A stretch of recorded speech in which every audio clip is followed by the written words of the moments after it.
thankful because you're dodged a lot of bullets. You have more options open. You make better decisions with those options, and you have more leverage at the negotiating table, whichever negotiating table that is.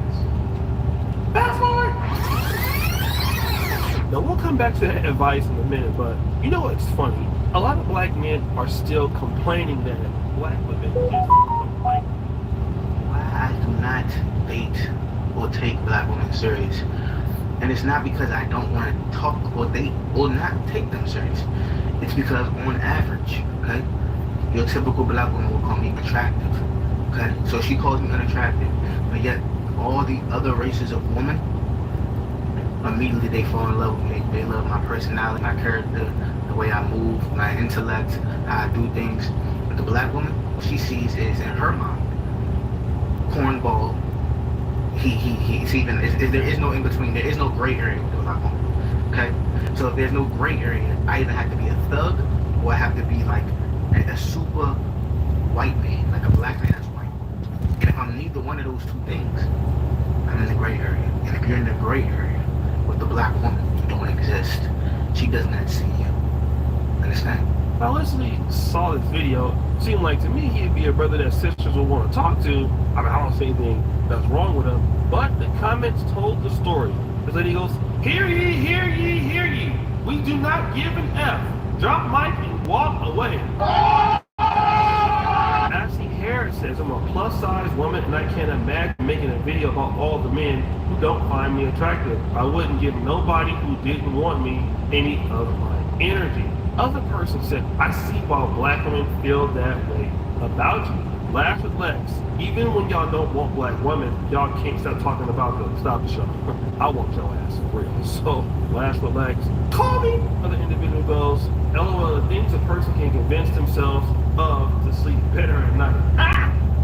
Got it. Other person goes, "I agree with him 100%. He should date outside of his race." I mean, it was just crazy at this point as to what women were telling the guys, and it was like, hey, it's not that I don't want to deal with you, but you don't like me, and as you can tell, there was absolutely no sympathy for his request. Fast forward! I happened to be doing another video for another channel, and I came across these group of black men talking about their experience living in Germany. Now, these are African guys, right? They're not in Black America. But something came out that was interesting. Back to my next question, yeah? The white girls, they always like, "You're beautiful, you have a nice color, you look so nice, you're from Africa." Yeah. And the black girls always tell you ugly. They don't want to be with you. And they don't want to talk to you. Yeah, and they don't want to talk. So the guy clearly says here, why is it when I talk to, white women, they're saying, "Hey, you're beautiful," but when it's the black woman, like, "You're ugly," they don't want to date you. But wait, it gets even worse. When I go outside with, like, the black girl don't want to date you. If you're rich, they want to be around you. Yeah. But if you don't have nothing, they don't want to be around. But then when they see you with a white girl, it's also a problem. So they're jealous too. So in this clip, even the black men in Germany are saying, "Hey, the black women don't want you, but if you get with the white woman, it's a problem." We're going to continue on. Just stick with me. So what happens with a lot of black men that late bloom or develop later? They work more on their skill set. Some black men are just, better at socializing earlier and spend a lot of their time developing that way.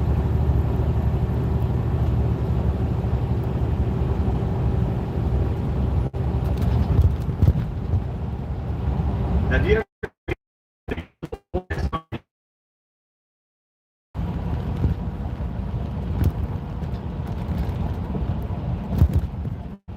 like-minded individuals going off-grid and being self-sufficiently never really come back home, and it's because of the interesting people and opportunities that I keep getting, which forces me to deal and have interactions with other people that are not in my particular community. And when you're dating, you're to be dating women from the African American for me in that whole 10 years, and so I've never met a black man in an interracial relationship that has a healthy relationship. And here's why. Number one, they fetishize their partner for their non-blackness and hold him over black women. Number two, they speak negatively on black women or on black people. Number 3, they don't even identify with their own identity in blackness to then make themselves more likable or for them to feel more comfortable fitting those standards or standards from another person of color. And 4, they allow their partner to then culturally appropriate or to emulate black women without checking them or telling them what is culturally sound. Not to say there are no black men out there that have a healthy relationship with their own identity, but just from the ones that I've seen, it's usually given something. Or you hate black women. Or both. I want to give a big shout out to Brother J.R. Wisdom, who made a difference in this game today. When you look at Caruso, you look at not that Chet is a role player, but he's a star on that team. He made a difference in this game, and even they kept him around until Shea Gilgert. I mean, SGA just took over. It just seemed like in the fourth quarter he just took over. And one thing I did take from this game is that I wasn't ready to say this just yet, but SGA might be like a tier above Ant-Man. I mean, so far this is what I'm seeing from this game. Ant-Man definitely is explosive. Definitely came to play. Definitely made some big buckets, some big threes. I even looked at the game from the point where DiVincenzo, how you say it? DiVincenzo, he was really hurting his team. Even though he made a couple big threes. It's just his antics, like, you know, he get hit in the face. Yes, he did get hit in the face, but just making more things than it need to be. And then one time he got the ball and just jacked up a three.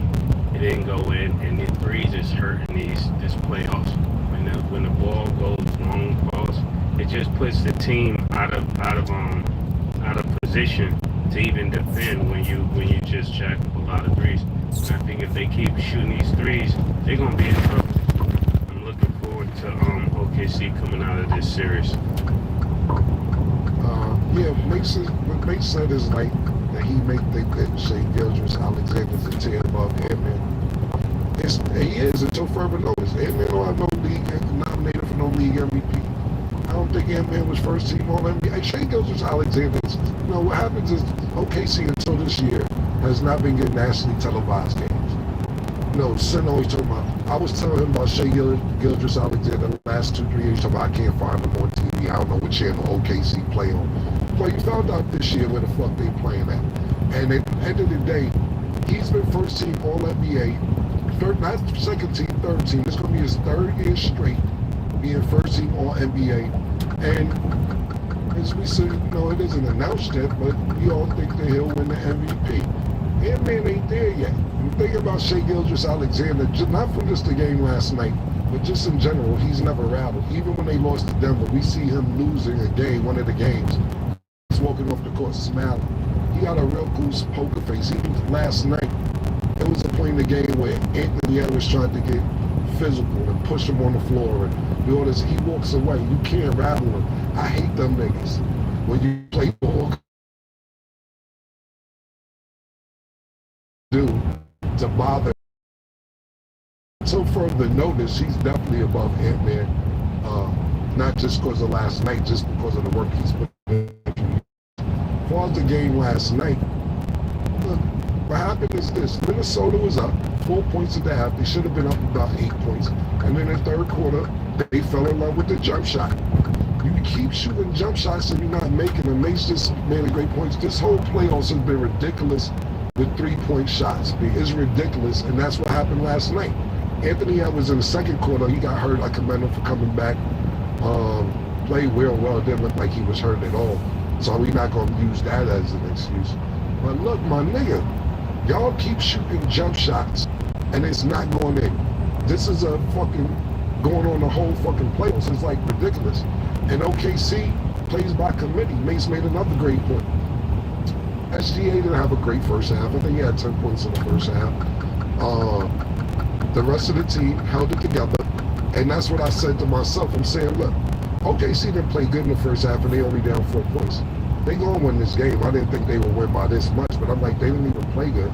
They came out in the third quarter and spanked them niggas, and then Minnesota could never recover.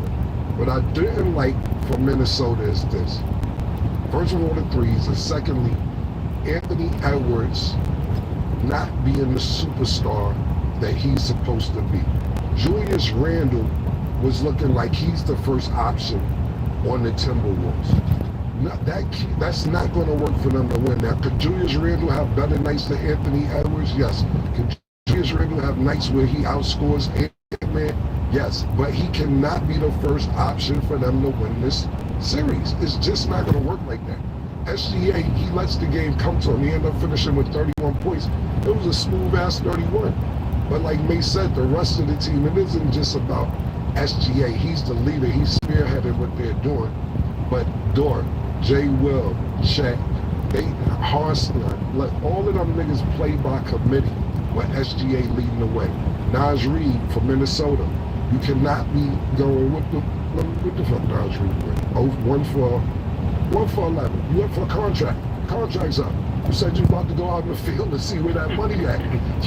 Now 1 for 11, my nigga. DiVincenzo. 3 for 11 for 3. Stop jacking up the threes if you not look, my nigga. I don't get what makes people think that, and it might be the mind of a shooter. I missed the last one, but I'm gonna make the next one. I missed the last one, I'll make the next one. No, it doesn't work like that for everybody else. But the most disappointing thing for Minnesota, or your Minnesota Timberwolves fan, is that Ant-Man didn't take the game under control. We have 3 superstars left in the Final Four, in the Eastern Conference and the Western Conference. I don't consider Tyrese Halliburton, however you pronounce his last name, a superstar. I consider him an all-star, which he is. I consider Jalen Brunson, Ant-Man, and SGA superstars. The reason why people love Jalen Brunson is because they know no matter what, that the Knicks are going to win or lose on his shoulders. It doesn't matter, double team, triple team, the ball's going to be in his hands. Now, don't get it fucked up. I know we're going to talk about the Knicks in a minute, but you can have Mikal Bridges have an outstanding 14-point fourth quarter. You can have Karl Anthony Towns step up and do what he's supposed to do. But the ball, Jalen, when they sit down or when they need him. Anthony Edwards sometimes shies away from him. And I'm not going to put Shea Gildress in that conversation because, you know, he's proven game after game throughout leading up to the Western Conference, he's one of them niggas. He's going to be MVP. But Jalen Brunson, you know, like I said, he's Mr. Clutch. But you can't do what Ant-Man did last night and expect to be one of them niggas. And this is why niggas love Jalen Brunson, because he takes over when it's time to take over. Anthony Edwards didn't do that. Now, did his coach put him in, leave him on the bench too long? I say he did. Now, all this motherfucking, the minutes, there's many minutes, and then we gotta make sure you don't get, the nigga's 23. You're in the Western Conference Finals, and you're trying to give him rest. The nigga ain't 37. Nigga, if he gotta play, look, there were times, and I think this year, last year, LeBron played all 48 minutes when he needed to play all 48 minutes. Maybe 46 minutes, went out for a minute or two. Let these niggas play, bro. We get it, might be a little simple. The nigga's 23, nigga. And that, man, you gotta say something too. You gotta go to your coach and say, look, this, if we gonna win, you can't have me on the bench when we down 7, and then by the time you put me back in with 8 minutes left, we down 14, 15 points and want me to make a miracle out of it. You have to say something. The Joker did, even though they didn't move to the next round, but sometimes as a player, you gotta put it in your coach's ear. Don't use me as just to fucking mount a comeback. Use me when you're up 3-4 points to establish a lead, so when you do put me on the bench, I got a little cushion if the other team comes back. And that's what happened in Minnesota last night. Yeah, he took them out because they had 4 fouls and they was trying to wait, but they waited, you're right, they waited too long. And I think this plays into the whole fact that earlier this year, we remember hearing from Ant-Man that he said he doesn't want to be the face of the league. This showed he didn't want to be the face. And actually, another thing that I really took from this is that just 6 years ago, Paul George was traded for SGA. They traded for SGA and like 5 first-round picks. What you just said about being late with the fouls, yeah, but that's part of Anthony Edwards too. You picking up stupid ass fouls, pushing niggas, getting aggressive. 4 fouls is not 5 fouls. Put me in the game. You know what I'm saying? Secondly, if you don't want to be face of the league, I understand that. But that don't mean don't go out and not compete. Right. Look, I'm going to go score 60. I don't want to be your advertisement for the NBA. But that don't got nothing to do with my determination to go bust this nigga ass, pause. That do with it, me personally. Because you can be service. It comes with face of the league. All the extra shit after winning that you have to do, community service, everything. I get that. If that's not true, that's not true. We used to watch Marshawn Lynch all the time. Be like, yo, I'm only here so I don't get fined. He didn't want to do press conferences. The nigga just wanted to be a running back. And that don't mean he wasn't a good running back. But I don't think face of the league determination One to win. Back to the other thing, when you're talking about how the Clippers traded him for Paul George, you think that's absolutely a terrible trade. How you think Charlotte feel? Charlotte drafted him. SGA. And this is crazy just looking back at that because, like you said, AI was also one of them players who didn't want to be the face of the league. He didn't want to wear suits. He didn't want. That's why he started wearing cornrows, baggy clothes, jewelry out. But when it was time to play, he wanted to win. Yeah.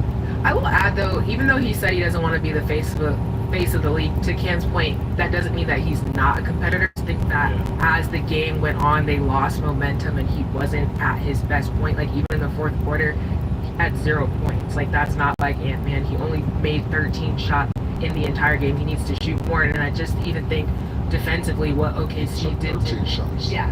Thank you. And then even defensively, what OKC did to Julius Randle, they limited him. So I just think they needed to make more adjustments by the second half, and that just didn't happen, and that resulted in their loss. And hopefully they can kind of come back this next game because they're going to need to do way better than that.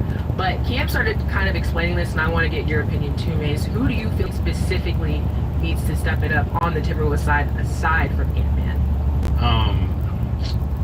And before I get into that, I want to say something about the Ant-Man thing because, I really enjoy watching Ant-Man play. I think he's a phenomenal talent. I think he is one of the faces of the league. So I don't say what I'm saying in discrepancy towards him. It's just those are the statements that come back for people to pull when you say something and hold it against you.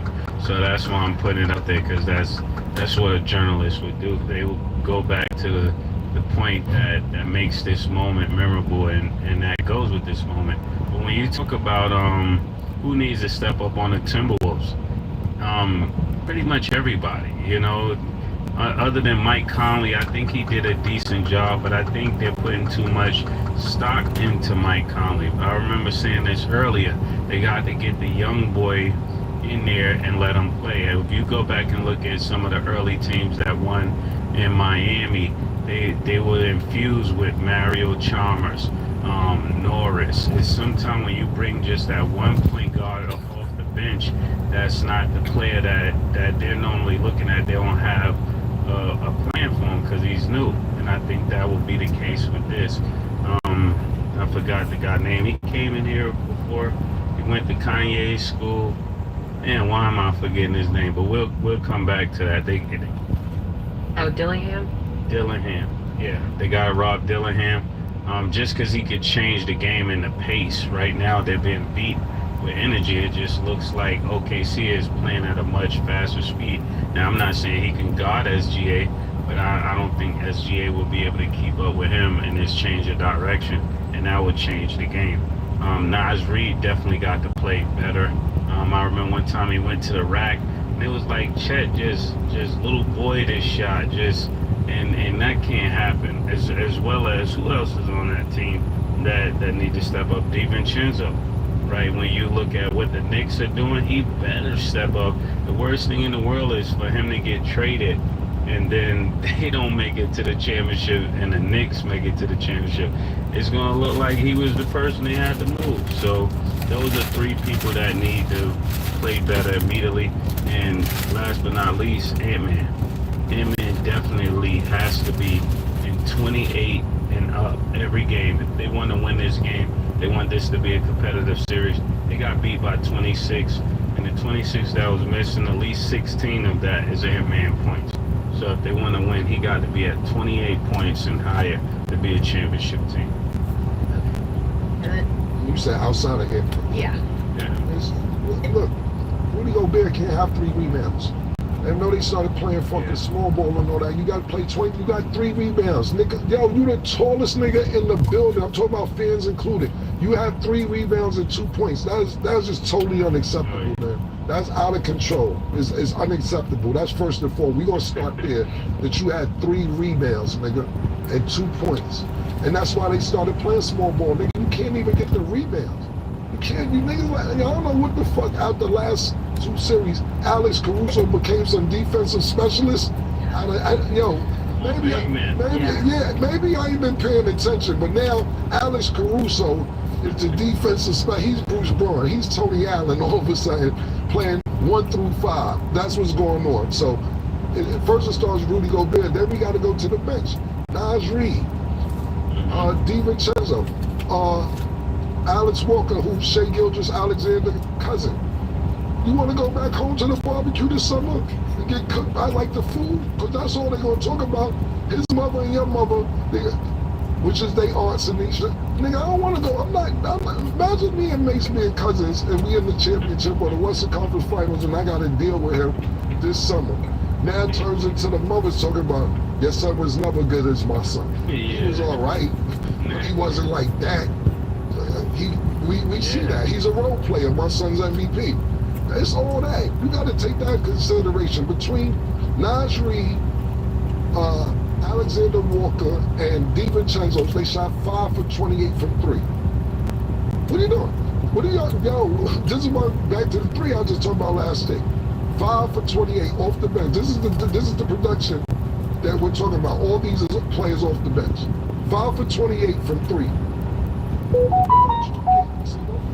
Players, of course, Ant-Man, but you said outside of Ant-Man. Those are the 4 players. Rudy Gobert cannot get 3 rebounds, and Naj Reid, DiVincenzo, and Alexander Walker cannot go 5 for 28 from 3-point land. That's just not going to work. Okay, and another question for both of you, because Mace, you also bring up a good point, kind of back to Ant-Man saying that he doesn't want to be the face of the league, and I know it's kind of like a shoulda, coulda, woulda, but like you said, in these moments, that is when literally your words will be used against you. I know he was being transparent, but do you feel like that's something that he shouldn't have said, or do you still not see a problem with it because he's young, or like whatever your reasoning is? Nah, like when you get approached by the cops, they tell you have the right to remain silent. Anything you say can and will be used against you. I think people forget the last part of that. Everything you say can and will be used against you. If people don't listen to the will be used against you, they think, well, it can be used against me, and that's what we're watching when it comes to him. He never had to say that in public, He should have never said that in public. As a PR person, they were supposed to tell him not to say that. He's supposed to be trained not to say that, because the whole purpose of them paying you the big bucks is to be a face, right? So you don't get a lot of money for not being a franchise player. You get the money for being a franchise player, and in order for you to demand these record-breaking contracts, you're the face of something. So to actually say that you're not is just, again, the concept that's yet to be understood by this generation. In a sense, they want the money, but they don't understand the responsibilities that come with the money. They go hand in hand. It's like you can make a certain amount of money being one type of star, and you make another type of money being another type of star. And you got to be able to understand that, hey, if I'm making all this money from Walmart, I can't be standing over here with a Uzi. It's just, you don't get to do both. It's just the truth. Unless you with that group. And the exact question is what? Yeah, basically, I know Ant-Man was being transparent about saying that he doesn't want to be the face of the league. Do you feel like he never should have said that, or do you feel like... It goes like this. They're young. He's 22 when they probably asked him this question. He didn't just bust out and say, I don't want to be face of the league. Somebody asked him. So what happens is they take sound bites and they run with it. Like May just said, with sometimes what you say, it's okay not to answer questions. I tell people that all the time.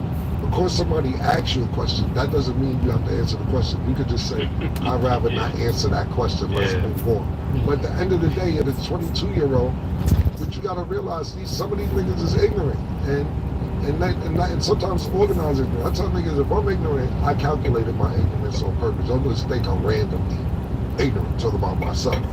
But at the end of the day, when you're sitting there saying that's what May said to me, it's two different things. Facing the NBA is not being a franchise player, because the franchise player, every team, not almost every team that's good has a franchise player. That don't mean you the face of the league. The league is not paying me. The franchise is paying me. I don't want it. He in the face of the league. Me personally, Ant-Man might have knew he had all this other shit going on. It might have been smart for him to say it, because you might want to make him the face of the league, and then he paying child support up front for 18 years. He don't want to deal with babies that's his. You don't know what, he's rude to the bitches. So at the end of the day, you can't be none of that shit that he is and be the face of the NBA. The nigga after every game come up there with the Atlanta hat tilted to the side, letting you know he's pieced up A-Town down. He letting you know this after every game. So the extracurricular shit off the court may say he may be trying to do you a favor. Like, my nigga, you don't know what I'm really into. When I'm not in between these lines, I got some whole other shit going on where y'all may not want me to be the face of the league. It was a clip going around, and I don't know if we ever talked about it. It was a clip going around, I believe we did, where a lady was in the store saying to her son, we're not going to buy Ant-Man sneakers because he don't like it. Yeah. He don't like to take care of his kids. He don't like to take care of his kids. And I believe we talked about that. We did talk about it because we was like, nah, that had to be the auntie or somebody or something like that. That's wild. But if you got somebody in the store and they son want Ant-Man sneakers, and you got mothers out here saying we're not going to buy the sneakers because he doesn't like take care of his kids, he might be trying to tell himself, there's more than that about to happen. I got some other shit going on. Trust me when I tell you, leave this face of the league shit alone. I got other shit going on. So to me, my personal opinion is this. You got people who want to be, when we say face of the league, you have to think about this. That's another word for ambassador. You're an ambassador for the NBA. I don't want to be an ambassador. And then certain things help out. We sat there and talked about how last season, or whatever season it was, how Ja Morant shouldn't have put the gun out. He gets suspended. He's not playing. He doesn't make all NBA team. Then he gets back on the internet, shows the gun. What happens? His sneakers sell out in an hour. What are we doing? His sneakers shit sold out faster than when he was playing. When he wasn't playing. You gotta pick and choose. And when I say pick and choose, the society we in is kind of weird all around the board, off the court, on the court, etc. So sometimes you gotta figure out the situation you're in and pick and choose what's best for your career. Hey, with that being said, he can still be the face. In this generation, you can still be the face, No, because I'm thinking about that. That's why I like when we say opposite points, because it gives different vantage points, even for our listeners. They get to enjoy that. With everything that you're saying you have to do for the face of the NBA, you actually have to do as the face of your team. You're just doing it in a smaller market sometimes. But I remember Kevin Durant and different people, Russell Westbrook and all of them, they're giving out turkeys in OKC. They're going to the orphanage at OKC. That's what the face of the league got to do. It's the same thing. So thinking of what you're saying, it is some validity to it though, because like you said, some people's sneakers come out and they got stuff going on. So all rules don't apply to everybody. Right. And then just to clarify, I want to say the exact quote that Ant-Man said. So he did say, I'm capable of being that guy, but I don't want to be that guy. Put it like that. I want to be the guy to just show up and hoop and just kills dudes and goes home. We know that he pinpointed to Wemby as being face of the league. And when you compare, you know, Wemby's posting, hey guys, I'm in New York, meet me for a chess match. Like, not everybody wants to do that. I'm not saying you necessarily got to do that, but the clean cut image is not for everybody. He might say he want to play chess and the girl brothers show up, so he can't do that. You know, you got to move a different way. Let me ask you this, and I don't mind it. I'm just saying I don't mind. But can the face of the league? I'm just giving you examples when he's done this season. Beat the Lakers and walk around LA and be like, I sent y'all asses home. Everybody go in the house. He walked around LA trolling fans and saying, yeah, pack it up. Y'all was saying we going to go home in 5. We sent y'all home in 5. Walking around the city. I don't think you could be the face of the NBA doing that according to what the face of the NBA should be. Like you said, it may be new standards now. It might be a new day, though. It might be a new day. Who knows? Yeah, but that's not the clean-cut face of the NBA that niggas is used to. So at the end of the day, no, I don't want to be a face of the NBA. I want to go around and troll niggas after we send niggas home and tell niggas they thought we was going home. We sent them home. Yo, grab Gerald and Hamo and let's walk around LA and troll niggas.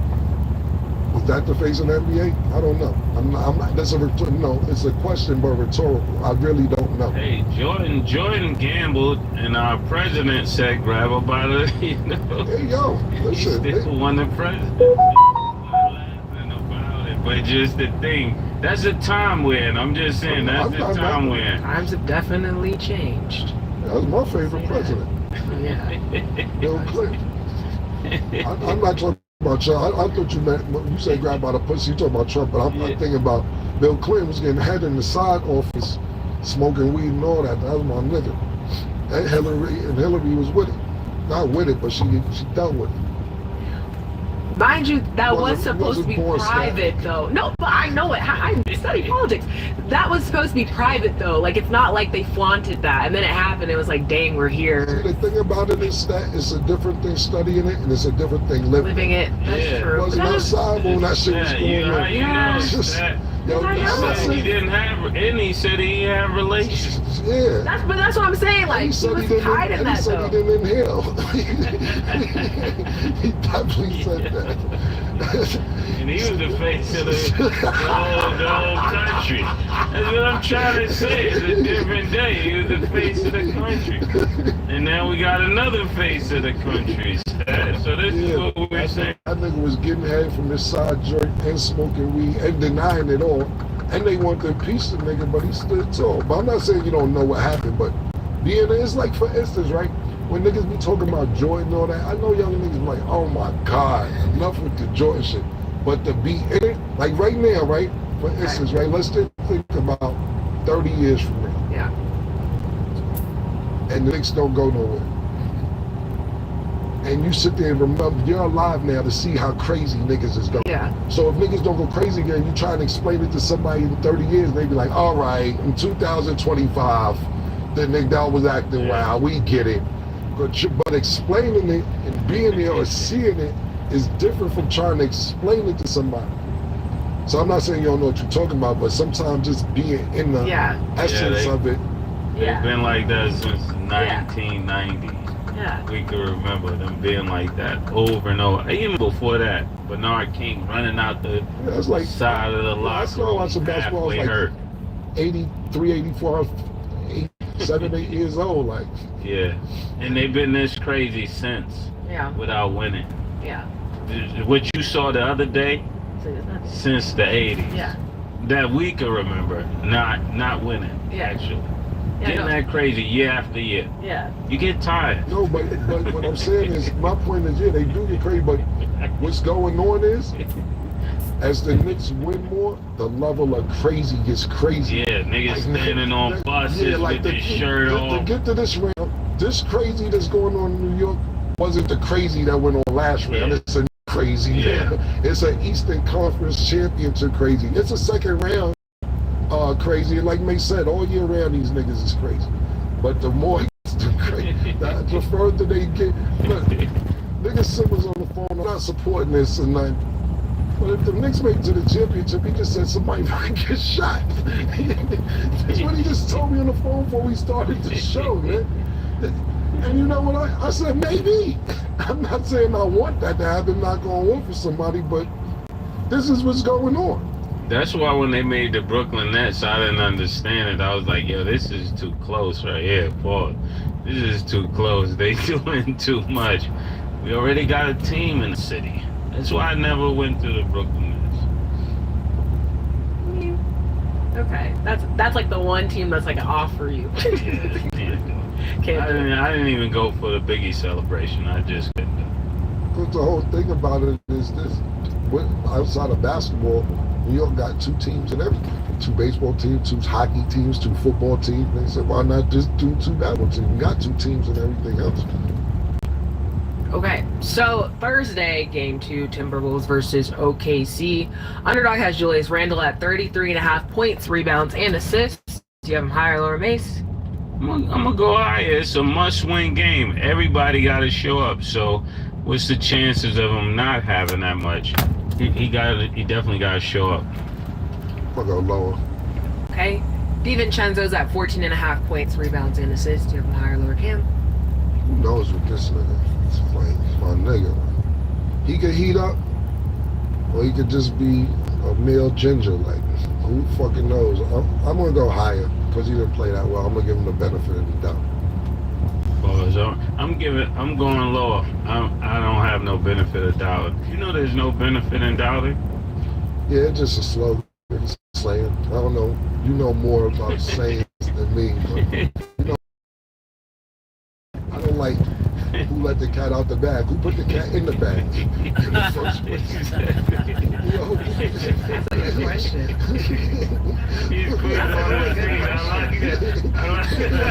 That's what I'm saying. Somebody put the cat in the bag, man.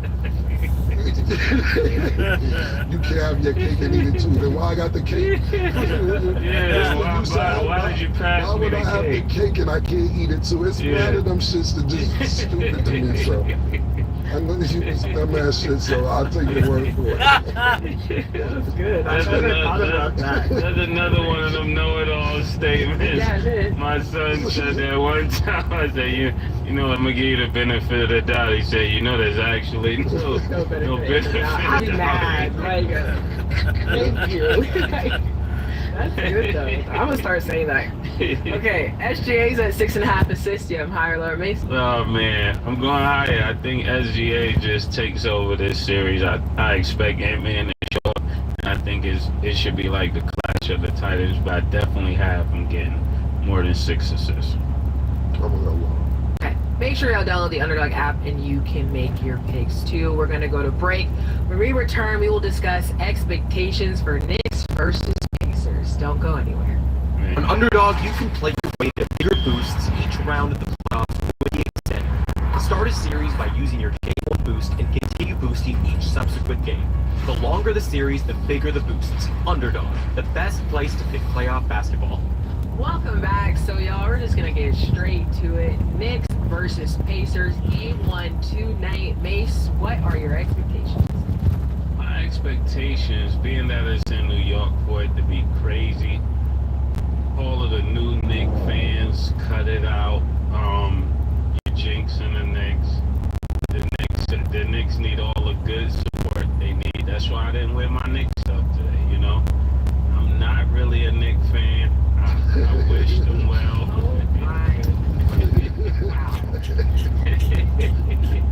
I wish them well.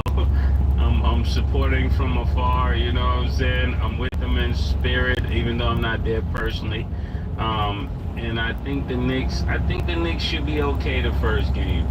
But I don't want to see this Knicks team spiral. It will be disheartening for the whole city. But I got a good vibe that the Knicks, they'll go to 7. They'll go to 7. Look, for a lot of people don't know because it's been a long time. This is a really big.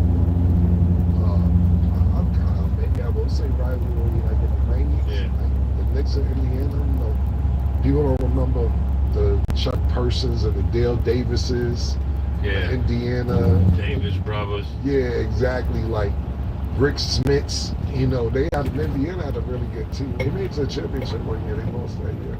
They beat the Knicks to go to the championship. They lost, but it looks like after they threw a garbage bag at the Indiana Pacers, Reed is back up again, nigga. It's up. So what I'll say is this: I just don't want the moment. And it looks like Jalen Brunson is cool, calm, and collected. Anthony Towns played in the conference finals last year, even though it was on the West Coast. What they gotta realize is even Anthony Towns, I say Anthony Davis, Anthony Towns played in the Western Conference finals last year. They gotta realize is this: take a deep breath, pause, and relax, because it don't matter if you played in the Western Conference finals, whether it was in Dallas or Minnesota. It is not gonna be like Madison Square Garden tomorrow. Yeah. That shit is gonna be on another level. And everybody has to just be in the moment and not get caught up in the circus that's revolving around the game. Because tomorrow's the whole Eastern Conference Finals is going to be a zoo. Niggas coming in with outfits and all type. It's going to be, mark my words, it is going to be a zoo tonight when this game goes on. Not basketball-wise, everything surrounding. You can imagine the A-list celebrities right now fighting for tickets to go to this game. So what I'll say for the Knicks is just don't get too caught up in the moment of adrenaline, excitement. Of course, the rest of them base want revenge from the other day when he said the wild shot. He's been reaching. What's up, Russia in the house? But what I'll say is this: just for game one, don't get, it's going to be nerves, but hopefully they settle down by the end of the first. But my prediction, I agree with Mace. This going 7, maybe 6. But if I have to make a prediction, I'm going to go with the Knicks. The reason I'm going to go with the Knicks is that last year they won 7 games. OG is hurt. Julius Randle is hurt. Wasn't going to call Anthony Towns. Jalen Brunson got hurt during the series, and they took them 7 games. Indiana basically has the same team that they had last year, and everybody's healthy on the Knicks. I think the only problem with the Knicks, and me and Sean Big Church is in the building, that we were saying that the only problem with the Knicks is that where they may run into trouble is their bench. Thibodeau doesn't trust the bench. That's what Church, I thought that too, but me and Church was just talking about before the show. You give Campaign, he has a decent game, and then the next game you give him 3 minutes. McBride is the only one that he really trusts that comes off the bench. So you playing with 6 players, and the rest of the team isn't in rotation.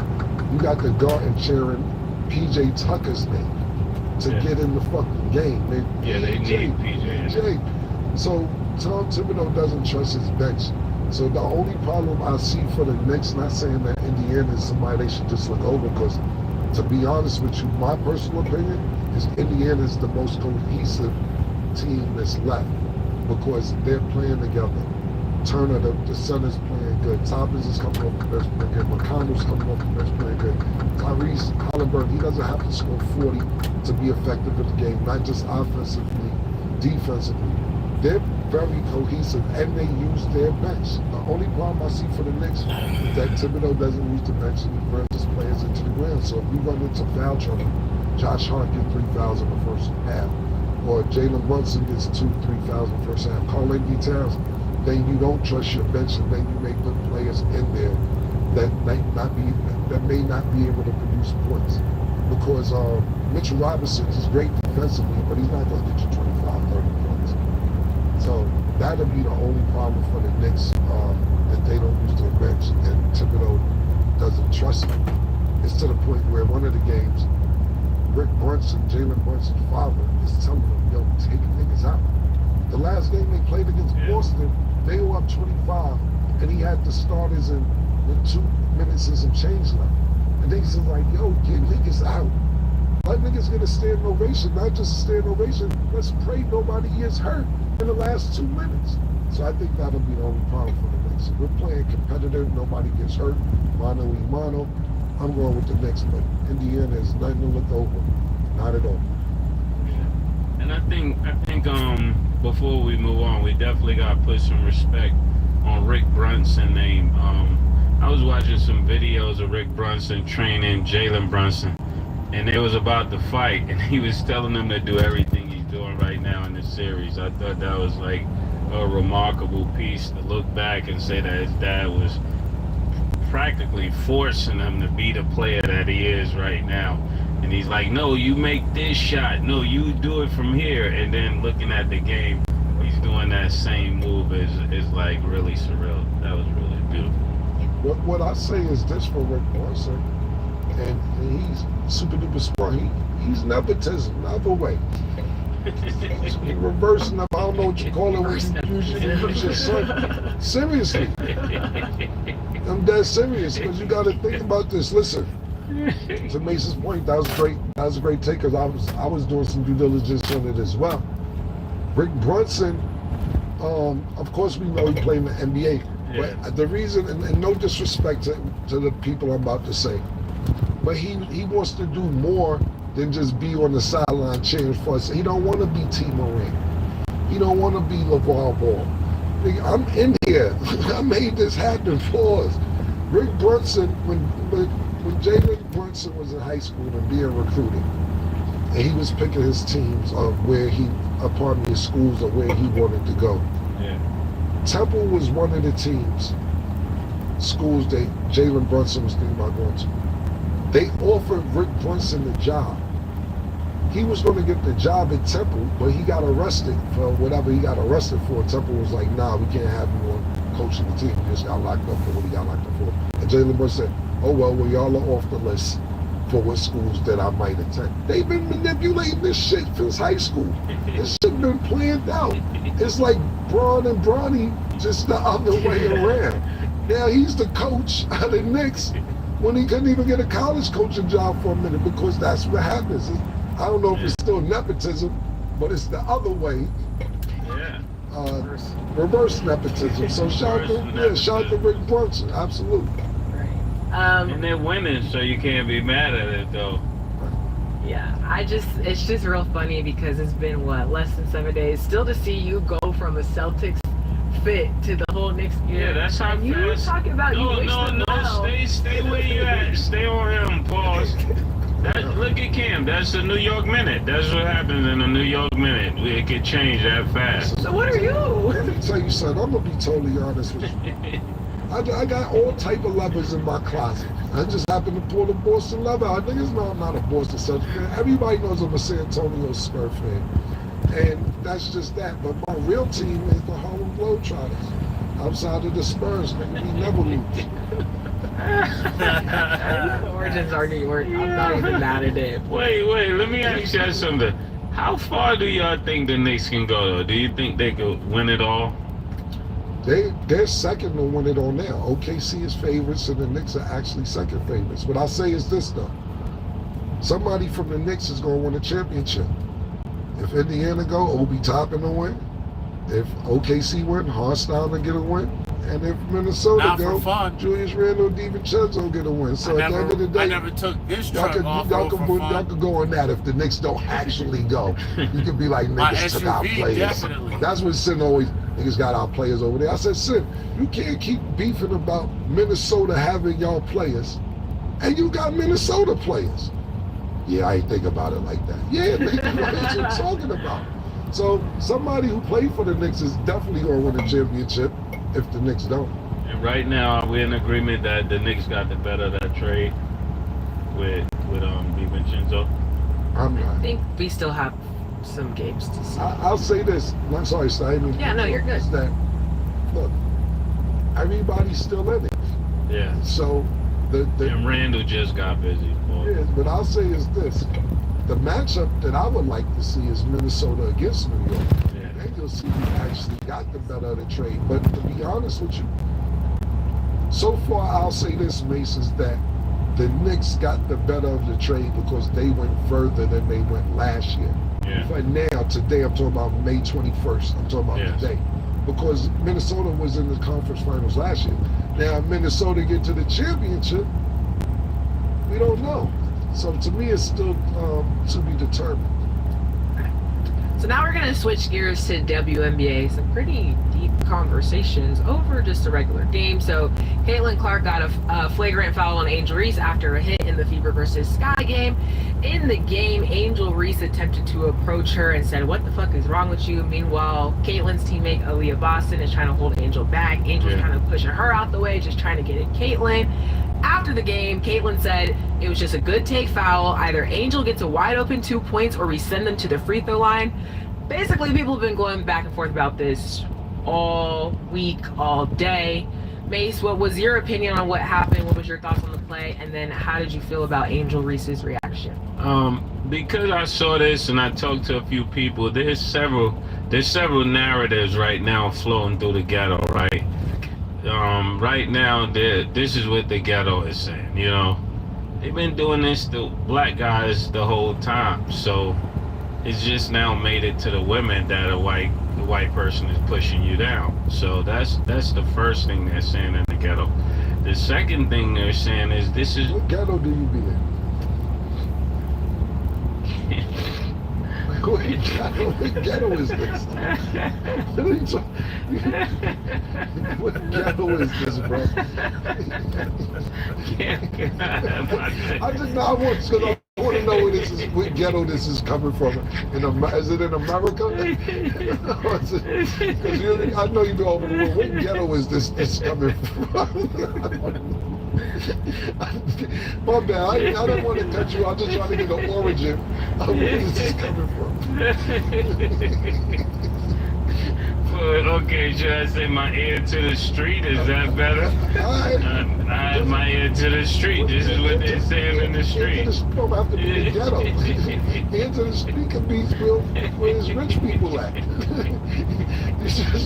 Why would you go straight to the ghetto? My bad. I didn't cut you off. My bad. You finish saying what the ghetto said. Well, the first thing they're saying in the ghetto is that the way she was pushed down by Caitlin Clark is the way black men's been pushed down a long time by white people. So that was the first thing. No pun intended.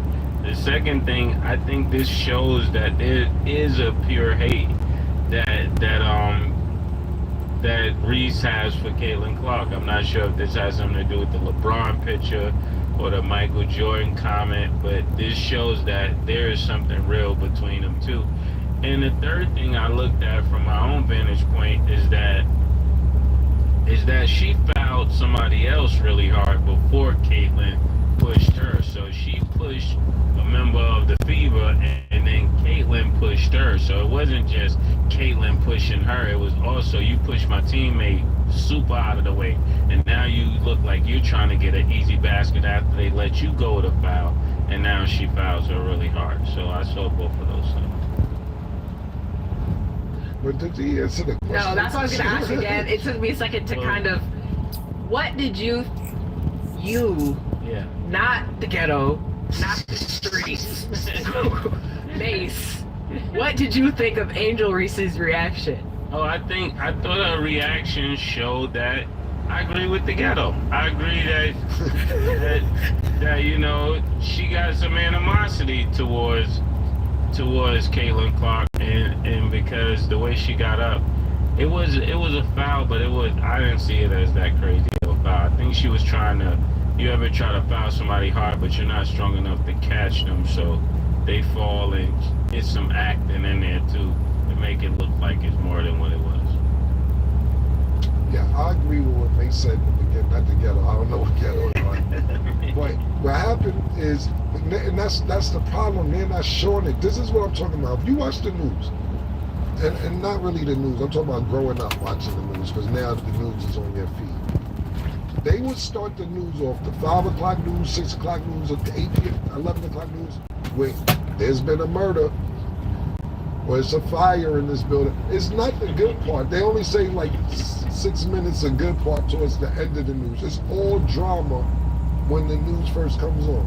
You go to the shade room for drama. Sometimes they show some good shit. You go to the shade room and you sit there and say, so-and-so donates this, donates that.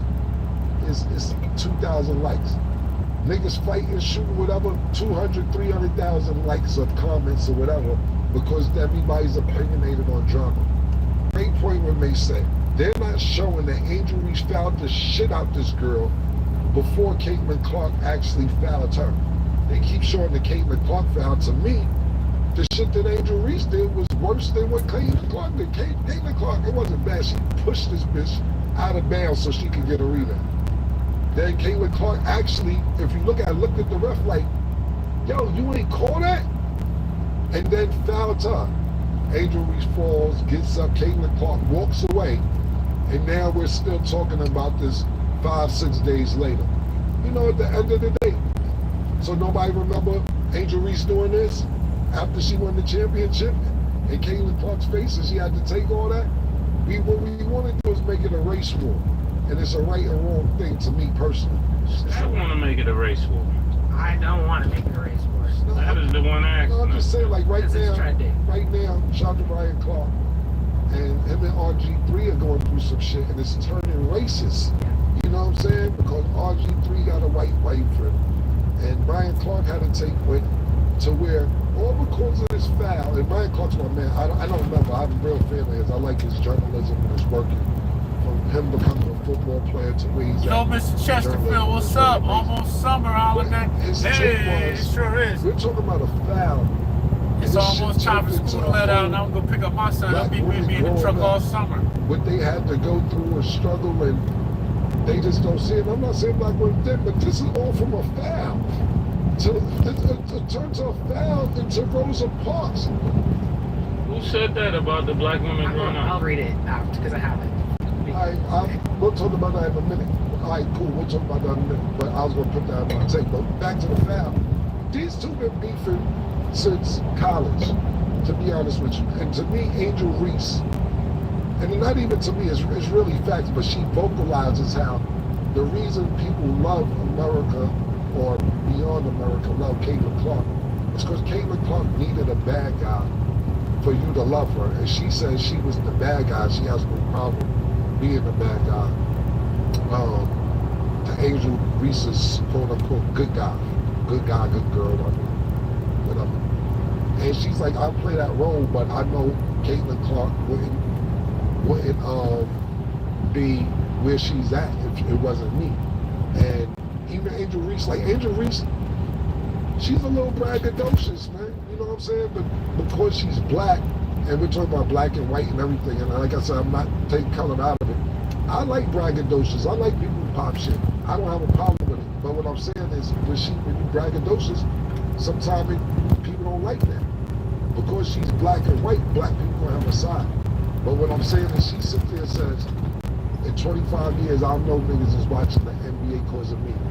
And WNBA, pardon me, because of me. And I'm not saying verbatim what she said, but it was something to that extent. Like, the little girls is growing up, and he says it's not a coincidence now. Everybody's watching the WNBA, and everybody's doing this, doing that, because she feels that she's the counterpart to what Caitlin Clark is doing.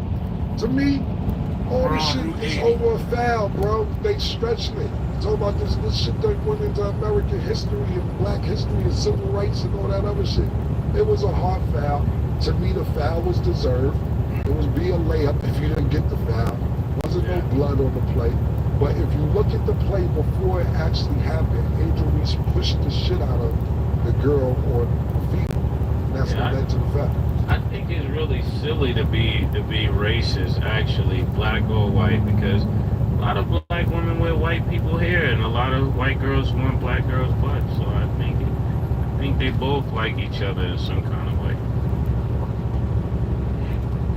I don't even get the correlation, but we'll feed into kind of what Ryan Clark and RG3 said because it is trending and I want you guys' opinion. So RG3 made a comment saying, after watching Caitlin Clark's flagrant foul on Angel Reese in Aftermath, there's no way Angel Reese can continue the lie that she doesn't dislike Caitlin Clark. I know what hatred looks like.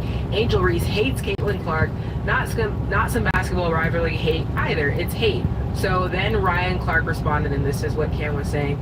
The one thing we know about RG3 is he's not having conversations at his home about what black women have to endure in this country, about what young black women and athletes like Angel Reese have had to deal with being on the opposite side of Caitlin Clark's rise and ascension into stardom. So yeah, what do you think about their discourse? There's a whole other thing going on. And obviously there's more that's been said, but these are the two main ones. I am a firm believer, because that's a pet peeve of mine as well. I do not like people to talk up like they're for black people that have a non-black spouse. That's just a personal preference of mine that I don't understand. I don't understand how you speak for people that you don't prefer. I never understood that, whether it's a black intelligent woman that has a Caucasian husband. Not that there's anything wrong with her having a Caucasian husband, but I think at that point, to be the voice for black people, you got to be excluded from that. We have great artists that tries to go on black rants, but then you marry all white women. I think that kind of excludes you from being the voice of black people when you don't prefer them yourself. So to actually stand up for something you don't prefer is kind of like an oxymoron to me and to my intellect. As far as what RG3 says, Yeah, what did you... Oh, you want me to read it again, or just a question? Mm-hmm. Yo, Emily, Yeah, basically, happy what birthday. did you think, you know, Ryan Clark's We out here correlation riding was to with what Big Mr. RG3 has to say Chesterfield, about a.k.a. Sam, a.k.a. that man, a.k.a. Big Bro. I said it already. Like I said, RG3 You have is me great give you a journalist, shout out, especially Emily. when he does on ESPN. Much love, happy The pivot, birthday, so on stay and so safe, forth. and may the But best of your I just todays thought be the all worst of of your this over tomorrows. now. What I took from that, to be totally honest with you, is that Ryan Clark never liked RG3. Because he started saying that he ain't like, he said, you're terrible. He said, Ryan Clark said, yo, you was a terrible teammate on the field and a terrible teammate off the field when we was on NFL Live or ESPN or whatever.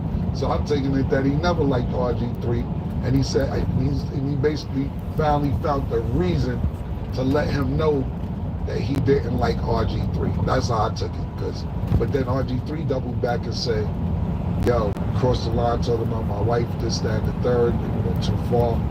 And ESPN, they should be ashamed to have you up there. What I took from that was you trying to get the nigga fired. Yeah, definitely. He wasn't even on ESPN when he said it. He was on his show, The Pivot. It wasn't even an ESPN thing.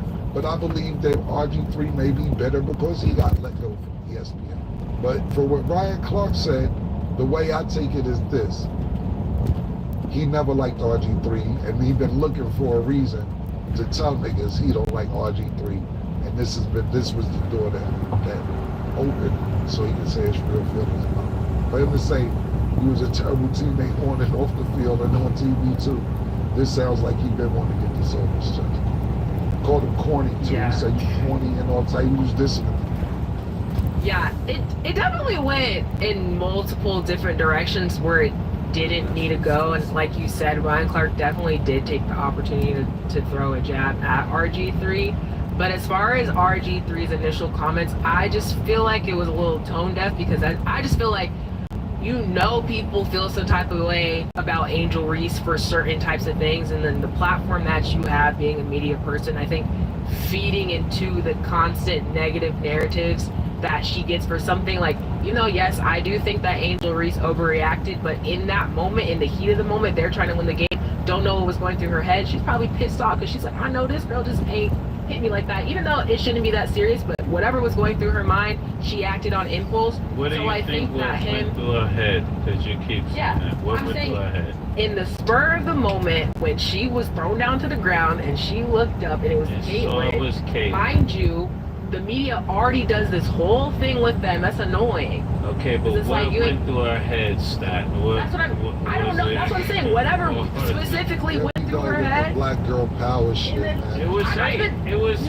No, but that's it was no, saying. because there's some words. It was, nigga, I know you. No, but what I'm saying is that wasn't even that crazy. Yo, was just saying status. You like, I got fouled. You look up, oh, it's you. So go crazy. That's what you're saying? No, I'm saying in the spur of the moment when she looked down to Caitlin Clark, and it's like they already have a rivalry, like just like, I don't know, the rivalry that y'all had when y'all were in school and stuff like that. Certain teams yeah, it's gonna be more fire, but I Well, don't think that insinuates hate. What I'm trying to say, it is hate. No, it is hate. I think the term. There's some people growing up, I hate it. That's I fine. may have gotten past it a little bit, but I feel the way I felt about it. Which is fine, and that's where we go back to the different lens between living through things and seeing things, because I've never in my life ever said I hated somebody, and that's just me, because I don't use those. There's certain words, trigger words that I'm not going to use because I don't feel that way. So when she got up, did she say, I greatly dislike you? This is that cat. No, she didn't say, I dislike you. She just said, what the fuck is wrong with you? What that do when it's black female athletes? No, because... And she sticks with them, and I get... That's not even what I'm saying, though, because I said she overreacted. Oh, okay, my bad. I thought you said... Yo, you holding her accountable, man. Okay, my bad. Good job. They don't want me to say my team.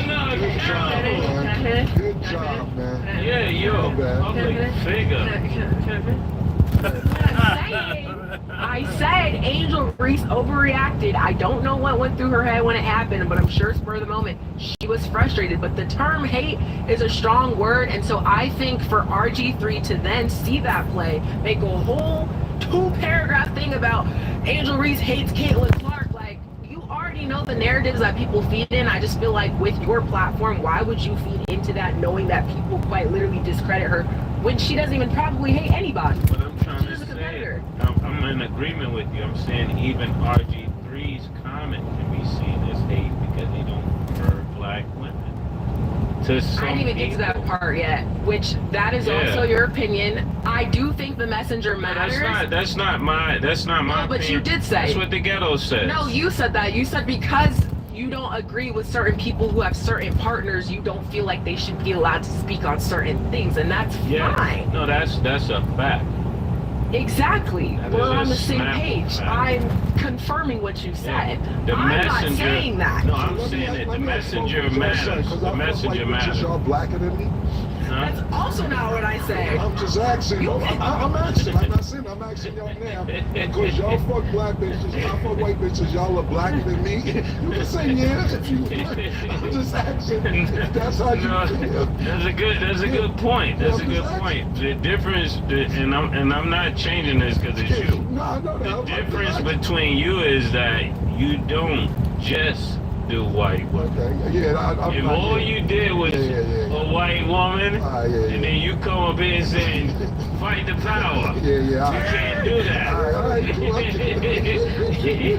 You get what I'm saying? That's what niggas be doing. Talking about, for the people. How are we for the people? You ain't for the people. I don't want to be the ambassador. You don't want to be the face of the leader? You don't want to be the ambassador?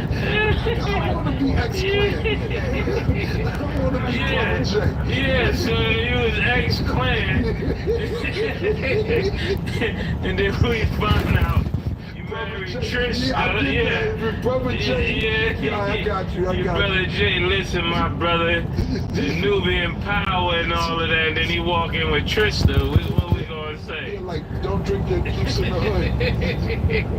And shout out to Trish, yeah. But that nigga, that character from Don't Drink the Menace to Society parody. Yeah. He was a super duper Muslim man.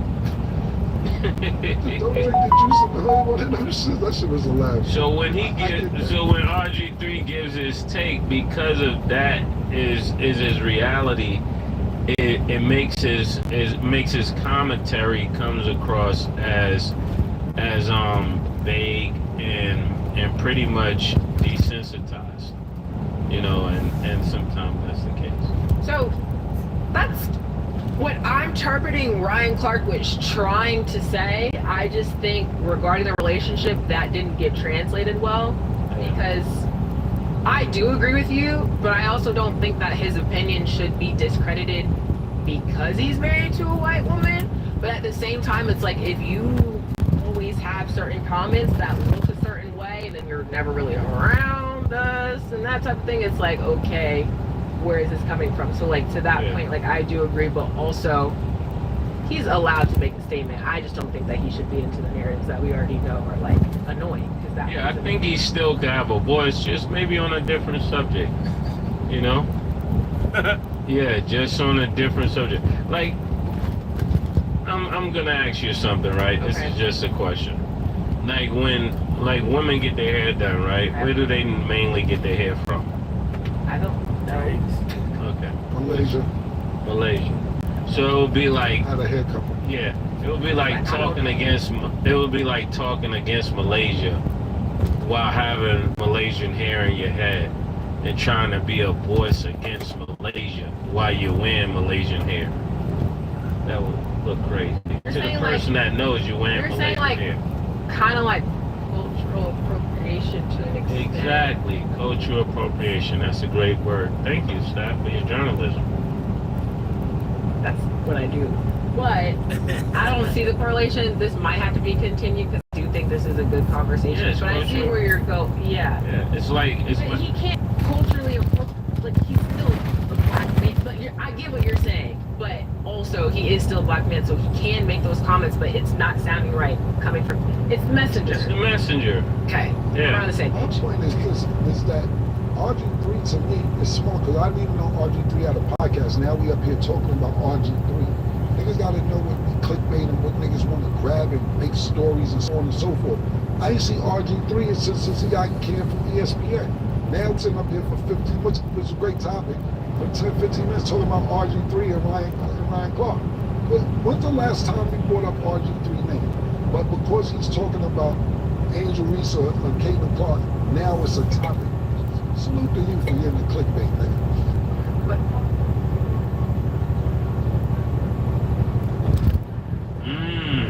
well, I I mean, didn't see that. That's more spice. That's more fire.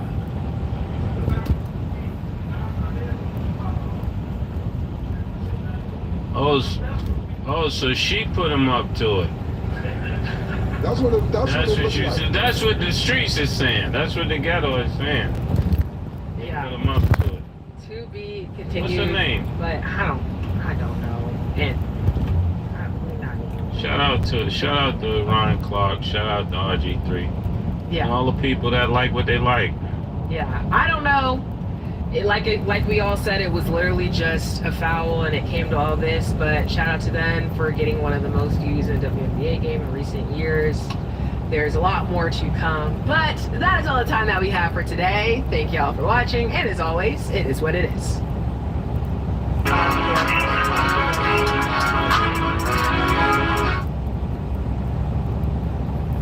Yeah, bitch, I could be a business. I can tell you that big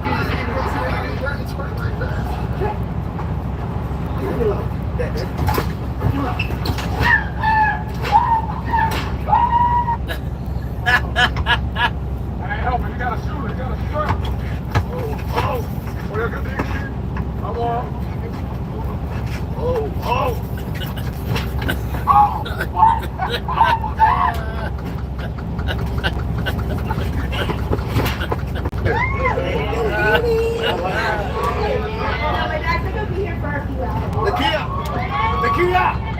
Nakia! What you doing here? Come on, let's go. Nah. She What? ain't going nowhere.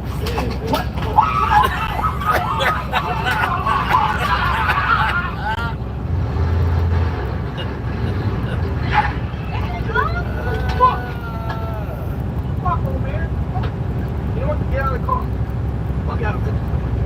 What's that crap? Not here. Afternoon, sir. What? We're here for a 3850. 38, what's that? Are you busy children, sir? Yeah, you are hitting kids. Yeah, I saw it. You saw it? Yeah, you be hitting the kids. All right, sir. Come on, let's go. Chill out.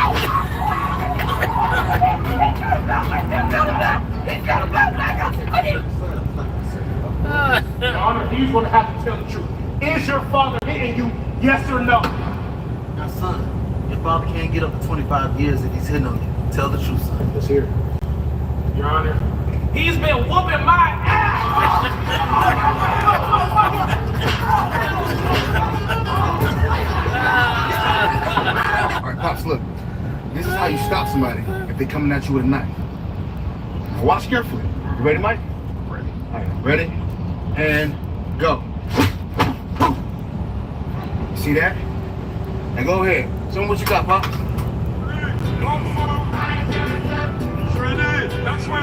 You ready for this? Baby, now remember, Pop. No, if I lay it on you, right? Oh my gosh. Okay. Look at that protection. You know, I stay with it. Let's go ahead and make it feel what it feels, baby.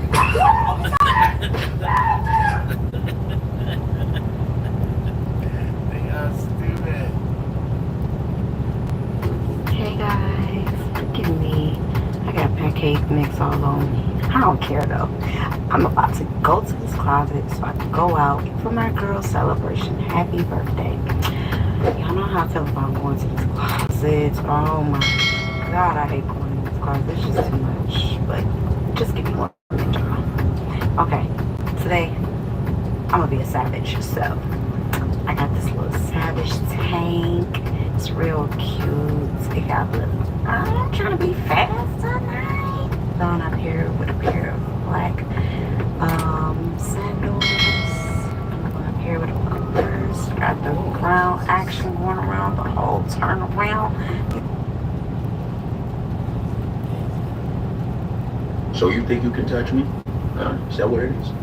You think you could just touch me because what?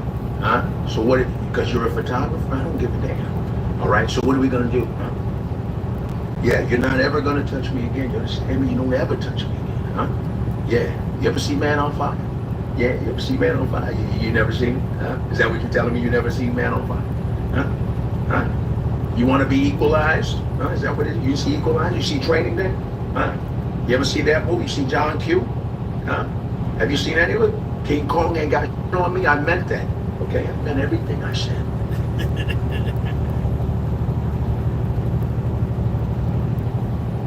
It was a totally different world when I was a kitten. Until one. Whoa, it's a beautiful day to do these reactions, man. Like it before you light it. Say, bro, listen. Y'all been getting my like to view ratio up crazy.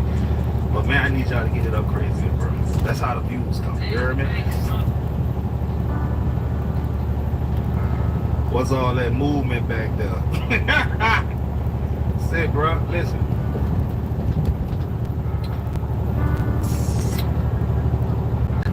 Attention, man. Everybody needs it.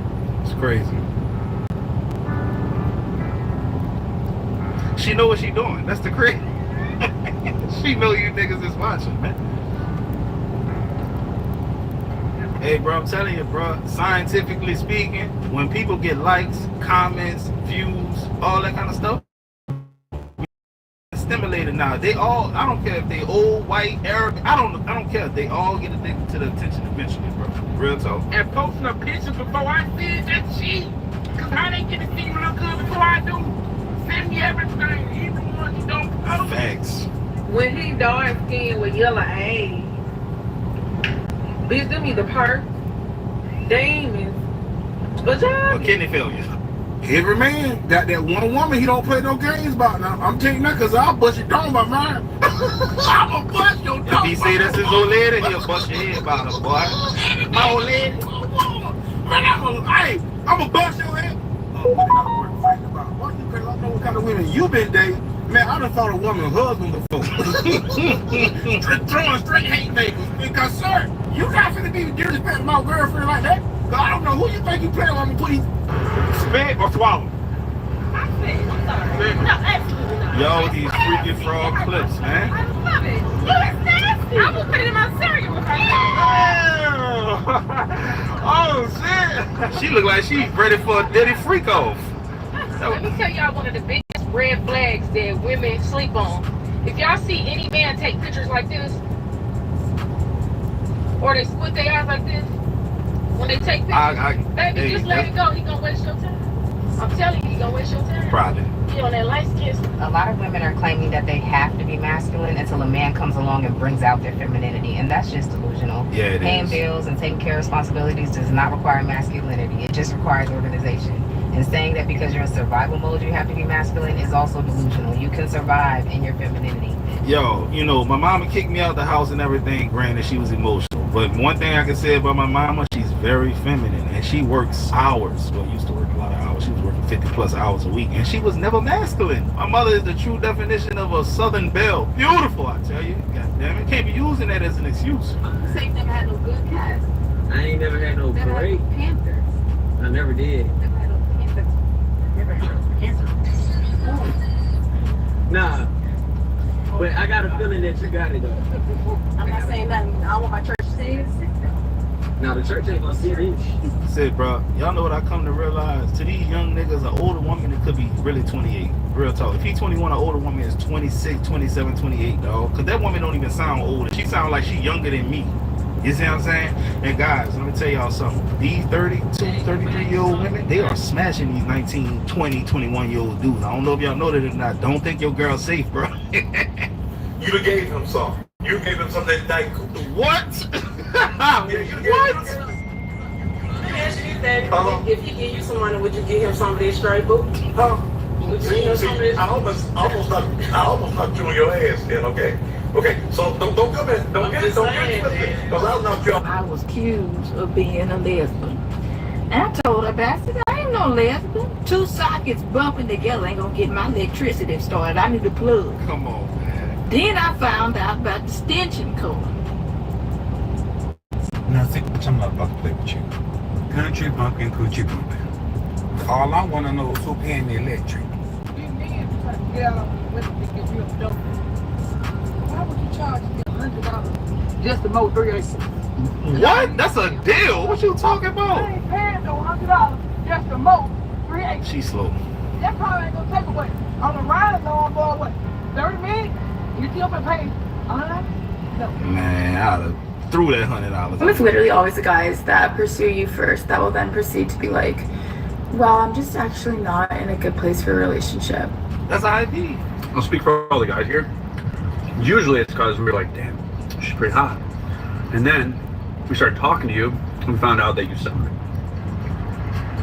So, that little line is just usually an easy way out. Yeah, so that's facts. Your fault. What's up, good there? What's up, You're good. You're good. I gotta tell you some love. I didn't know you was black. Oh, you know me? Oh, just saying, good to see you. Oh, yeah. Type shit, yeah. yeah. That's how it be when you see some black people where you don't normally see black people. It's like, hey, man. Hey, yeah. My brother. Yes, sir. All right, my dog. It cracks me up because it's always gonna be a hater when you do security. Oh, she's just a security guard. Rent bill secured though. For all the dates you going on to secure your rent and your bills. that's right, baby girl. Popular shit, she worked. Big locking on my head. Ooh. With a And for switch you to on. think that this is my only income is crazy. That's why you gotta mind your business. Mind the business that pays you. So yeah, I do security all day. She sound like she- Each for an hour? You want my honest opinion? No, 12.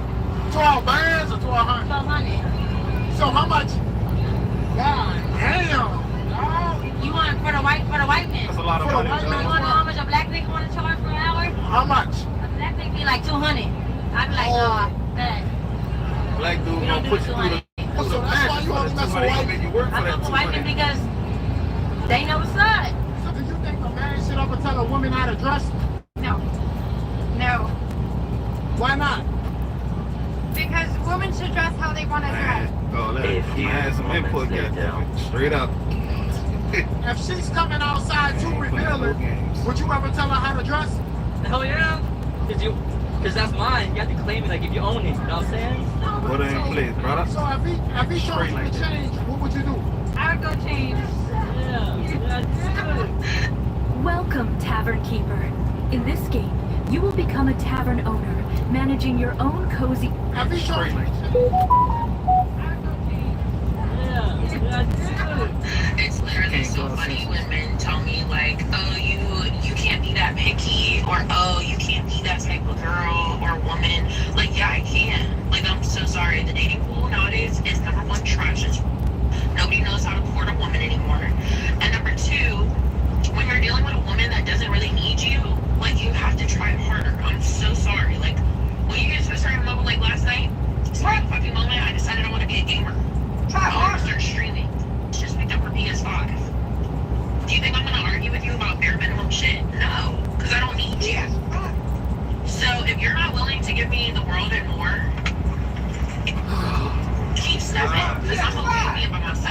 ain't gonna lie to y'all, man. This lady look like a bad decision, bro. She look like toxicity. She look like a lot of, a whole lot of turmoil in your life, you know. And I'm gonna tell y'all like I always do, bro. You dark-skinned dudes, man. See that woman right there? I already know she get the blood flowing for you, bro. Listen to your light-skinned partner.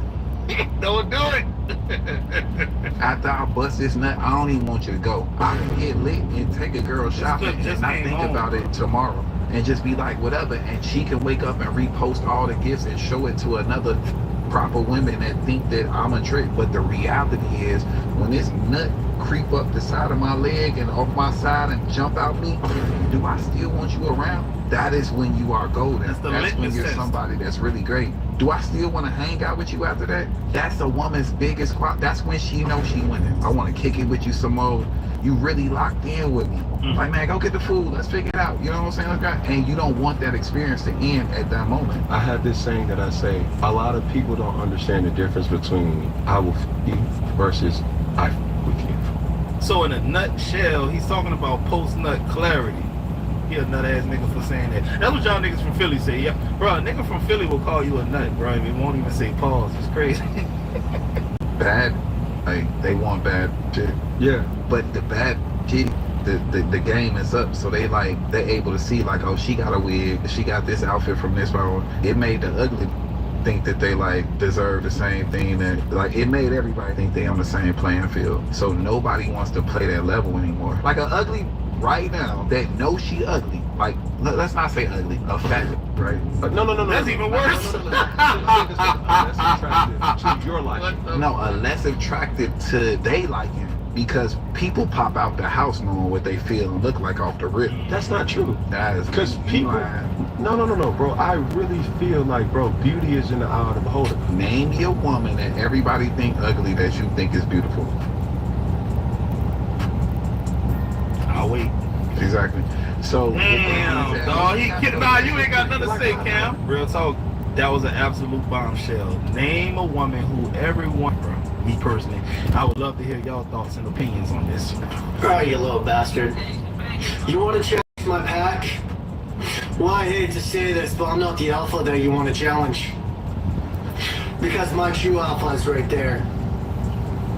So if you want to challenge one of us, you have to go through all of us. Ain't that right, alpha? What is the extra 21st chromosome am I watching right now, bro? What? Now, I'm back. So, you want to challenge? Let's challenge. What's y'all? You the want Special Olympics? What is this? Well, listen up well. He was my trainer. So I suggest you shut up and sit your ass down. Sit your ass down before you have to deal with him. And I'm ready. No smoke with buddy. Something wrong with him. He bites you, you might turn. Yeah,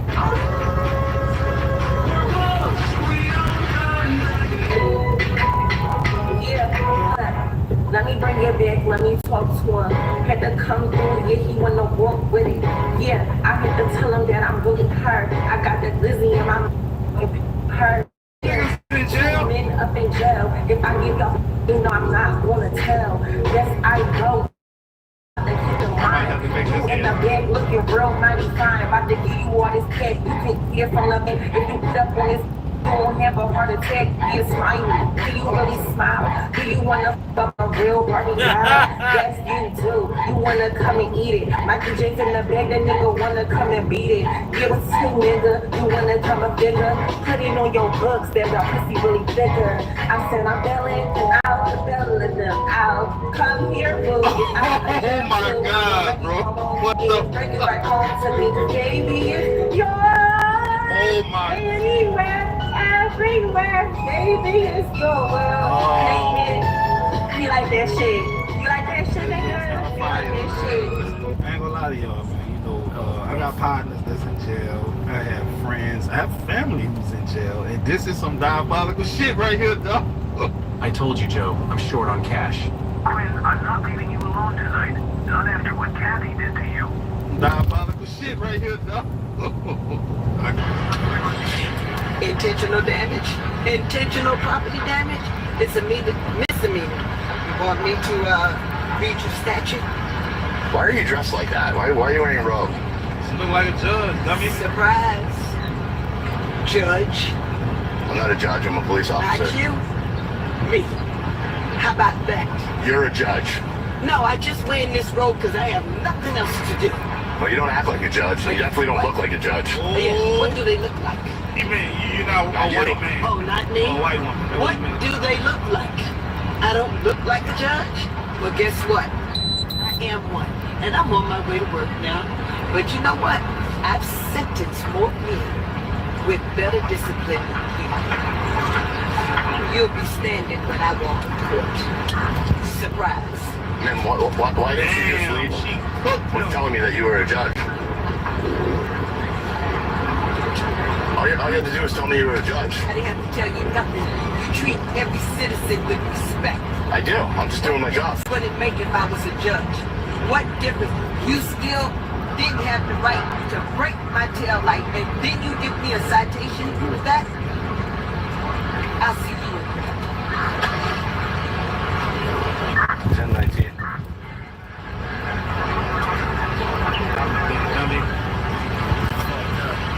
Hey man, I would love to see that officer's face when he walk in that court, bro. I ain't lying. Shit, I love when police officers get in trouble, bro. It's like, I feel like every time a police officer get in trouble, an angel gets his wings. They are the chronically ill by drawing too much blood. Nobody talks about it. It's the dirtiest, filthiest secret on the planet, the blood draw crisis. So what this is billions and billions and billions of gallons of blood, your blood, pregnant women's blood, just being taken somewhere. Nobody knows where. Nobody knows where. When you get a blood test, they draw all this blood from you that they don't need. They only need a drop of blood at your blood test. You're pregnant, they'll take 5 vials, 7 vials, 9 vials, 10 vials, and they won't even realize that they could give a baby in the womb hemorrhagic shock. They don't know that. It's like, what? Take 5 vials of blood from a woman who's pregnant, and you're now possibly damaging the baby's brain. What? But nobody talks about it. It's crazy. And then with chronic illness, it's like, you're not feeling good? Let's get 10 more vials. You're not feeling good again? Let's do 10, 12 more vials. Wait a minute. You need to go to a specialist now. You still got your tingles, numbness, aches and pains. You still got your ringing in the ears. Still your balance issues, your vertigo, your dizziness. You still got your neck pain, your back pain. Let's take 20 more vials, but wait. Let's get you to a Lyme disease specialist like they know, okay? We're gonna, sorry sir, or ma'am, we're gonna take now 40 vials of blood out of you because we're gonna run every test there is because you're chronically sick and we don't know why, and you slowly die. They are the chronically ill by drawing too much blood. Nobody talks about it. It's the dirtiest, filthiest secret on the planet, and it's got to stop someday. Now, I'm not the smartest man in the world, but I would love to hear some professional people in the medical profession chime in on this because it sounds very believable. Because when I was in the hospital, boy, the amount of blood they took from me is crazy. Like, for real. Like, and then they kept some of it, this vein, that vein. Man, come on now. What y'all need all this blood for? Buddy said they only need a drop. You see what I'm saying? Like, what's up? Wow. Your little, grandma. How old is the grandma? This is nigga, he said 73. My name Marcus, and she was watching Boomerang, and she always talk about Marcus. Marcus, darling. I thought I put on you one time. I don't know, yeah, I grew up, you came out of my grandmother, you know, we all stayed together, stayed with the grandmother. But last night, when my little girl was at work, the grandmother kept talking and playing games with me. She had a little moo-moo gang on. Oh my God. Boy, you a freak, boy. Wow. Are you from New Orleans? Yeah, I live in Detroit. What was it like, man? This nigga don't sound like he from New Orleans. Man, nigga ain't from New Orleans. It was real good? Okay. It was real good. Does she have dentures? No, she ain't had no teeth. And so your girl knows you did this because she hyped it up. Oh, so don't put it at work last night. My kid was in the little city, so her grandmother was out, you know, we were just chilling in the crib, she had cooked some stuff. After we got done, hey, she kept calling Papa Star, and I told her to quit playing with me. She had a little moo-moo on. So the little moo-moo. Yeah. We know what a moo-moo is. Yeah, and that thing was finding mine, you know, I told her, she told me to quit playing. And I was just a little pissed. And she said, don't make me tell my granddaughter no good. And I see it up in it. Wow. Are you gonna do it again?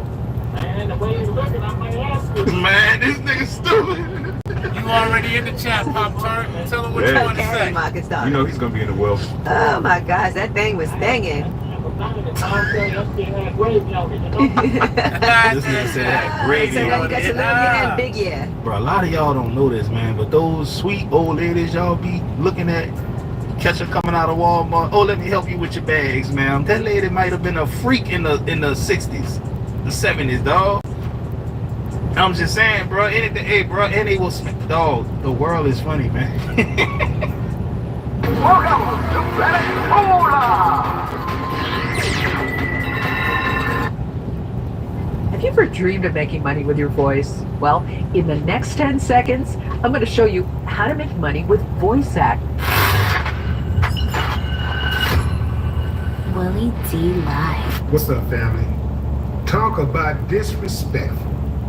They done dragged Barack into the freak-off trial. Man, Barack was just minding his own business. Chilling. Think he was fishing or something. Next thing you know, his face is on an ecstasy pill. Whoa. We'll come back to that. Sheree Hayes, an exotic male dancer known as the Punisher, testified on behalf of the prosecution on yesterday. Sheree told the jury about his first encounter he had with Diddy and Cassie, saying the couple hired him to create a sexy, erotic scene for them. He says that he was first hired in 2012 when a woman called and booked him for a midnight gig at the Trump International Hotel in New York City. He says he was hired to perform a striptease for a group of people, but when he got to the room, he says it was Cassie in a bathrobe and a wig. He told the jury Cassie told him that she and Diddy, neither of whom he recognized at the time, didn't want him to dance and instead wanted him to create a sexual scene with baby oil. He said the room was dimly lit with bottles of baby oil on deck. And Cassie told him to apply baby oil all over himself. And Diddy would come out eventually. But she warned him, do not look Diddy in the eyes. She didn't say don't look him in the eyes, she said don't acknowledge him. Okay, she said don't acknowledge him. He said Cassie gave him $800. He said Diddy entered the room with a bottle of Astroglide lubricant in his hand. He told the jury Diddy would give Cassie subtle directions, namely lighting adjustments and body positioning. And then Diddy and Cassie eventually went off by themselves into another room. He says Cassie came back later and asked if he wanted to finish, but he said he declined. And then Cassie paid him an additional $1,200. He said that he was hired about 8 to 12 times, and he recognized Cassie immediately.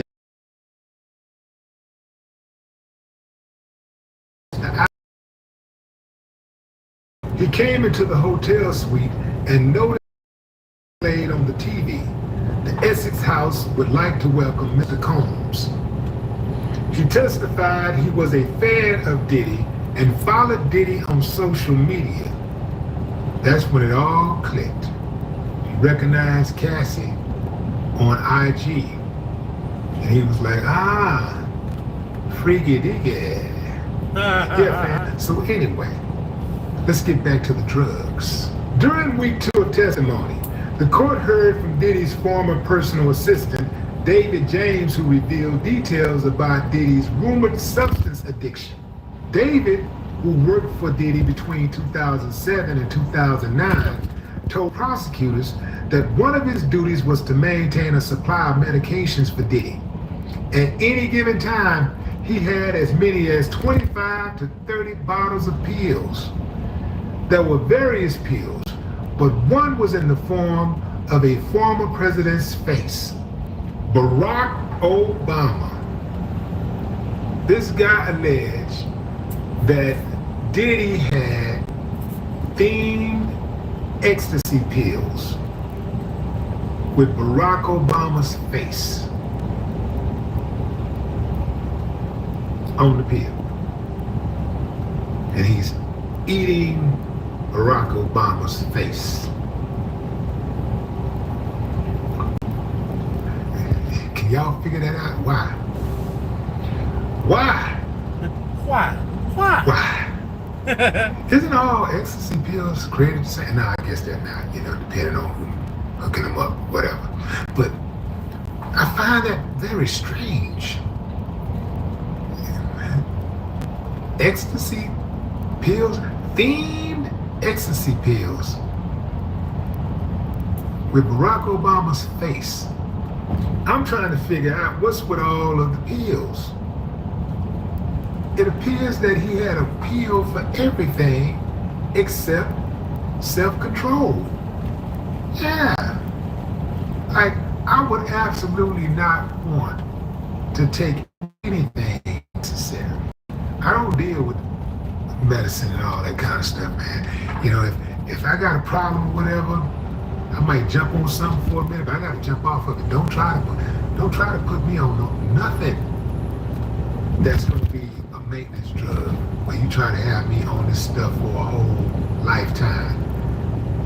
Go down there, Pat fam, and oftentimes you'll reach the point of no return because when they give you one medicine, it messes up something else, and eventually it destroys whatever it is that they're supposed to be trying to address. So I don't do that maintenance medicine stuff, I'm natural. I go the natural route. The best form of, and I know I'm a little off topic here, but I'll jump right back on it because this is important. Preventative medicine is the best medicine. Eating right, taking your vitamins, working out, exercise, yeah. And also, and this is a big one, also making sure that you have stewardship of your energy, because a lot of times you're around that demonic energy. Pirates are always so annoying. I'm good in extortion. All right, man. How about y'all, man? I'm hanging in there. Who found this video? You know that sorry nigga right there. You look good though. I know how Chris came across that, man. Chris always got the relationship videos. Yo, this is ask. It's ask and we standing on business. That's what. Yeah, it's a good video. When people say like, oh, no is worth going through all that, no is worth all that crazy energy, I never got on that vibe because what happens when it is worth all that energy? When they're the full package, they're the whole combo, they eat it, they lick it, they do it all. What happens? Because I do believe that that is a demon. That is someone that was put on this earth to f with me, okay? To help me character build into becoming the woman that I am today. I'm still struggling from a person that did that a year and a half ago. Okay, because why and how could you put it down on me? 7 rounds, no stopping, and he 7 times without stopping. This was every time we were doing it. He could go Hold up, pause it real quick. On my mama, ain't no man gonna skeet 7 times and keep going. But these YNs, huh? them YNs. What, skeet and you don't go down 7 times? Yo. 7 rounds? That's all goddamn T1000. T1000. Ain't no man skeeting 7 times. There's women that can go like that. I did that on the D pill. I keep going, right? Keep going and I bust again, but after that I'm tapped. I mean that mushroom tip is dead. She said 7 times? Yeah, that's The most in my 20s, the most I went was 5. No bullshit. Five times. Yeah, bust. Man, Kept going. that's straight cap right there. Yo, That's straight. on my mama. On my mama. So you went inside of a That's on gang. Yo, you gotta do this. That's on gang. Y'all remember that? I remember that shit. Because she was telling all her friends. Yeah, but, well, think about it. I remember when we was young. Kids. I mean, you had figured out how to masturbate. I busted 10 nuts. Well, I was stopping. I was like 10, 11 though. You remember those days? Yeah.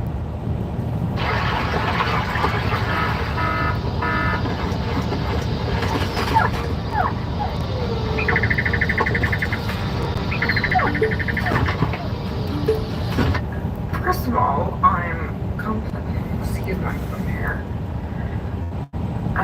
complimented that people want to know. Obviously, my fucking eye and my fucking hand is fucking bruised. But the story was there were 2 girls together. 2 girls together, and he called them the F word. And to be fair, yes, I did punch him first. He punched me back, which I respect, in a sense. But no. Nigga, your health ain't critical yet. You're 1 shot away, literally.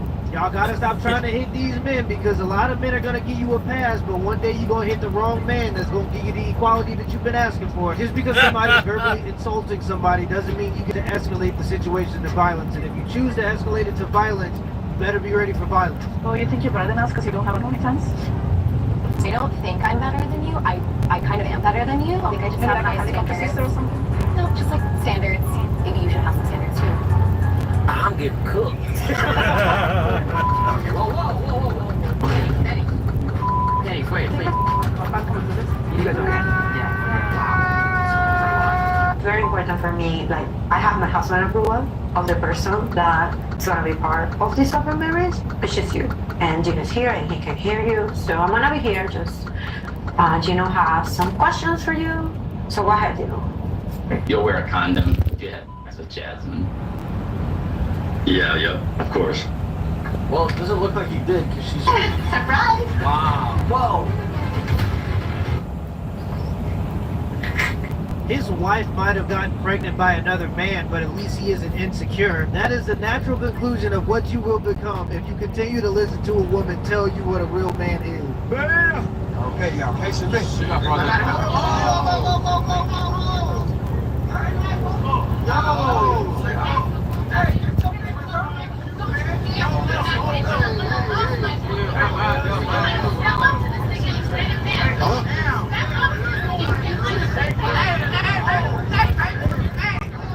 It looked like she hit the wrong person. How you gonna lose your Rolex gambling and now you want the dude to crash out because you lost your Rolex gambling? You want that man to risk his life just because she don't want to face the consequences of her own decision. Maybe you know that's not how this goes. Looks good as fuck. Thank you.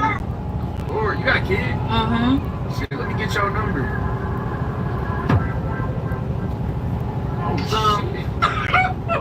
Let me get your number and take you out.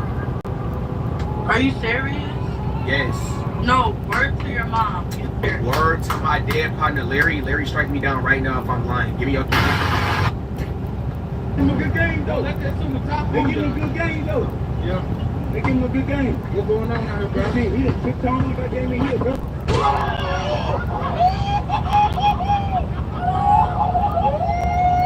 Bro dumped that basketball in the name of the Father, the Son, and the Holy Spirit. I guess we'll see him on Sunday. For God! Jesus Christ!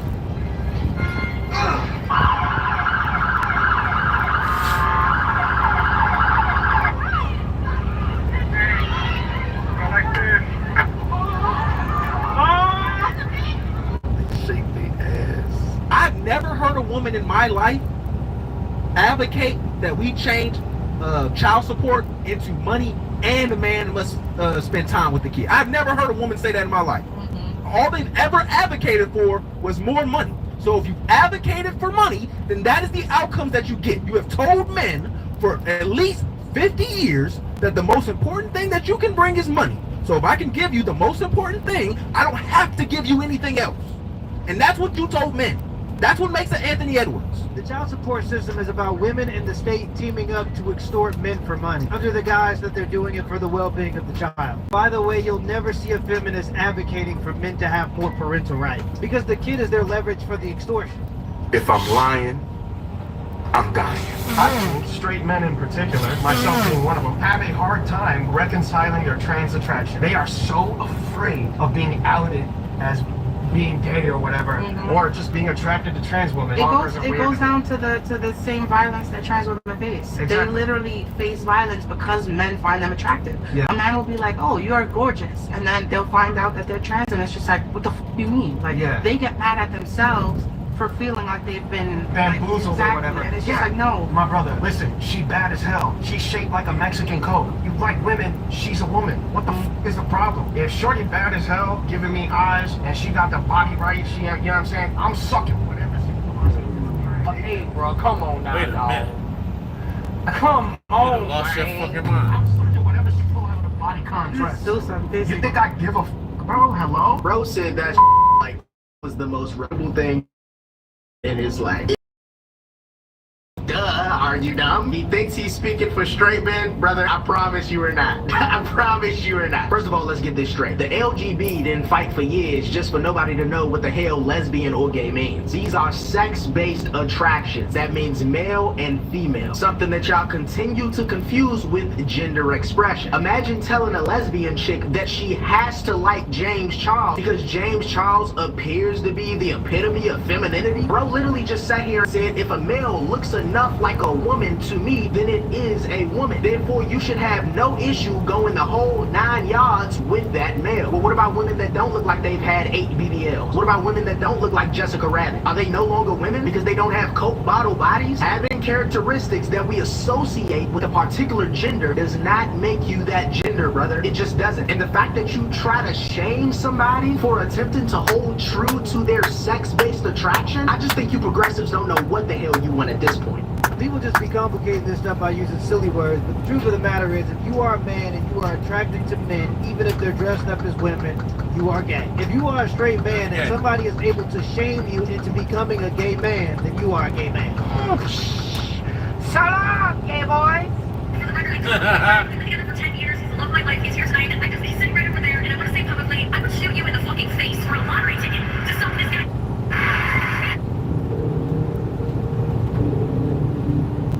I don't get what part of that was funny. All the celebrities there just purposely laughing. Oh, how funny. If my significant other verbally abused and publicly humiliated me in that way, no one is leaving that room, including me. And the comments and the response I've seen to that video was why I don't take relationship advice online seriously, because I saw people responding to it saying if the man was offended by that, he's insecure. 10 years with your significant other, and they just wipe the floor with you in front of millions of people. They talk about how they would execute you. Alright, Gabby from Vegas, let's go ahead and pack your concentrate order. So our brownie batter went back in stock today. Millions of people. They talk about how they would execute you to have the opportunity to cheat on you, and that's funny. Maybe I've just gone backwards. In and push up. Some of the husks should come up. Repeat this process until you only left with the shell. Believe it or not, husking the coconut is a very competitive sport here in the islands. Record for the man, 3 seconds. Pretty good, yeah. For the ladies, 2 days. I just okay. Alright, And this is literally all we want. A little body, facial hair, a little muscle, and a little fat. It's that simple. And it's literally a picture of fucking Superman. I love how she phrases it too, like this is all we want. The standards aren't even that high, and then it's just literally Henry Cavill. Like, I don't even have to say anything. Like, what? Gentlemen, if you want to get a woman, it's so simple. This is all they want. It's like just the bare minimum.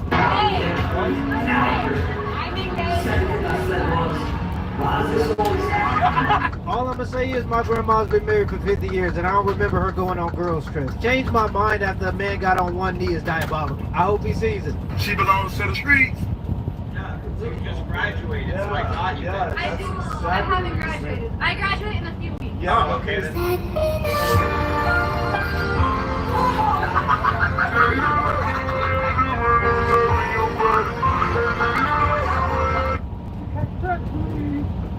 Oh, God. Oh.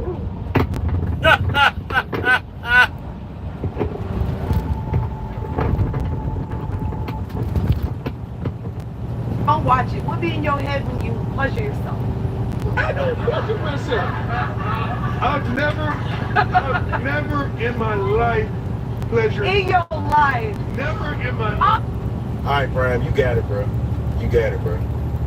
You the greatest nigga. Yeah, you the GOAT, bro. You can run a 4-2 NFL Hall of Fame. 2-sport professional athlete.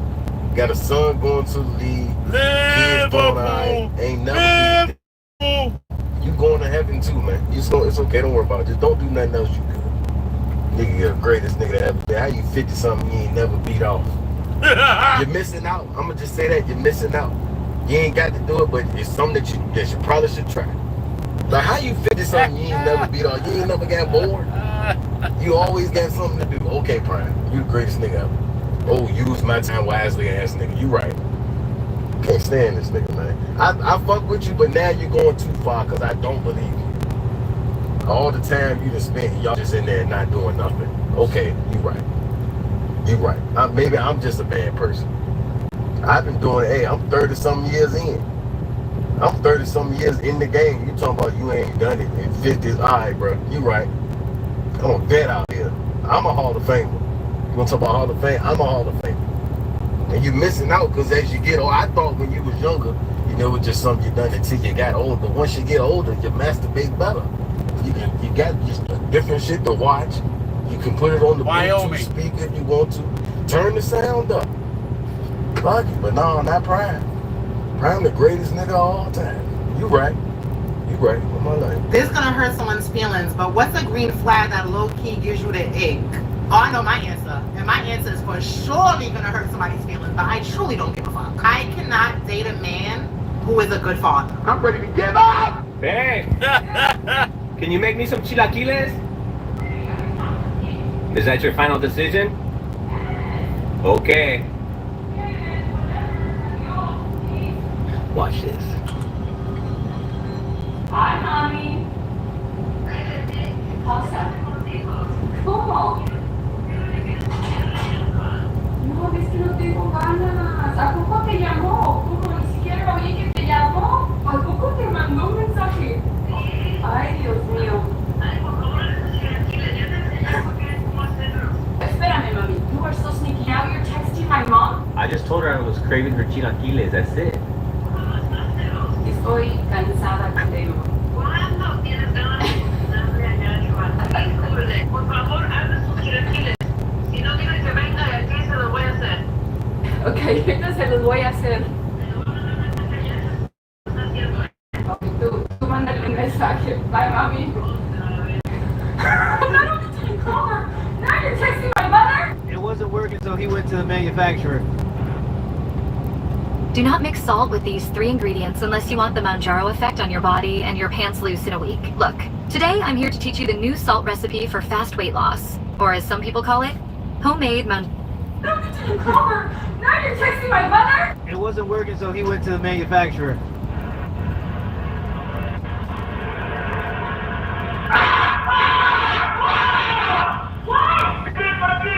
Oh my God! He did it again! Bro, stop!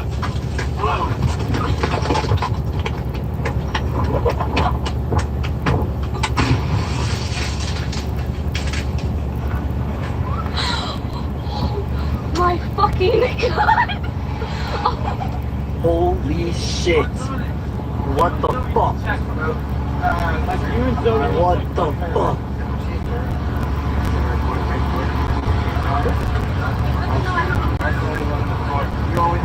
Are you good? You were in the cheating relationship. I was caught with someone's wife. Yeah, I didn't know that she was married, but I was caught with someone's wife. Mutual help. You also walking. No. We were done. And then next thing he walked in and was like, "Is this what the fuck happens when I'm not here?" So I was like, "Oh crap!" He jumped over the couch straight. Jumped. Yeah, he leaped over and died. Who did he start with? Me. Definitely. So while he was panel beating you, did she try She's trying to scream and she's trying to what, and then I think at some point she was like, "Leave him alone" or something. Then it was like, "Whoa!" Then he stood from me and went to her, and then I tried to run to the kitchen. No. What? You said this is your side. This is you. This is your problem. You want to screw a married woman who's connected. It was very nice knowing you. I've had beautiful women, I've had ugly women. I like staying alive. I think if I just get a nice bouquet. Oh, that's gonna work. She's gonna say, "Oh, that's fantastic. I'm gonna give up the life of the guy I'm gonna marry now. I'm gonna be the mother of his children because you gave me a dozen yellow roses." What are you, a Malacca, man? You know what a Malacca is? If I play my cards right, I can even be a captain. I'm Italian. Great relationships start off as friends. No, it don't. Damn, you hurt. Somebody hurt you, huh? It's okay. The next nigga gonna heal you. Hey, let her speak for herself. Do you need to be healed? You do? She's in her healing process. She's in her healing process. Healing. Healing. Healing. Healing. Healing. Healing.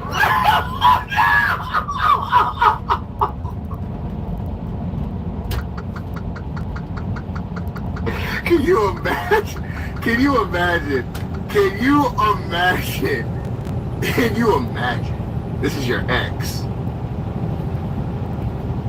Healing. Healing. Healing. Healing. She's healing. Let her heal. Let her heal.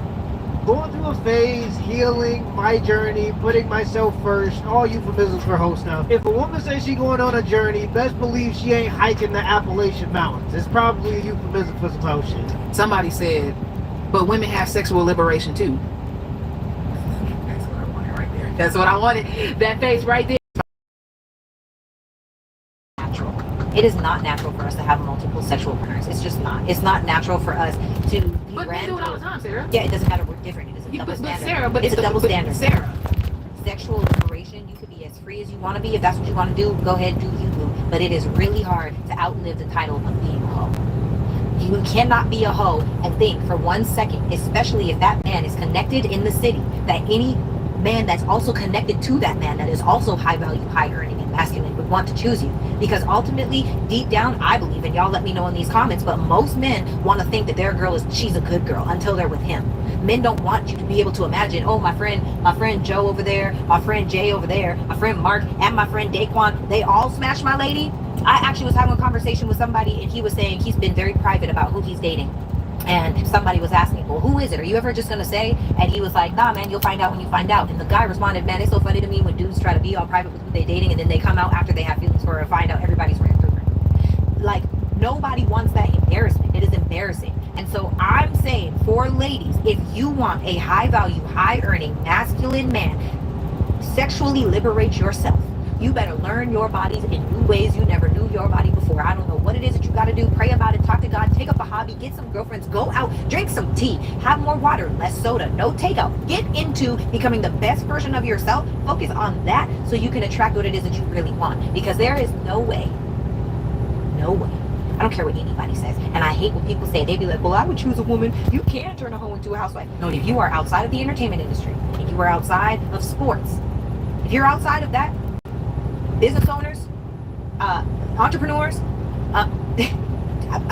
baby, it's not happening.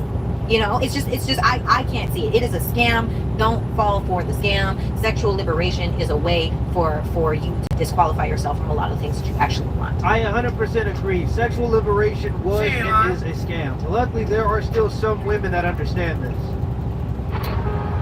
My world is in constant motion. The gym, the airport, the spotlight. I've learned.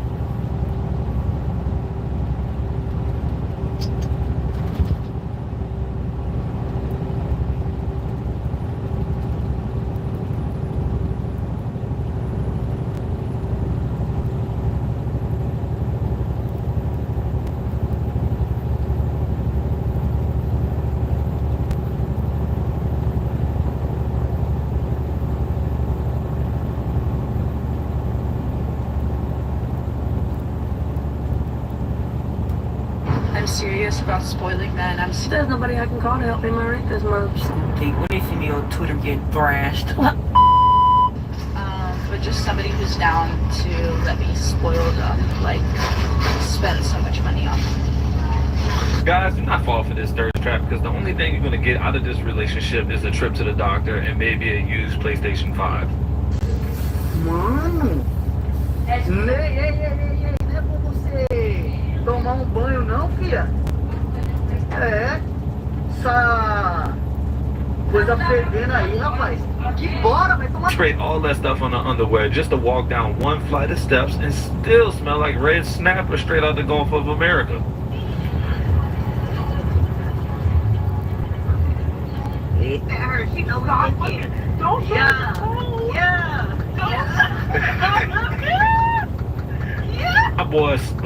My boy just got a palm full of back. He didn't get any glutes on that smack right there. And God forbid, bro, that truck was leaning to the side. I am on my ass for the first time in a very long time. And I'm sitting here and I'm like, wow, there's nobody I can call to help me marry this month. I don't have a job. And there's nobody I can call. But there's somebody I gave $350. Men, all men. You wanted to borrow $350. You wanted to borrow $800. You said that you needed a little rack. You was gonna give it back plus some. You ain't done shit. Crazy thing is, we know you gave them more than just money. You probably gave up some buns too. I wonder what people from my middle school think, or my elementary school think, when they see me on Twitter getting thrashed. Like, do they double take and be like, oh, ain't this? Oh, shit. Or be like, oh, I always want, you know? What y'all be thinking, like, when y'all be seeing, hello, me, pow, pow, pow. You know what I'm saying? I was always curious. You know what's creepy? The creepy thing is that you're saying that people from elementary school is watching you. Man, dude, wouldn't that just remind you of who you were looking at when you were in elementary school? That shit's creepy.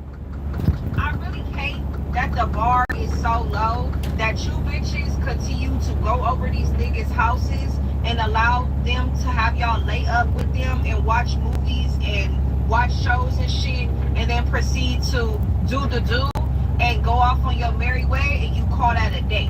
That's not a date, baby. Netflix and chill, going over a nigga house, that's not a date. And the thing is, you niggas have gotten comfortable because there are a lot of girls that allow you to do that, and so you feel like, oh, well, I'm not about to go spend $100, $200 to go sit down with this girl and eat and talk about, you know, her interests and shit like that, because old girl, she came over the crib and busted open for free. Alright? No.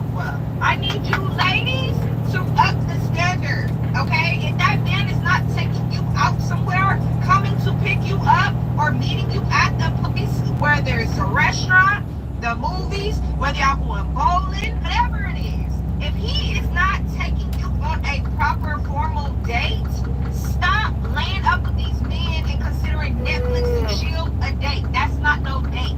And if every time you see him, y'all just laying up or doing a do or watching Netflix and chilling, he don't like you. And this is your sign to go get the 3-on-6. My name is Melissa. I grew up hating my mouth. Or doing a do or watching Netflix and chilling, he don't like you. And not only does he not like you, he does not respect you. Know your worth and get it together. been different if we can take you to Olive Garden. It would have been different if we can take you to I don't know, Applebee's, somewhere easy, all right? But all y'all want is these $300 dinner dates, bro. You can't have those 5, 6, 7 times a week. All right, Netflix and chill, all right? We know Kevin Hart's about to drop that new special. We're trying to check it out with you. Y'all know y'all have free will. Like, nobody is putting a to your head and say, you gotta do this. If you're unhappy in a relationship, I got an option for you. I got a plan for you. Be single. It's really that simple. I promise you. It's okay. I know y'all never heard of that option, but I'm here to help. I'm here to help. If you haven't figured this out, this is a cheat code for any male that can work hard and be by themselves.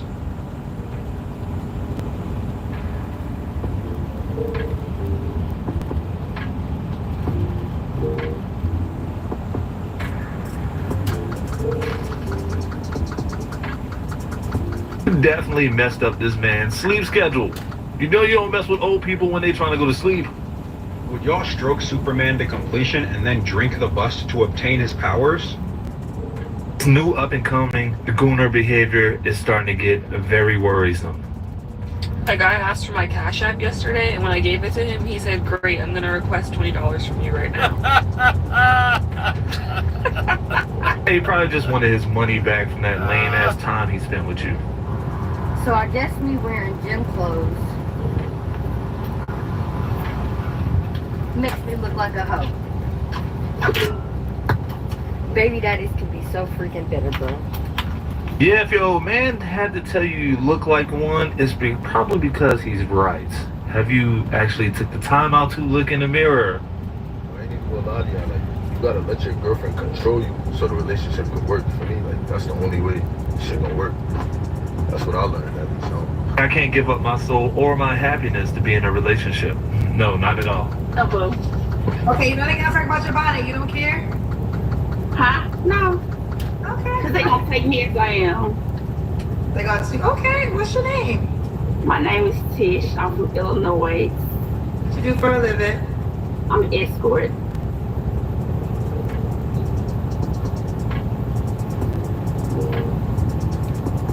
What? So you get paid to have sex with men? Correct. What you calling me for? You already got a full amendment. No, listen. But I'm trying, you know what I'm saying, to, you know, I just wanted, you know, one friend, that's it. So the men you sleeping with, they can't be a friend? I mean, they okay, you know, they already occupied, they are married and stuff like that, you know, so. Well, let me ask you, have you ever had a boyfriend while you've been an escort? I have, of course, I have 11 kids. What? Are you being honest? I'm being very honest with you, yeah. How many baby daddies do you have? I have 2. Okay, so you couldn't be with any of those men? No, because he's a mess. He was toxic, my first baby daddy. How old are your kids? My daughter is 14 years old with a 2-year-old. What? How crazy is this that you, a mom of 11 kids or 2 kids or how many kids, come on here and actively promote yourself being an escort and have the nerve to say you're ready for whatever comes along this way? God forbid a man is really trying to date you. I just don't understand. I am very confused as to think why this would be something that she's okay with. Like, what does she think her chances are? This is mind-blowing. The reason why the dating pool is so trash is because of us, the women. I'm going to explain. Women are so brainwashed that if you're single and that you're not committed or have a ring on your finger, that you can talk to whoever you want to talk to. You can date who you want to date. You can have sex with who you want to have sex with. We're brainwashed to think that. Listen, ladies, when I tell y'all, that's nasty. It says a lot about us as women. If we feel like just because we're not in a committed relationship that we can do whatever the fuck we want.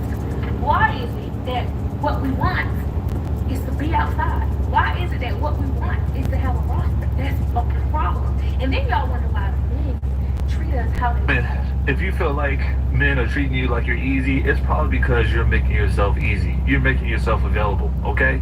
If half the block smash, and you finally get to talking to me or whatever, bro, like, what do you think I'm supposed to be? Look for an ATM from our bank, or we'll have to pay a small fortune in fees. BMO has more fee-free ATMs than the 2 largest U.S. banks combined. Wow, saving money and more convenient. Can I play a game on your tablet? Sorry, no games. But we do have financial tools. Financial tools?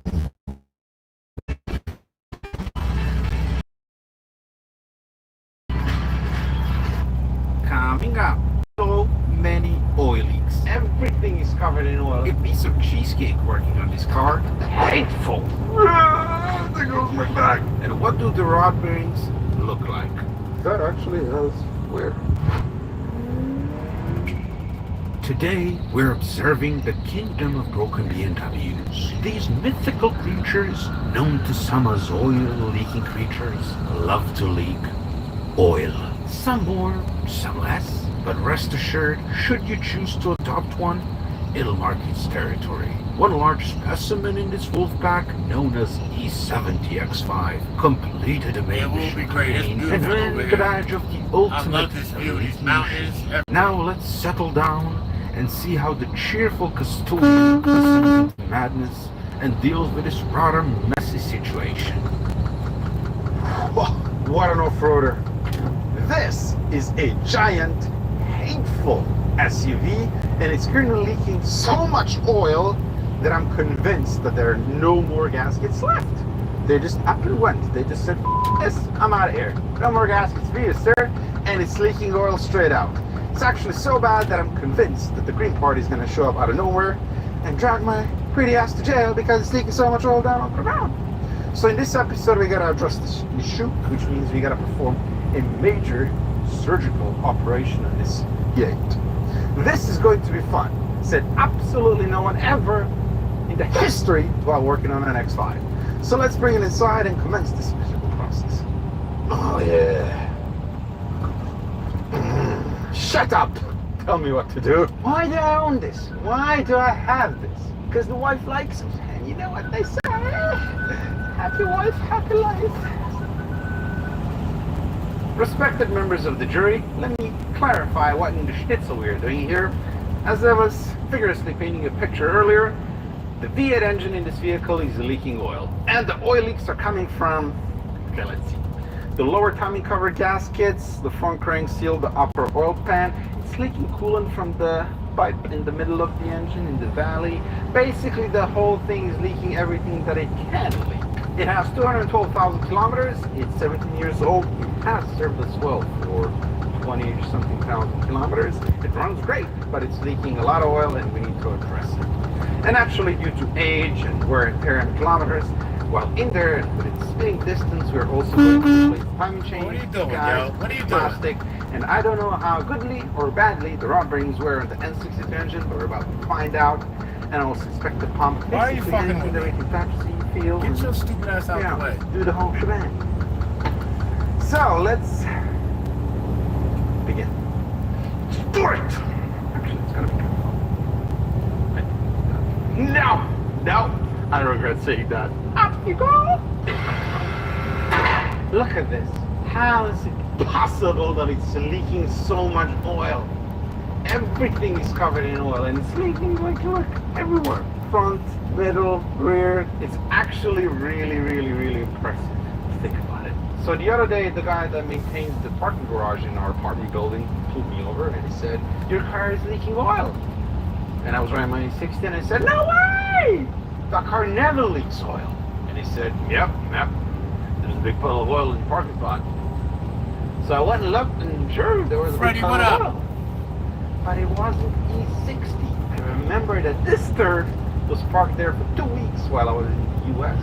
And it was doing its thing, spreading joy and oil everywhere.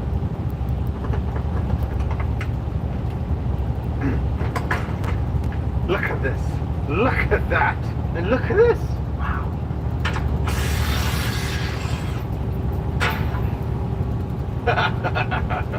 You know, I've owned quite a lot of oil leaking machines, never had one leak as vigorously as this.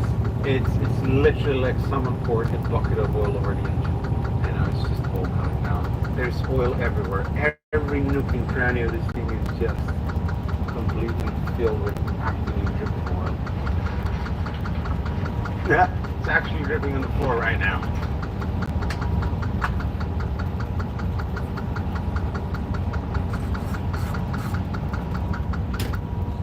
Hey!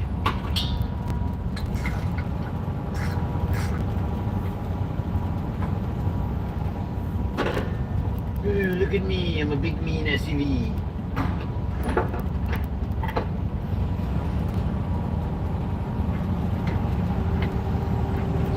Here's the plan of attack. We're going to start by removing everything on the top of the engine, the valve covers. Then we're going to jump underneath and start unbolting the subframe and removing the front diff so we can access the upper oil pan.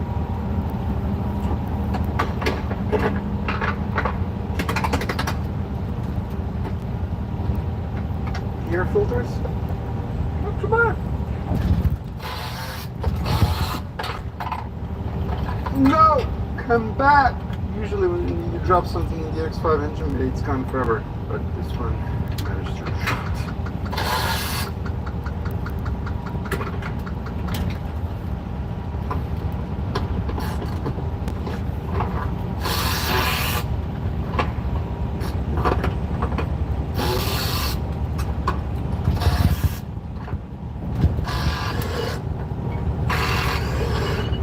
Okay, let's first try to whip out the intake manifold. So off the CCV.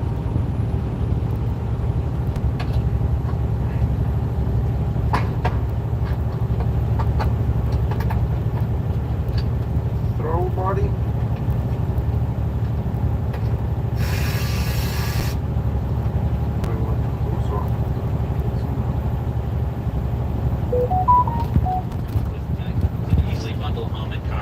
Save even more. Yeah, just while that breakfast burrito. There isn't too much hot sauce, is there? I have a sensitive palate. I actually like hot sauce. How about guacamole? I don't really know what we're talking about.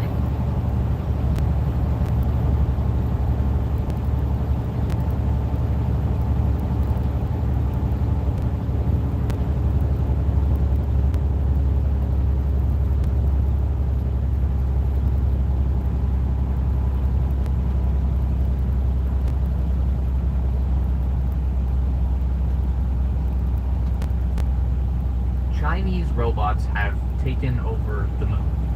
They've been up there for years now, exploring mysterious regions that were previously unknown, making new discoveries, and most importantly, they've been collecting samples of rock and dust that have been returned to Earth for study. In those samples, the Chinese have found something new. Something that will not only change the way we look at the moon, it could have a massive impact on the future of life on Earth. The thing about the moon is that the more we learn, the more mysterious it becomes. See, the Earth is weird, not just because it has people living on it, but because it doesn't behave in the same way as the other rocky planets of the inner solar system. And our big gray partner in crime is mostly to blame for this. Venus is the most Earth-like planet in the solar system. It's nearly identical in size and weight, but Venus has no moon. Mars is also pretty Earth-like. It's smaller, about half the size, and Mars actually has 2 moons, but they're small, like really small. Most people don't realize this, but the largest moon of Mars is only 22 kilometers across, and the smallest one is just 12 kilometers. You could fit both of these inside the city of Chicago. Zooming out to the gas giants, they have big moons, but they're also much bigger planets. Jupiter is 318 times more massive than Earth, and yet its moons are pretty much the same size as our own. That sounds weird, and it is weird. Scientists are still trying to figure out just what is going on here, and how the Earth ended up in such an unusual situation. That is why we study the moon. When NASA sent astronauts to walk on the lunar surface in the 1960s and 70s, they brought back a large amount of rock and dust. And one of the first things scientists noticed was that rocks on the moon have identical characteristics to rocks on Earth. That was unexpected. If the two bodies had formed separately, then they would have ended up being made of different stuff. They'd be like two individuals that met up in space and started orbiting each other. We think that's how most planet-moon relationships happen. But if the Earth and the Moon are more like identical twins, then they would have had to form at the same time in the same place. But how could that be? The prevailing theory that came around following the Apollo missions was that the Earth must have been impacted by a rogue planet about the same size as Mars.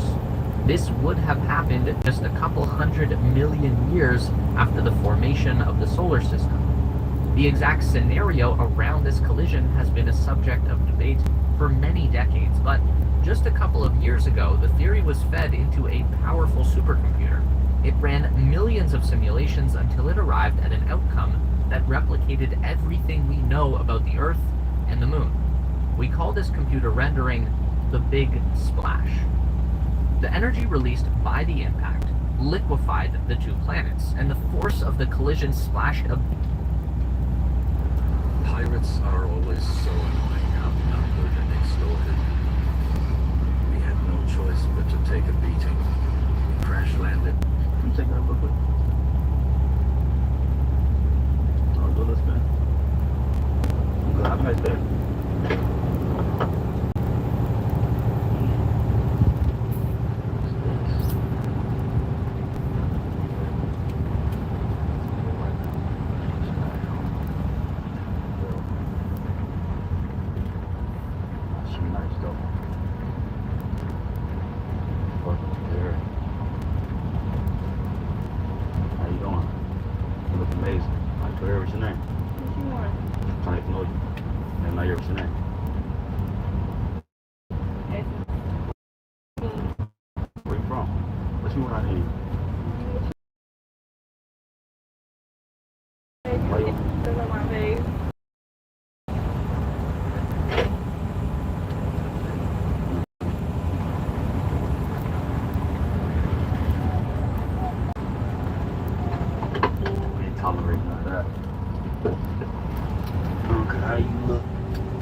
Oh, do a little bit.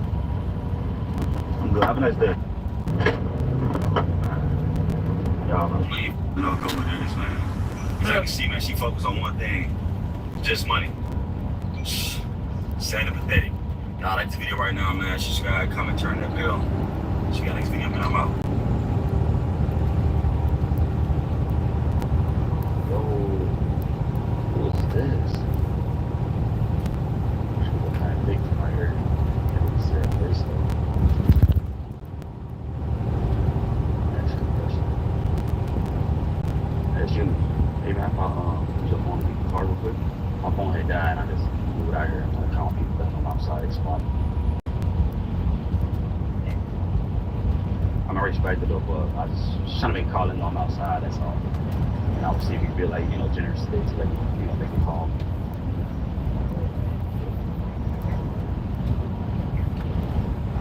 Kimmy, no call. I mean, so I make the call, you can delete it. I told them don't need to call it back, you can block it or whatever. I'm just trying to let them know like I'm outside, you know. I've been sitting here for a couple hours, like, or you know, like a nearest like CVS around here. Guess it's like get like a charger or anything.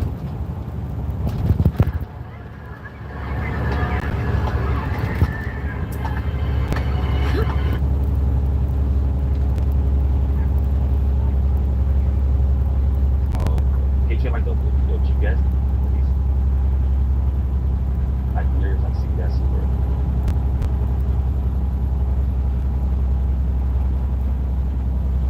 I get it. Yeah, I'm right there, right? Wow, that's crazy. One of these buildings is crazy. Oh, good.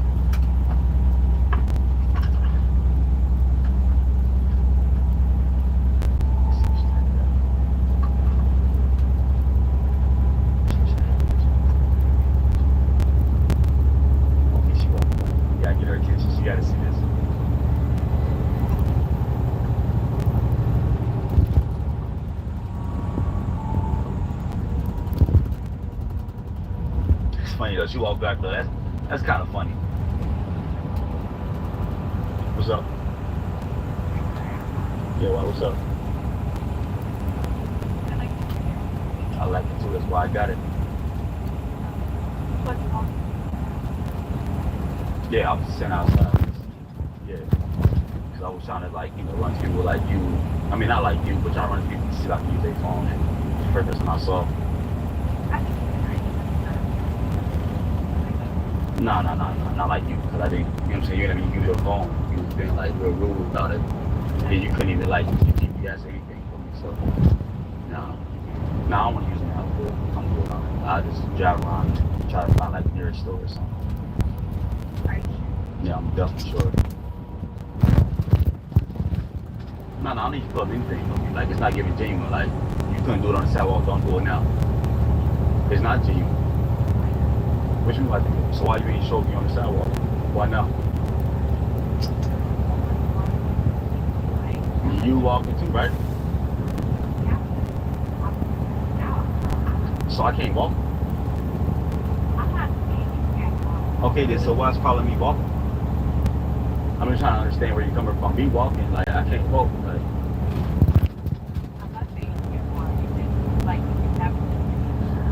Like I had destination, how did?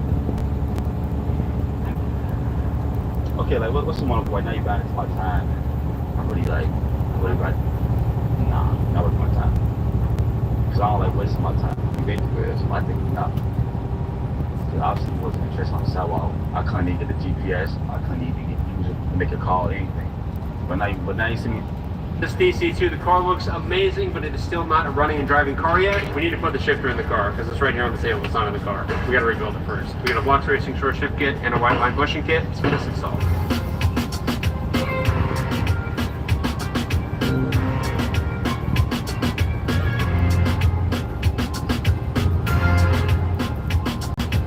Next up, I'm throwing our valve cover on. Last time I saw this, it was yellow. Obviously, Ricky didn't like the yellow or didn't match, so he shot it Ringo red. This is not a Type R engine, but yeah. I think it's going to be a nice touch. I think the yellow was a good idea in theory before we saw the car in full yellow vinyl wrap, and it was just too much.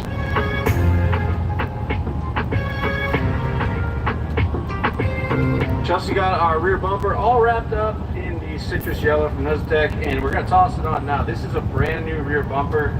We sourced this in the States.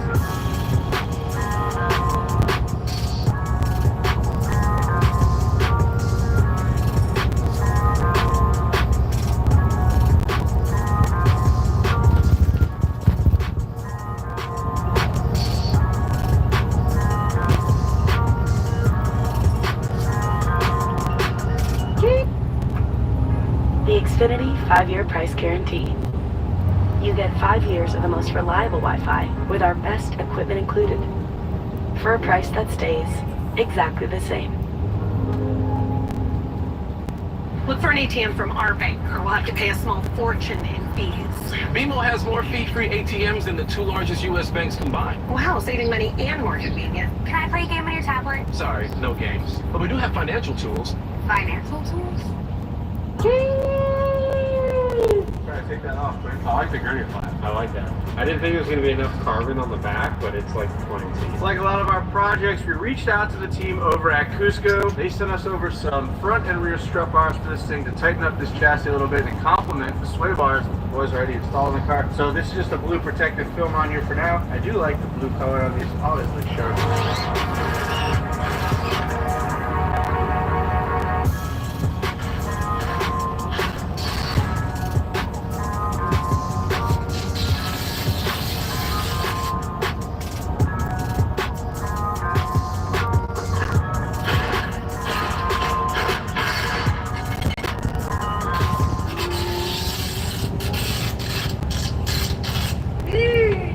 So shiny.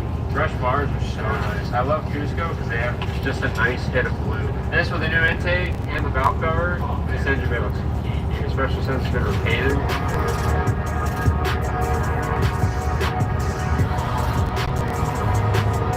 We got coolant in the B series. We're gonna fire this thing up for the first time since we had the engine out. Hopefully it works. I think it should work. Honda, dude, they run no matter what you do. You could be leaking fuel, they still run. Come on, baby. Oh, that's it.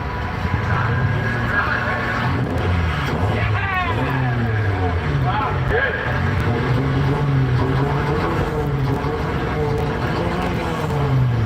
That's how you're supposed to run Hondas, right? Now that we have a running and healthy motor, we can install our brand new carbon fiber hood, bumper, taillights, get our Advent wheels on so we can finally see this thing in its completed form on the ground and go take it for a drive. This Integra has had by far one of the biggest transformations in this shop, and I'm so excited to see this car outside on the ground and drive it. The Integra is complete. The wrap, the hood, the lights, the wheels, tires, the suspension, the wing, the interior seats, everything on this car is finished. It's time to get this thing off the rack, get it outside, go drive it, because I want to see this thing on the ground. You ready, Ricky? Yeah! Yes, dude, it looks so good. I haven't seen the engine bit to it either. Oh, you can see this is pretty good. You took one day off and we finished the car and you haven't even seen it. Get it off the rack, baby. Come on.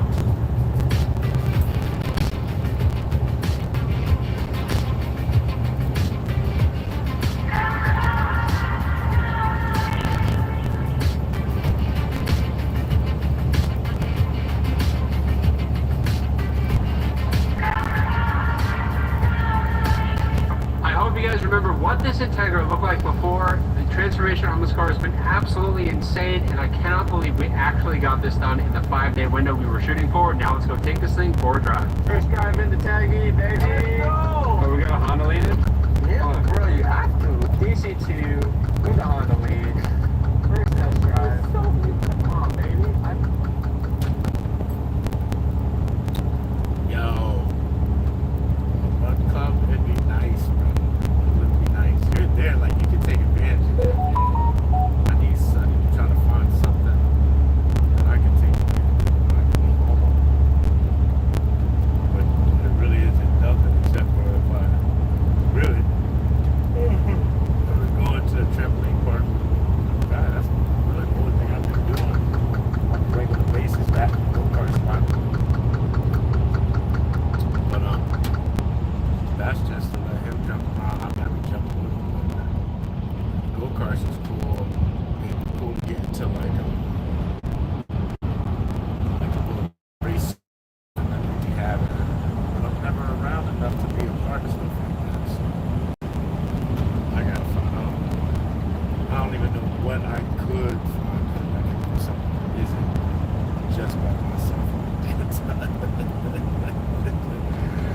like, yo, there be sometimes I be wanting to take off just so I can go do something. I was thinking about getting a membership at the dojo, start doing some jiu-jitsu or something again, just so I have somewhere to go when I come home. But then I'm like, that'd be a waste of money because going once a month ain't it. Twice a month, I'd have to have a place that's always open. Besides going to like Planet Fitness, like I'm trying to find something else. I don't know. But I guess I just gotta keep it on. You know what it is? It's the sacrifice, right? Yeah, go do that run club, man. Yup, come with the outfit. You know you like meeting people. Yeah, go do that. Hell yeah, tell me all about it. I'll live vicariously through you.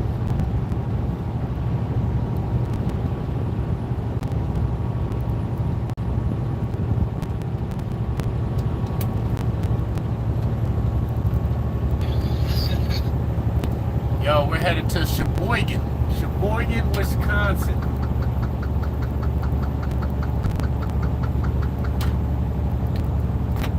Going to Wisconsin.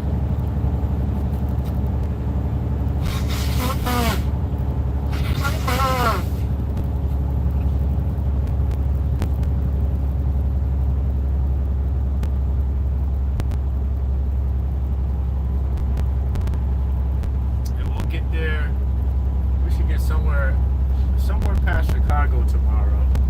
We might make it to Chicago, right above Chicago, maybe Beloit.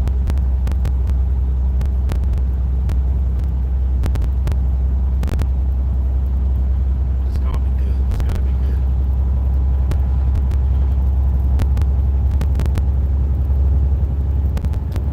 I'm gonna drive 4.5 more hours today. Tomorrow we'll drive another 11 hours or 10 hours, 10 and a half hours, something like that. Be there.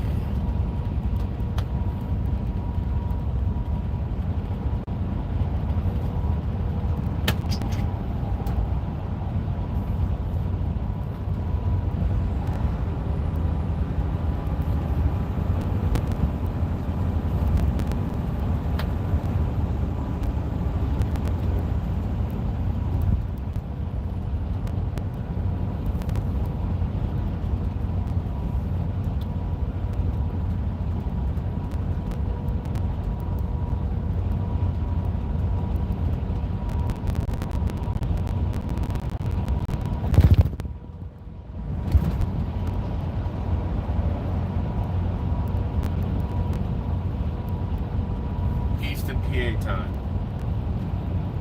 The time in Easton, Pennsylvania is 2:40 p.m.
Excuse me.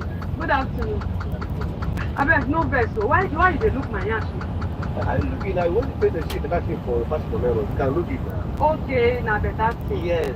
Okay, now why you look? Why do I look now? I want. I got to look the fine woman. Okay, no vex. Yes. I want to ask you one question. What's that? You like me? Yes. Okay, you like it now. Look where you like her. Okay, you like her.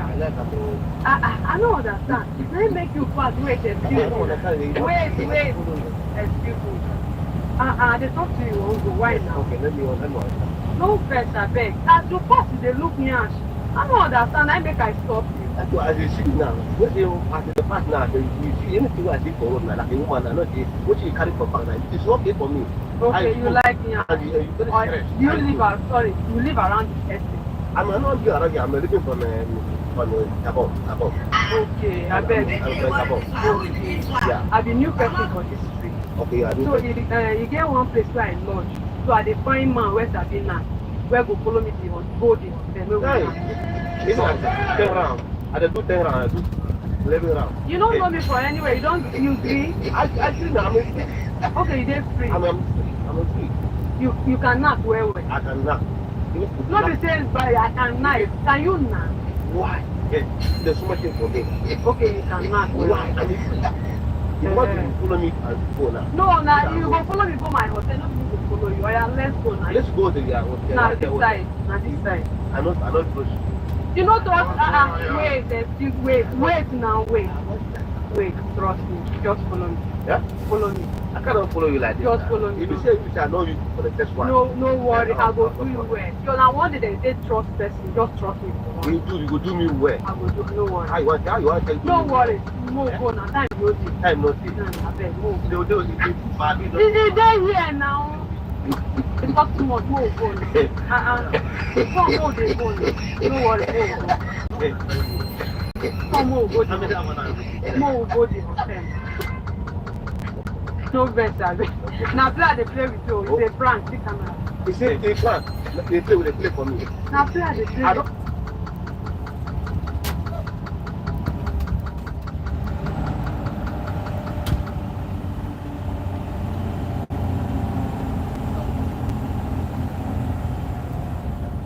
Welcome, Tavern Keeper. In this game, you will become a tavern owner, managing your own cozy tavern, crafting fresh ingredients.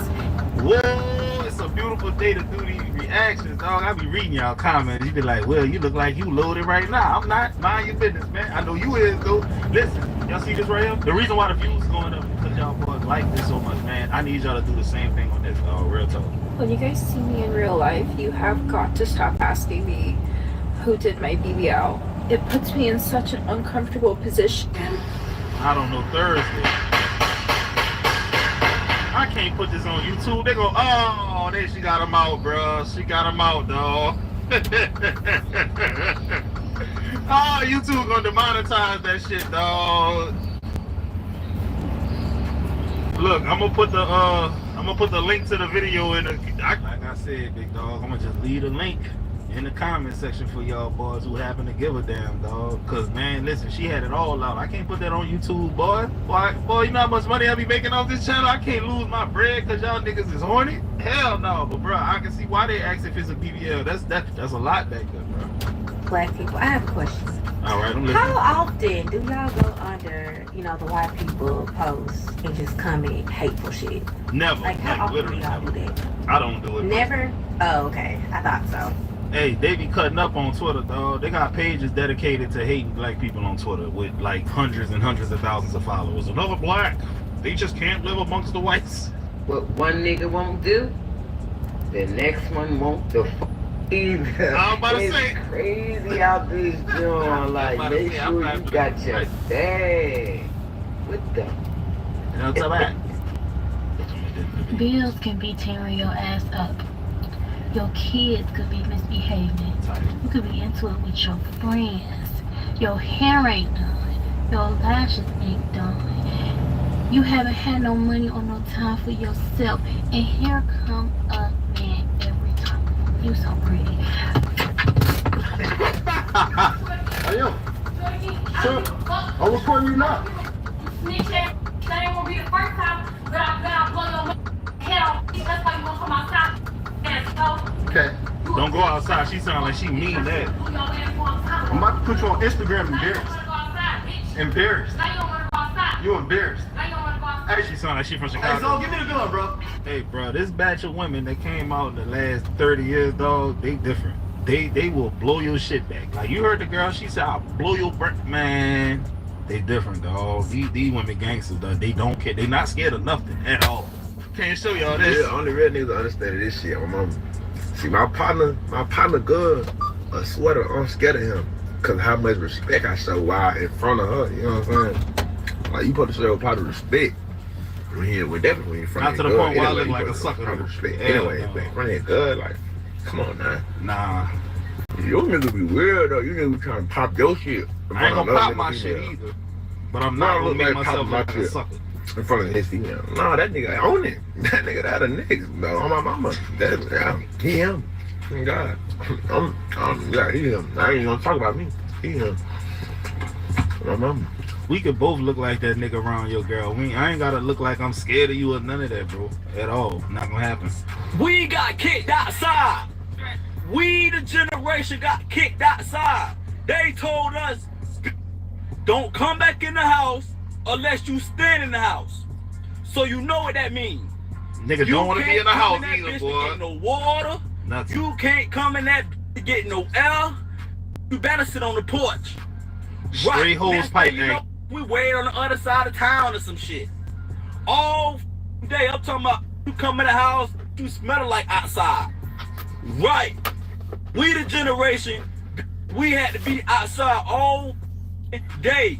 All day. But then get in trouble when we having fun. Boy, nigga mom used to be like, man, running through my house, go hop in the shower, smelling like outside. You see what I'm saying? Like, for real, outside got a smell. Fellas, relax. Oh, he about to go upside his head with that. Oh! Come on. Bro, you drunk as hell. You probably deserve your ass. No, he just ran to my car. Nigga, you drunk than a motherfucker. Look at you. Call for 911. Call 911. Nigga, they not finna help. Call an ambulance. They ran into my car and drove off. Call 911. Call 911, please. What the f happened? He get out the car to look at his car, right? Yeah. I jump in his car and take off. You jumped in his car? Yeah. You done took a nigga car? That's crazy. Look, come on, man. Put the goddamn sense that the Lord gave us, he ain't used it. Look, they racing for the cops. You know what they say? Get to the cops first, win. Look,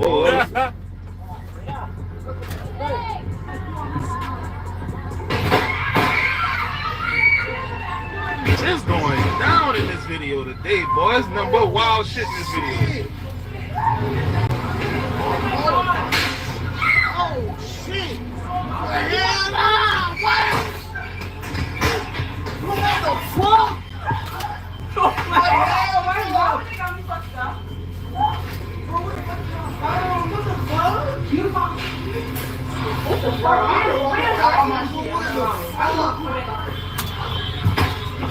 No.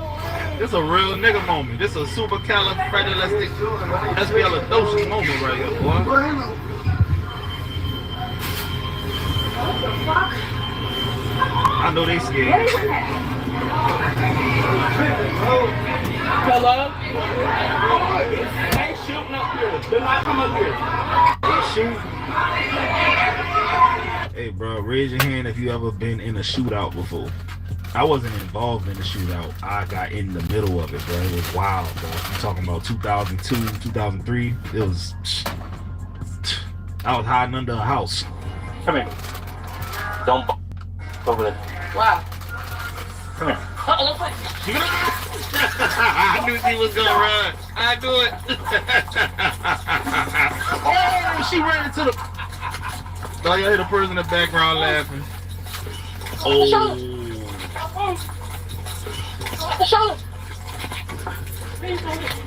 Oh my God, bro. They had me running from him and I didn't even do what they said that I did. That's what's so crazy. Boy, she said they had me running. You ran, ma'am? Please. Make car for me, please. It was a totally different world when I was a kitten. Until one day.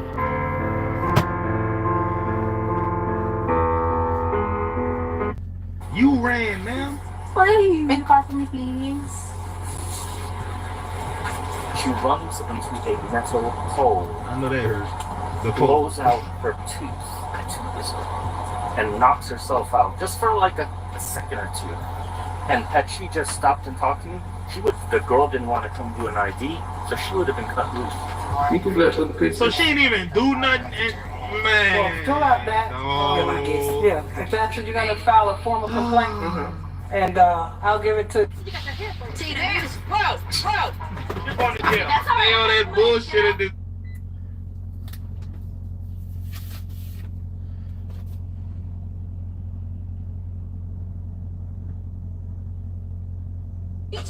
Hang on. Okay, stay right there. You got her? I got her if you want to get your cuffs. Yeah. What's your name, ma'am? Tina? Tina? Yeah? And who is this guy that you just hit?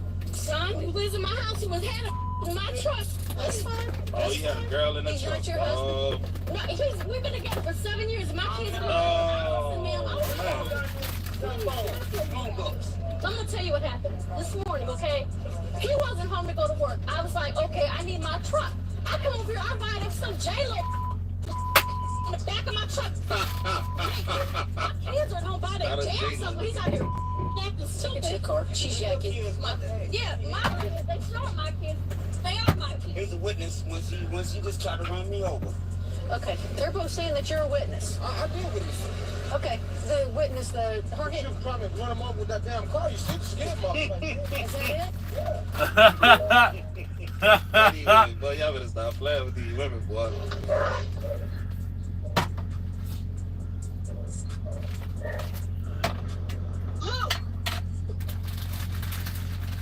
What's he screaming?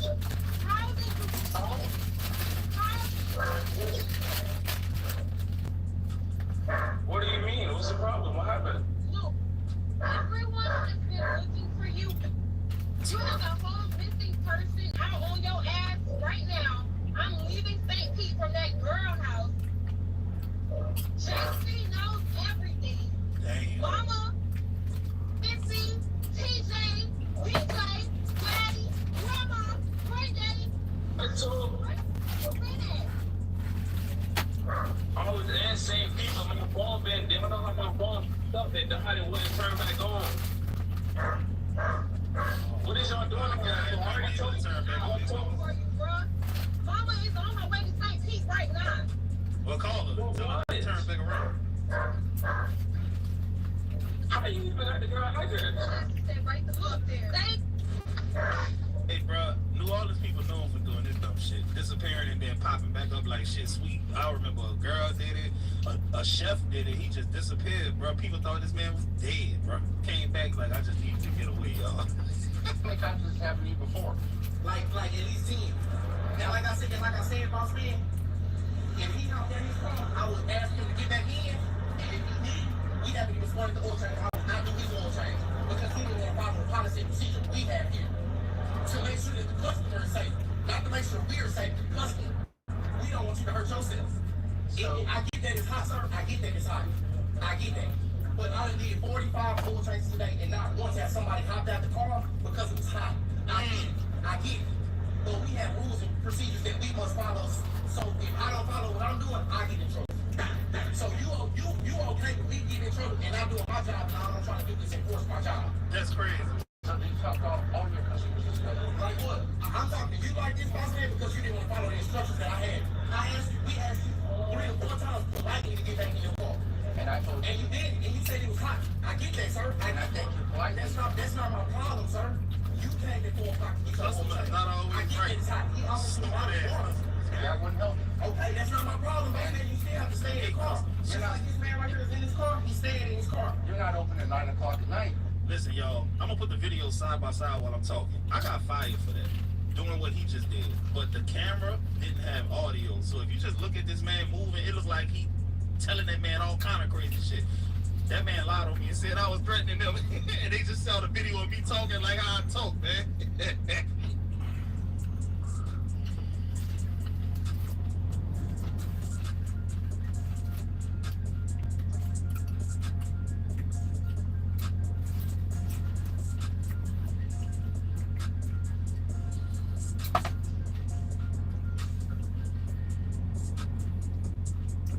Man,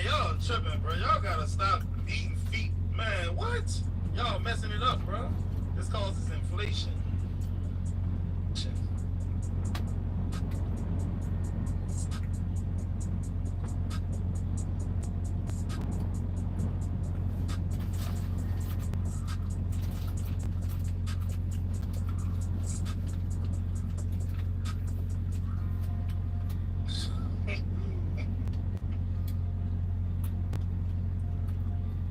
That boy doing a Tyrese cry right now.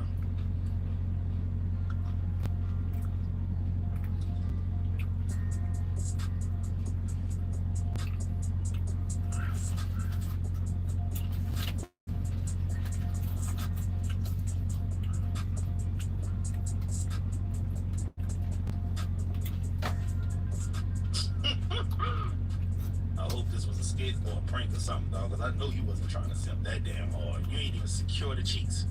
You didn't get a verbal commitment to them giving you some sloppy honor later, bro. You about to spend a bag, you trip. I'm glad your card did decline, boy. I don't like how shit in America is changing. Ain't nobody saying shit. Everybody. Prince don't taste the same. I ain't seen a Frosted Flake commercial in like 2 years. They said Doritos put holes in your brain now. Shit. Motherfucker just ate a bag of Doritos. Take shit back to the 99 and the 2000. Everybody was happy. Cash Money Burgers took over. Reeboks was 2 for $89. You remember when you could buy a Sprite and you would damn near automatically always win another Sprite? Hey, first times in America. Oh my God. I remember when McDonald's had the 2 cheeseburger combo for $2.89. Not anymore. Oh no, that shit like $8. Man, life is scam. Same meat. We used to get 20 nuggets for $5. This shit sucks now. It's horrible. Remember Swishers used to be like 2 for 99 cents. Like it before you like That it. shit don't even look right on the pack where it say 2 for $1.50 now. What's a swisher? You know, Tell me.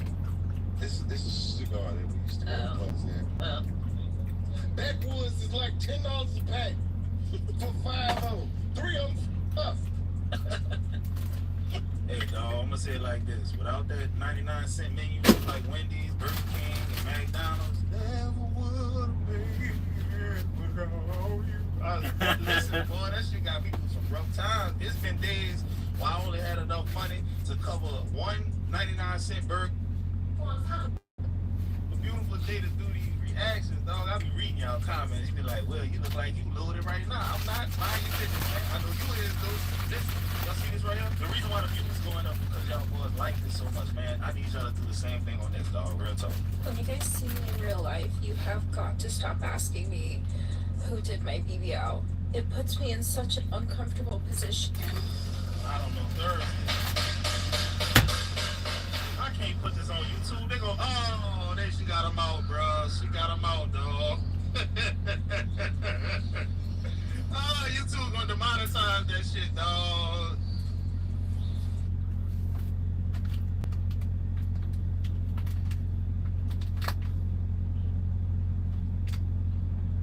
When you guys see me in real life, you have got to stop asking me. At Sunrise Senior Living, you can live with purpose. In our vibrant communities, residents receive Who did my BBL? It puts me in such an uncomfortable position.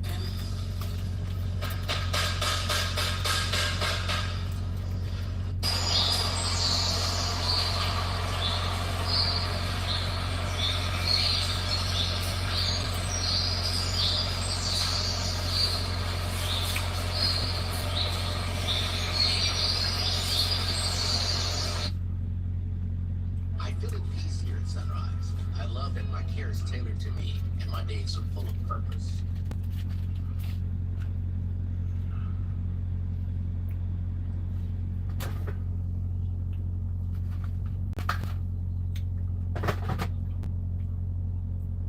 When you guys see me in real life, you have got to stop asking me who did my BBL. It puts me in such an uncomfortable position. Is it real?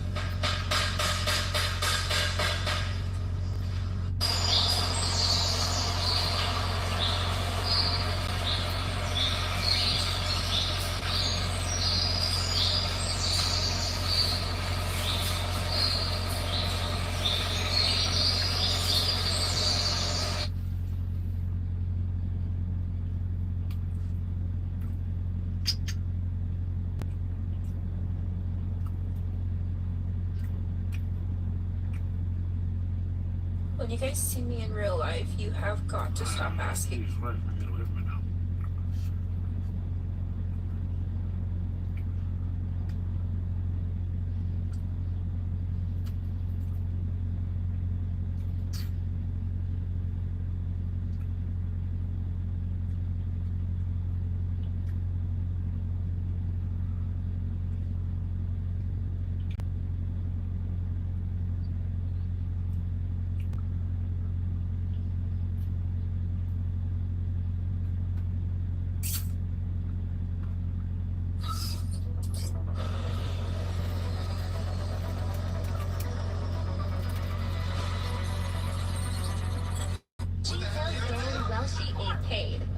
No, I paid.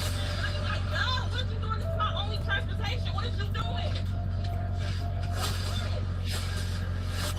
You ever notice the louder the screams, the deeper the damage?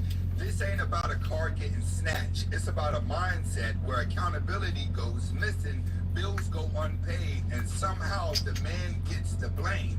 And that's just the start. I swear everything's so burnt out. If I get him for 4, she gets for 3. Just because she can decide where he stays and to pay for that. I make like $700,000. I want current, arrears, and future struggle. One of those things, I'll leave down on the tender and that's it. Today's scroll is pure chaos. From child support courtrooms to 7-figure delusions, a man losing his car and his peace all in the same breath. Let's break it down, and y'all tell me who's really the problem.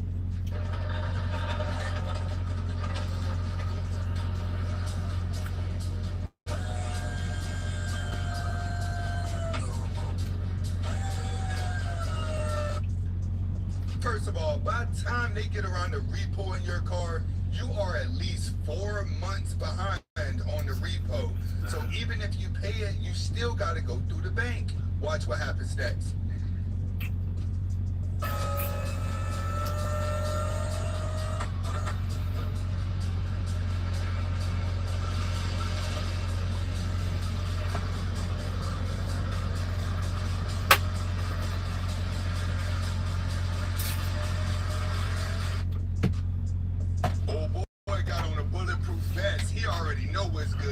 He probably already know what type of person owns this car.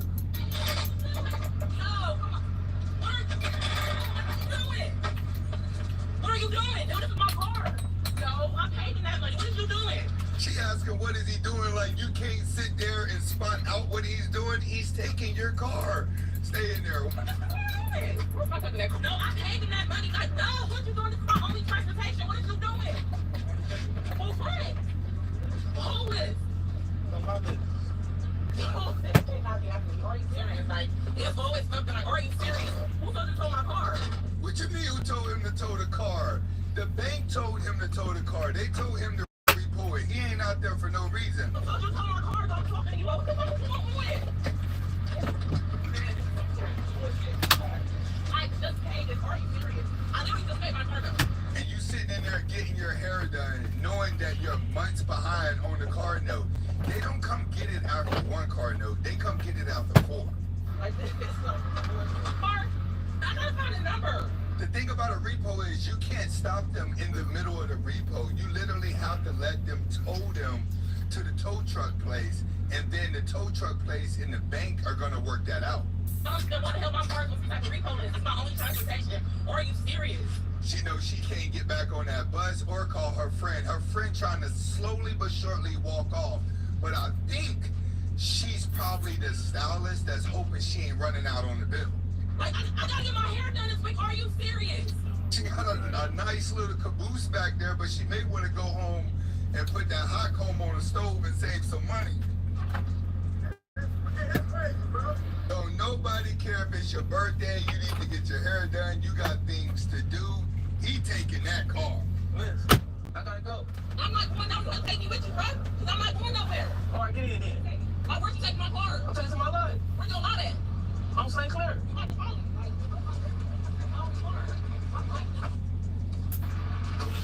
you're not opening the car. I'm opening the door. You don't have to take my car. You have to take my car.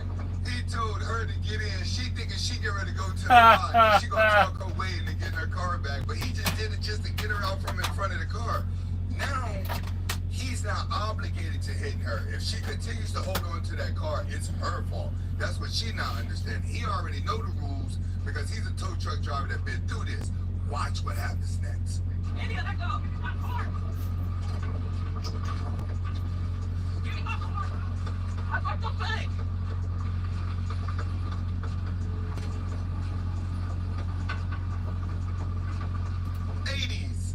If you can't pay the bill, do not go get the car, and definitely do not get your hair and nails done knowing that you have a car payment to pay. A lot of women have ended up in these situations, and it's going viral on TikTok, but that ain't even the worst. We got worse videos coming up, but definitely go ahead and hit that like button. Definitely share the video. If this is your first time watching, hit that subscribe button. Pay attention to what this next man says about modern day people. It may shock you. I swear everything's so burnt out, G. Like, you can't hang out with all the guys because you don't know who's Nate. Everything over-sexualized nowadays. Nobody want to go do real fun shit. Everybody just want to sit around, drink and smoke and kill their kidneys and livers all day. They don't. Nobody want to go get no money. Nobody want to call me when it's time to make some money. They only want to call me when it's time to spend some money.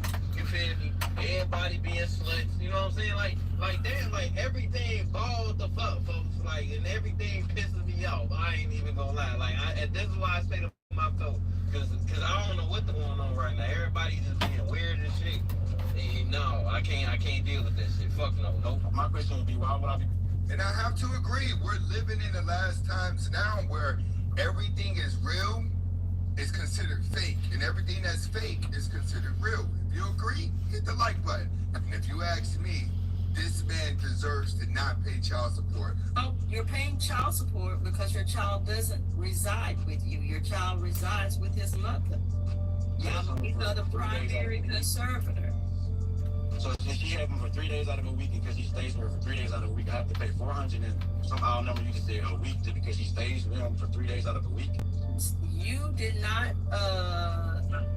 contest her being the primary conservator, did you? Ever wish you could turn a tiny village into a mighty empire? That's exactly what Rise of Cultures is all about. I began with you. No, y'all being joint managing conservators.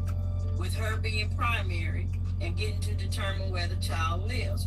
Okay, what's going on here is he has the child 4 days out of the week, and the child's with the mother 3 days out of the week. But on paperwork, she's the primary caretaker, and she's suing him for child support. But he's trying to say, I'm actually the primary caretaker because the child's with me. Let's see how this works. So because she gets to determine where the kids reside, I have to pay $400 and some odd number because she gets to determine where my son stays. Even though I give my son 4 days out of a week and it's 7 days out of a week. So if I get him for 4 and she gets for 3, just because she can decide where he stays, I have to pay for that.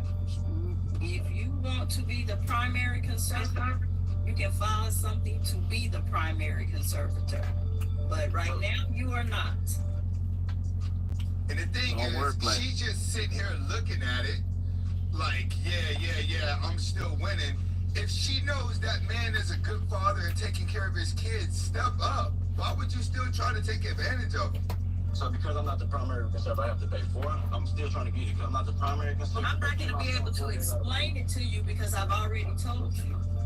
You just keep saying the same thing over and over. Because I'm not getting it. I'm not understanding how my son's only be with the mother 3 days out of a week. Let me give you some more information. Like what? You don't like my ruling. If you think it's not fair, yeah, I do.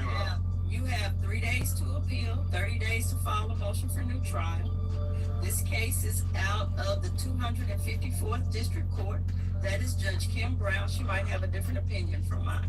And she's kind of like trying to let you know, like, maybe you should go to court with her because I'm going to stick to my rules. Like, that is a B-dub. You got a B-dub suing. You're in a lose-lose situation as a black man. Of course. I would love to get set up with that. Okay, so if you need information on how to appeal, the attorney's office can email it to you, sir. Please do. Okay. Yes, $5,400. That man still got to pay $5,400 of arrears because he wasn't paying child support. He was actually taking the money and taking care of his own kid, and the baby mother can verify it, and the child's still with him for 4 days out of the week. This is exactly why men walk away from their kids and don't look back because of the torture that the baby mother puts them through. Thank you, Judge. Okay. Any questions, Ms. McDuff? Ma'am. All right, then thank you both for appearing here today, and you're both free to go. Y'all better stop Netflix and chilling with these women whenever your little pee-pee get hard and you start to get horny. This is what you paid for. When it's really good in the bedroom and the outcome is a child, when that woman gets into survival mode, it is game over. Watch who you sleep and have a kid with. Now, this next video is pure delusion, and it's way worse. Age? I'm 21. And are you single? Yeah. Annually, how much would you say you make on average?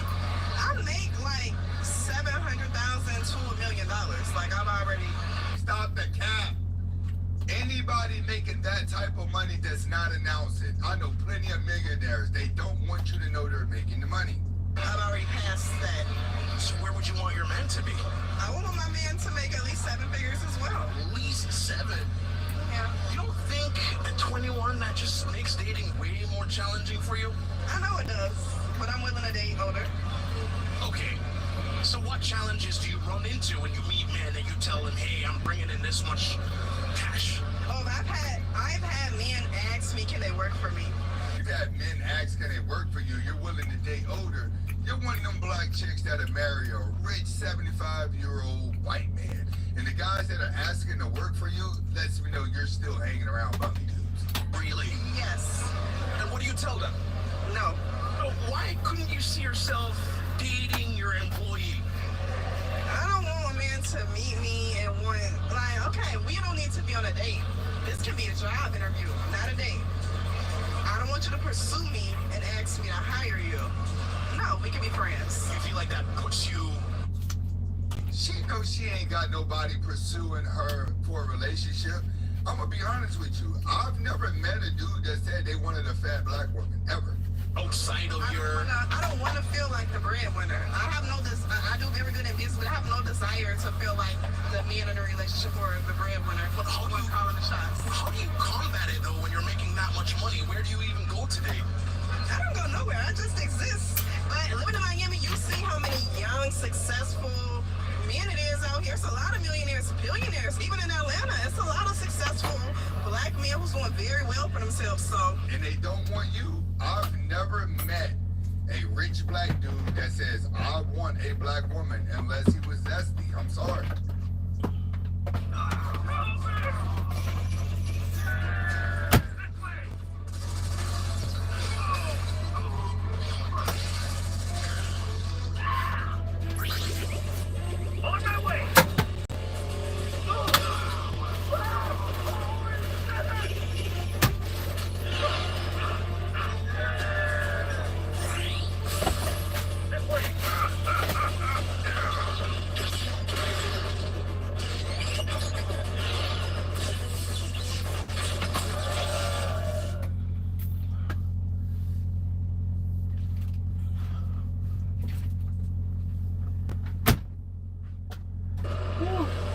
Style or substance?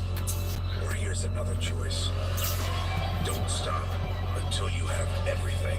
In the GMC Sierra Denali Ultimate, we are professional grade. I see it all the time. I'm in the industry, so I know there's no lack. And only in the black community, we have to discuss. Probably because only in the United States are the only group of women complaining about it are black women. Because white couples, married or just in relationships, it's now to the point, I think it's almost about 60% of those relationships are two-income households.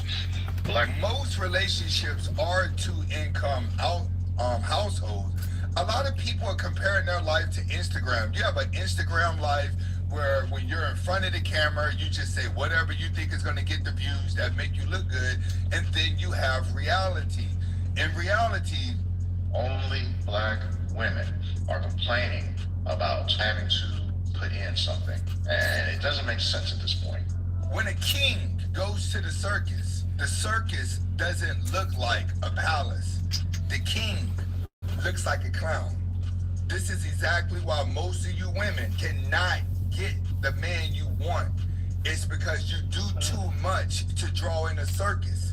Well, let me tell y'all from the beginning. So I went to the courtroom and I sat down. And the bailiff came running over and he was like, you can't sit there, you can't sit there. And I was like, why? And he was like, all the men on this side, all the females on this side. And I started looking around the courtroom like, God dang. So they separate females and the males. And I thought that was strange. I thought that was strange. So while I was sitting there waiting for them to call my name, I was matching this man with this woman, just, biding my time. So when they called my name and my baby daddy name, they brought him out in an orange jumpsuit and handcuffs and shackles. And that pissed me off even more. I was so mad. I told Your Honor, I let her say what she was going to say. Then I was like, Your Honor, I want all child support struck. I want current, arrears, and future struck today. Woo! This is what women do to you. They put you under the pressure. They put you in a position to go to jail. Then after you go to jail, they realize how lonely they are. And now she's mad he's locked up and she's trying to drop all the arrears and child support just so she can have a man at home. That's what's really going on. But watch what the judge does. And the whole courtroom went crazy. It was just like everybody was talking. She had to hit the gavel. She was like, and then she was like, do you understand what you're saying? And I was like, yes. And so they took me outside the courtroom. They have two rooms on either side of the hallway, right after, as soon as you go out the courtroom. So they brought me in there. And I was sitting in there for a long time. The bailiff came in and he was like, is anybody making you feel uncomfortable? Or is anybody threatening you? Or do you feel like, you're under duress to do this? And I was like, no. My daughter loves her daddy. See, they trying to talk her out of dropping child support because it's shock. They're so used to black women coming in there trying to raise the child support on the dad that her trying to remove child support is like, oh my God, she gotta be crazy. And y'all not keeping him. I want him out of there today, and I want all child support struck. So he left back out, he came back in. About 10 minutes later, he was like, let me see your ID. I need to see your ID. And I was like, for real? So I showed my ID and stuff. So when he left back out, I was in there for a while. And then he came back and I signed some papers and stuff. And when I came out the courtroom, it was men standing outside the courtroom. It was like, can you talk to my baby mama, please? He got other men telling their baby mom, please talk to their baby mom to cut me off of child support. I'm going broke. I don't blame him. And I was like, I don't know what to say to your baby mama, but it just wasn't for me. My daughter loved her daddy. I didn't give a damn what he had going on. My daughter loved her daddy. I didn't need his money. I needed him, as far as my daughter was concerned. So, yeah, that happened. And this is exactly what a lot of men are facing in modern time. But we got one more video. Go ahead and hit the like button before we get to it. Why are you showing them my business? Why are you even going through Don't try to deflect the point, the fact that you asked your team about a divorce. You want to get a divorce? I just be venting when I'm upset. That don't seem like venting, Steven. That seems like you trying to find a way out. He may be trying to find a way out. She done went on ChatGTP and seen his history that he's been trying to research how to Listen to the storylines that matter on NBA Radio, Channel 86. There are certain guys that you need to be a pastor.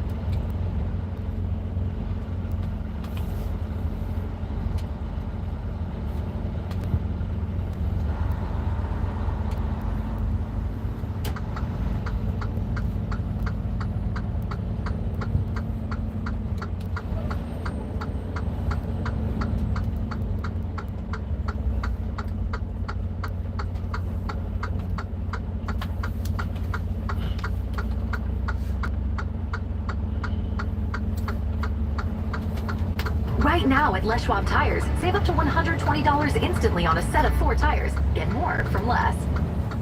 Looking for a new hotspot? Greeley's got it. Live music at Friday Fest, Colorado's premier farmers market, craft brewery. Recently, there's been a lot of talk about black fatigue, and the original definition was in favor of black people tired of systemic racism from the dominant white society. But now what we've seen is whites have flipped that narrative to fit their own justifications of being tired of black violence, black crime, and everything black people are doing negatively to affect even the lives of white people in the United States of America. Some blacks have also commented on their frustration with black fatigue as far as black on black crime is concerned. Another popular black creator who's giving his idea on the subject is none other than Anton Daniels.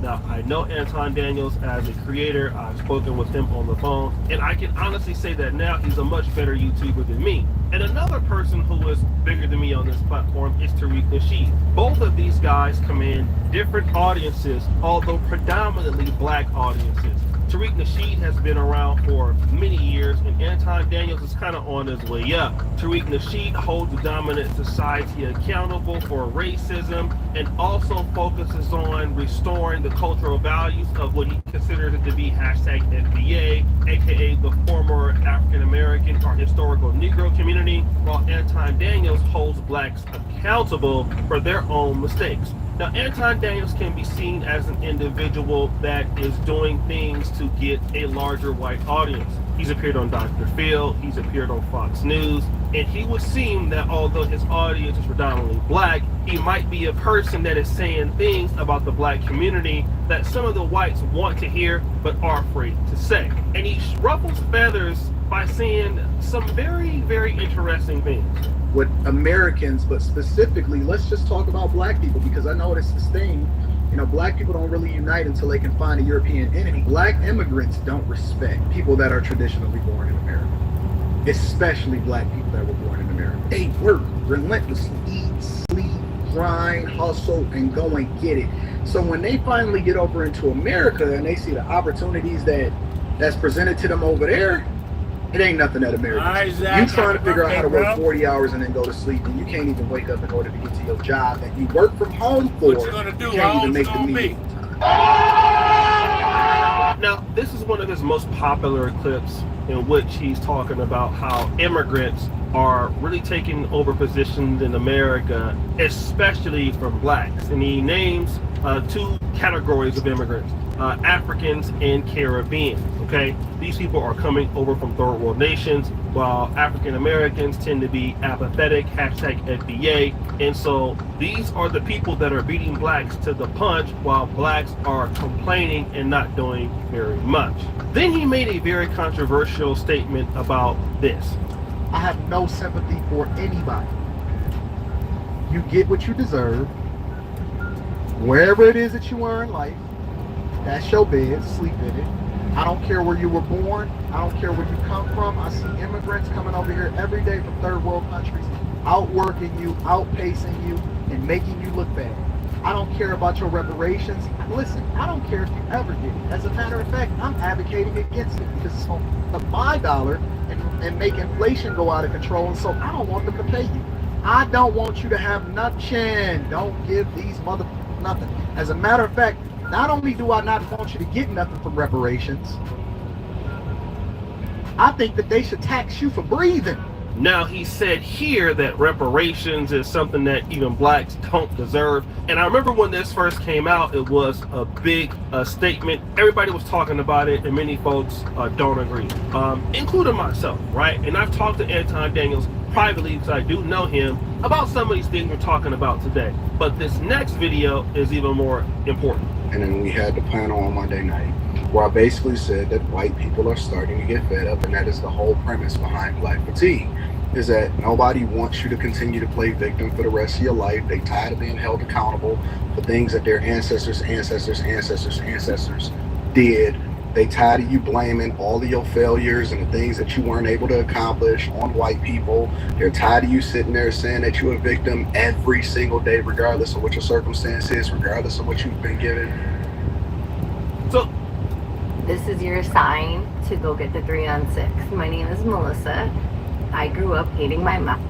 So he talks about black fatigue, and here he was reacting to a video which is his more primary mechanism of content delivery now, and he's saying, listen, the lady on the screen that was talking, you know, all you these blacks are making mistakes, and it makes it more difficult for me when I go outside, because now I'm just along with the rest of you, and that's messing up my image, and I'm also tired of that. Okay, and I think to certain points, many of us as African Americans have felt at least that way maybe once or twice I remember I used to large corporate the comment that, oh, you know, you're not like the blacks that I know. And I was young and didn't know any better and took that as some level of compliment. Didn't until I got a little bit show one night. A caller called in and asked a particular question. Hey, do you know Anton Daniel? Tariq Nasheed then responds. No, I kind of seen like some thumbnails of him or whatever. I haven't really watched this joint though. Is he a tether? I think he is. I think he is. Man, I think he is because I know he said some little slick about me, but you know, he's just clout chasing. But yeah, he's a tether or he a Jesse Lee Peterson's nephew or something. Yeah, but I think he's like a secret tether because something just his vibe and some of the little slicks. But yeah. And I'm not trying to give him no clout, but yeah, I think he's a tether. Yeah, I think he's and we got a lot of that. We got a lot of these little undercover tethers out here. We got a lot of them, family. That's the thing. We got a lot of these undercover tethers. We start seeing people, I know that he was talking against reparations, and he also was talking about how, I saw a clip where he was talking about how immigrants come over and do so well. When you hear somebody going with that narrative, that's tether talk. Yeah. Now, Tariq Nasheed says that Anton Daniels is a tether. From what I understand, Anton Daniels is #FBA. He's from Detroit, Michigan, and he's been from that area for a long time. But the question is, does Anton Daniels have valid points about the behavior of people in our community? The answer is yes, right? We got to be honest. There are things that Anton Daniels talks about that are definitely uncomfortable truths about African Americans. Okay, now here's the issue that people will have with somebody like Anton Daniels. It's the over-exhaustion of criticism coming from him, which what people will believe that the reason why he's doing it is because he's trying to clickbait somebody, or he's speaking on the behalf of other people, a larger, broader audience, or he has some level of intention on doing so, right? Which that I can't prove as to what his real intention is. I just know that he has these, I just know this is his content style. It's always been like that. But on the other hand, is a brother like Tariq Nasheed important? Absolutely. Tariq Nasheed will point out the historical situations that whites have caused towards blacks, and that white people cannot absolve themselves from the things that they have done to blacks, and a lot of the things that whites have done to blacks because of the environments that whites have created for blacks to live in. And we can see that this is everywhere where slavery or some level of apartheid system was, okay, or is, okay? Let's look at South Africa. South Africa did not have slavery, but they have some level of apartheid. Mind games, treating blacks bad, dehumanizing them. After the whites have not lived in the country, the psychological damages and effects are there, right? And South Africa is one of the most dangerous countries on planet Earth with a lot of black on black crime. We can look at black Brazil. Is it the same there? It's probably even worse. All of that psychological damage caused, and you see black Brazilians at the bottom with a lot of self-hatred, if you want to call it like that. It is a part of that system. The United States is similar, okay? So on 3 different continents, see 3 different situations, but similar, not necessarily the same, and blacks behaving in similar values. Now, I understand that we need to hold each other accountable, which Anton Daniels talks about, and that's needed. Also, at the same time, understanding the other part of ourselves, also created that as well. Who's right with Tariq Nasheed? Hold on, no. What's good with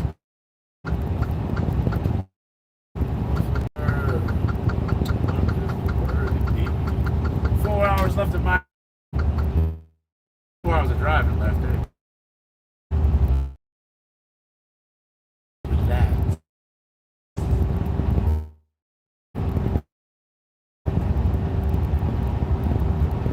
Oh! Oh no, it's your home girl. And she had to what we do? We went to the gym, had a little something to sip on, and then afterwards I just helped her clean her car because it needed it. And that was about it. Then I Then she dropped me off and she went to sort the kids out. I took a shower and fell asleep straight up. Like, what did I eat? Oh, I had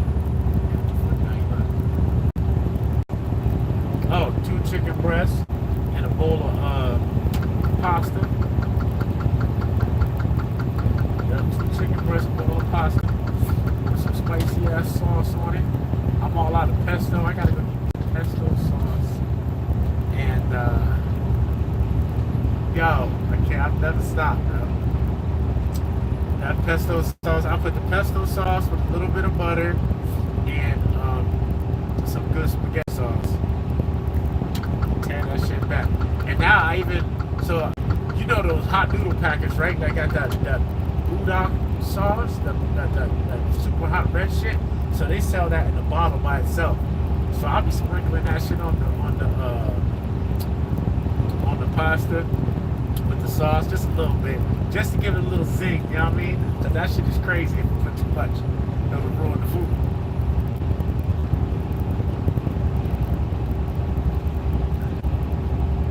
That's it. I just need a little spice kick to that joint, and I was good. I hit that joint, took a shower, and fell smooth asleep. She called me like 3 in the morning, said, "Oh my God, I just woke up and fell asleep with the baby." I was like, "I get it. We was at the gym too." So good. I was like, "What? Gotta go." I'll see you next time I come through. Yup. Giant little torn bun. Hamskis.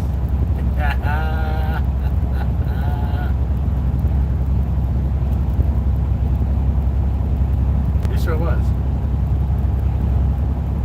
I was in the water park sliding around. What'd you get?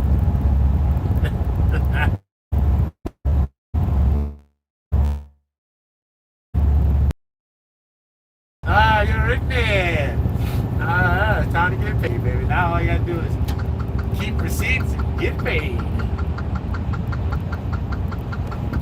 Give Uncle Sam a little bit. Don't give him everything. Give him a little something. Gotta give him a little taste, you know what I'm saying? So keep off.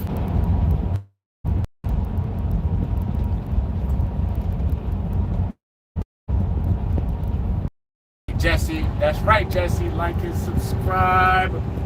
Come for the ride. Yeah. But man, you get to go and do your business because until you start making money, boy.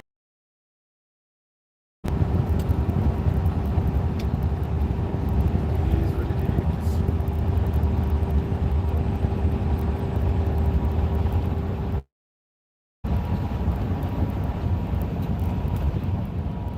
Yeah, you got to get the funds right first.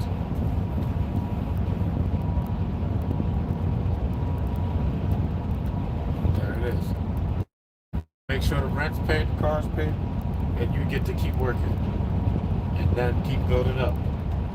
Just building up, give yourself a nice cushion, and then on to the next step, next phase of the domination.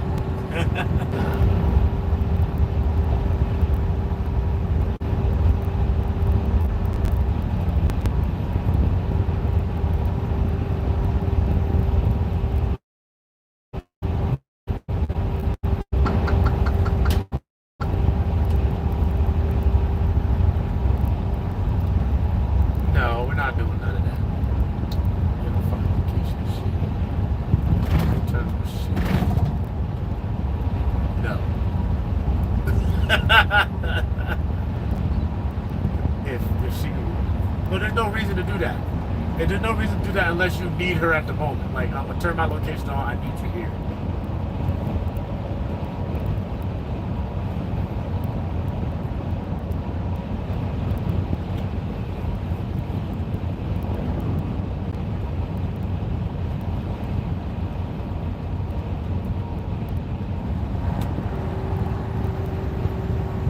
For nefarious purposes. She can't be trusted. She's a terrorist. She is a terrorist. She cannot be trusted.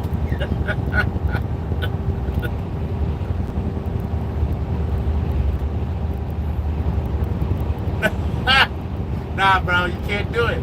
You got listen. Right that right there, it just took a piece out of me. That take a piece from this year that you're going through. That shit got me messed up inside. Like the vibrations is all off. You can't deal with it. That's too much.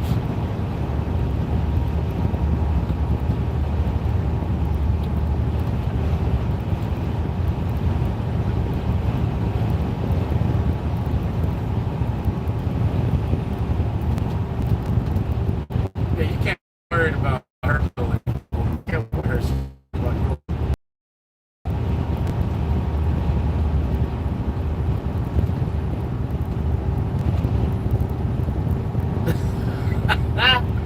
Like if you don't get the hell up off my phone, that's it. That's it. Drop you this ping. I'll be over here with the kid. Drop you this ping. You come bring me that bread. I took you bring plate of food. Or you know, come pick up the car because there's something to do. But that's it.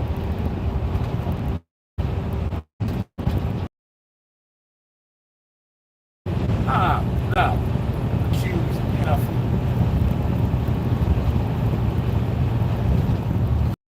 My every move to you.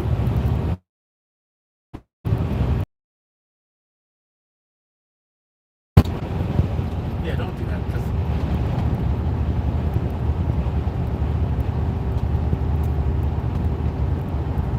oh, okay.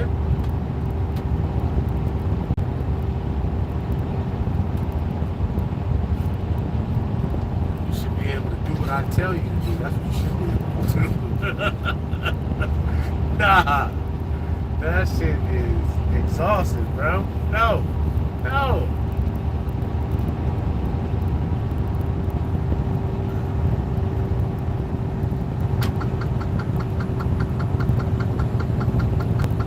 It's completely off the table. That's what I'm talking about. Like, completely off the table. You get no access on my location 24/7. No.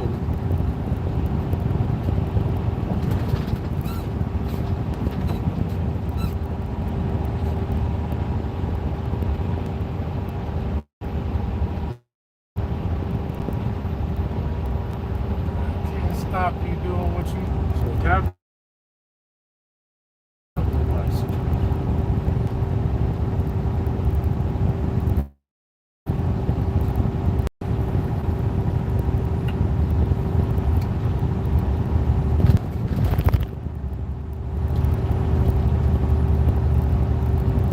So did you get the storage unit or the garage? Or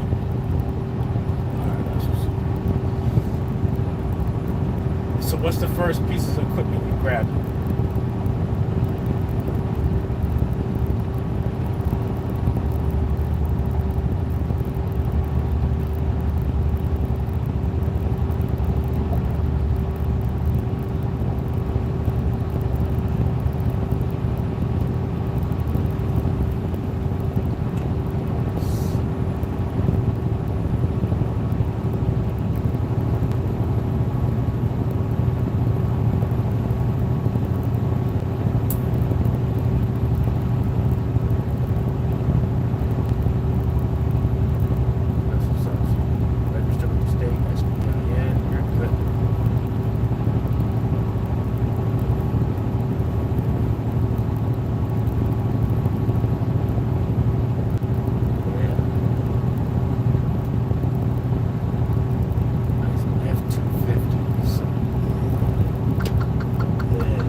That's what I was thinking about. The next vehicle got to be a pickup truck because we don't need a pickup truck. There's times where I need a pickup truck.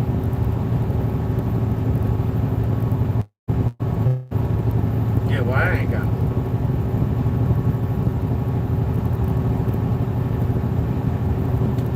like a throwback Mazda joint. Mazda 2500. You know, those little ones. Range or an old Tacoma.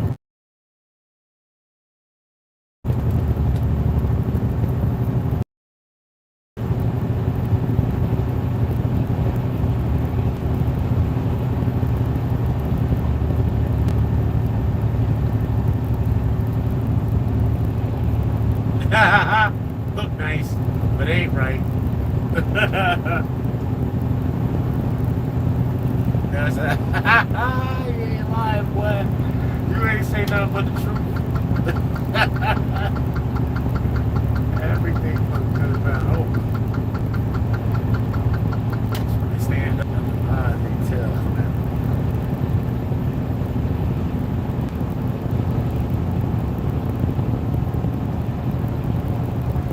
Alright, let's go. I go this big ass hill. This hill is huge. 70 miles an hour to get down this shit. That's a fast ass hill. I can't wait to go home, yo. I want to go home. I need a couple days at the house. I want to put the shocks on the back, the springs on the back. I got the shocks on the springs on, and I got the LED lights for the headlights. It's a better time issue. I got myself a nice light carrier from Amazon, so me and the boy can go riding. I don't gotta keep trying to put the seats down and stuff these bikes in the back of the SUV. You know what I'm saying?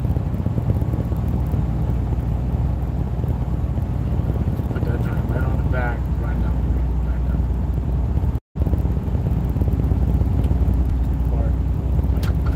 Get that. Let me tell you about my best friend.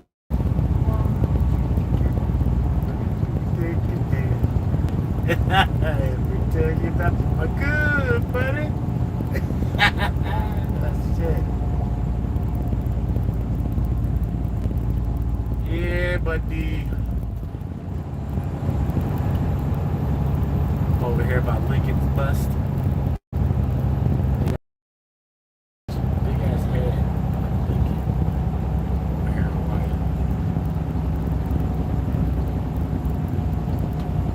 Why? Why?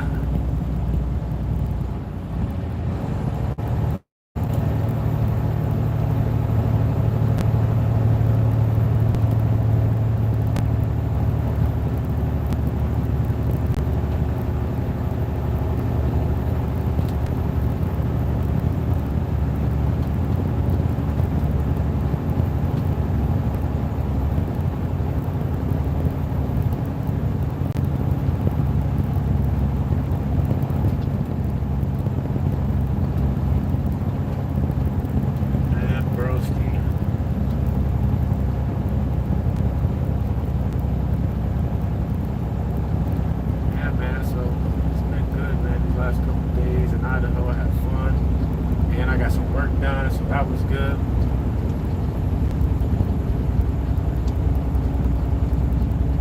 Really chill stay.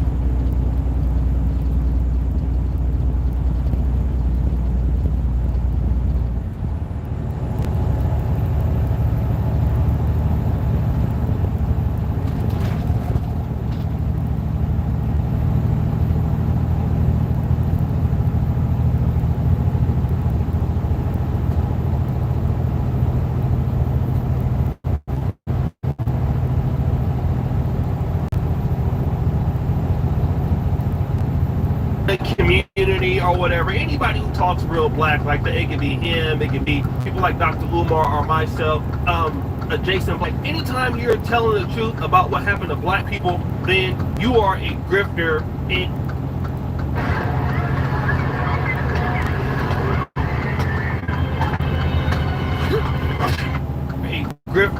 and then you're a race baiter. Then if you're Anton Daniels or a Jason Whitlock or people who have harsh commentary about blacks and what blacks do, or even like Candace Owens, then you're a race traitor, because all you do is do this so that you can continuously bash blacks to get a bag or to get views or to get whatever the case is, and you never criticize the white man, quote unquote. But to be honest, I've been called both. I call it reality is one part that is missing from us in the black community is the extreme levels of accountability. We do have to be accountable to each other, but we also didn't get to where we're at by ourselves. And that's the one thing that whites want to absolve themselves from, because, oh my God, we're tired of this happening. We're tired of you guys blaming whatever happened to you guys. Okay, it's over now. It happened a long time ago. But the whites today still benefit about what happened many, many years ago, right? And at the same time, we have the ability to fix many of our own problems with our own solutions. We're not helpless and we're not defenseless. And both guys represent a side that people like to listen to or don't. And to be honest, judging at face value, both messages to a certain degree are needed. I can disagree with certain elements about reparations. I can disagree about certain other things. Ultimately, it's a tale of two tapes, and however you want your content delivered to you, it's okay. But ultimately, what I honestly feel is that black people can solve 99% of their problems almost overnight if we are just accountable to each other. While I do believe that white people in the systems can be against blacks, I do feel that black people have more talent than what the system do to hold against you. And I believe that both of these brothers would agree to that particular statement. But I would just ask you, who do you think has the best message out of these two? I mean, when you talk about black fatigue, and then we understand where Tariq would be, where Anton Daniels would be, which person would you consider to be right? And I want to give a big shout out to a brother that gave me the idea for this video. Drummer 1980, he made a video called Tariq Nasheed Said This about Anton Daniels, and I watched a little bit of it, so I decided to derive my own rendition. So guys, what do you think? It's your boy O'Shea D. Johnson back at again with another episode of That's What We John. I appreciate you for all that you do. Subscribe. That's my boy right there. See? How many different ways do we got juniors? It's I say stop. Junior, he just graduated, didn't he? Yes. Take a picture, man. Hey, Junior. What's up, good looking? How you doing? Not but today. Focus. Okay, now don't knock him. Take a I do picture. like focus. Hey. Mr. Earl, what's up with you? I'm doing fine. Me and my son, we spending quality time. He just graduated. I'm just trying to take pictures of him. That's it. Come on. Okay, I like quality time. I'm in front of my son. You can't be talking like that, okay? Why not? She's very pretty. What? Okay, I don't. First of all, come here out. What is that? I mean, I'm sure he's putting his. No, you don't. He's not here. He's a.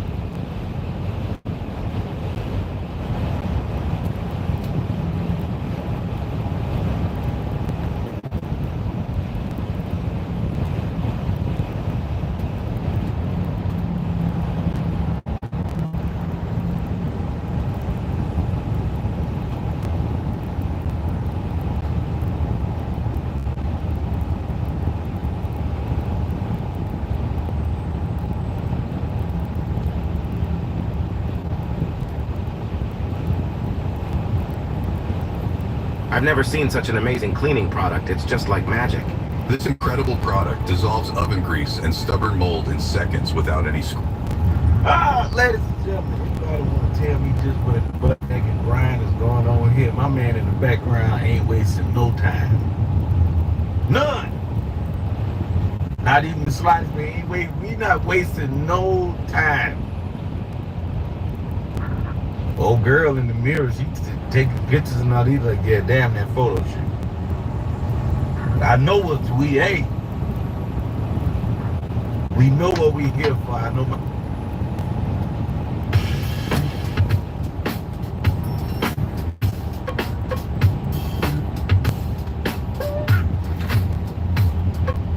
Welcome to another Stone of the Internet where we give it to you straight, no chaser. Check it out. Diddy and Cassie trial. The young lady is on trial. Yo.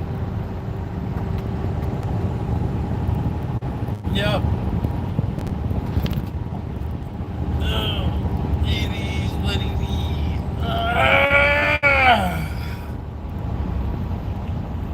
You understand me?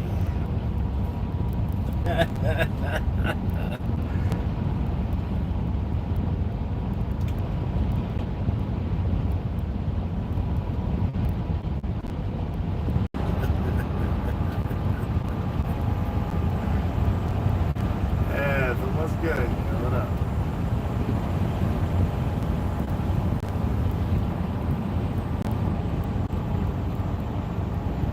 Yes, yes.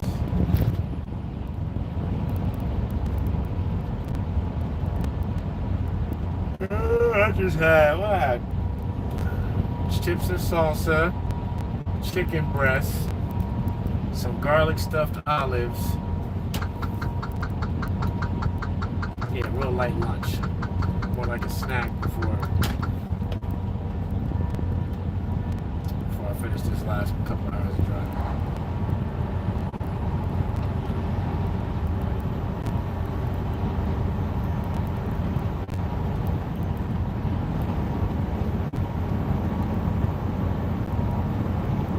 This has got to be a crazy ride to school. Extreme blow over mist. 40 plus mile an hour winds. We got a school bus.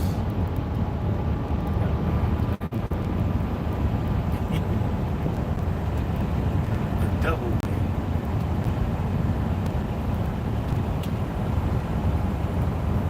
Double wing.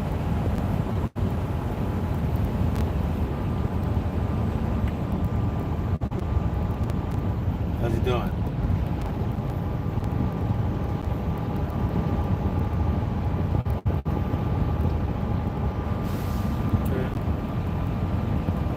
SSDD.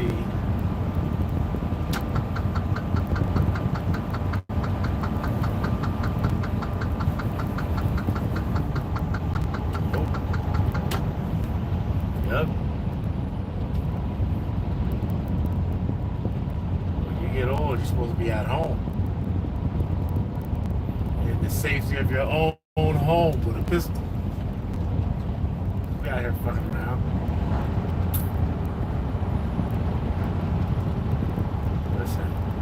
Trying to do it. Wake up when my body wakes up. Shower up, get cleaned up, put on something nice to wear. Go do my morning exercises or whatever I'm on exercises. Get up, go off. Shit, take my nice car out for a drive to the breakfast spot, you know what I'm saying? To the diner that I frequent or whatever.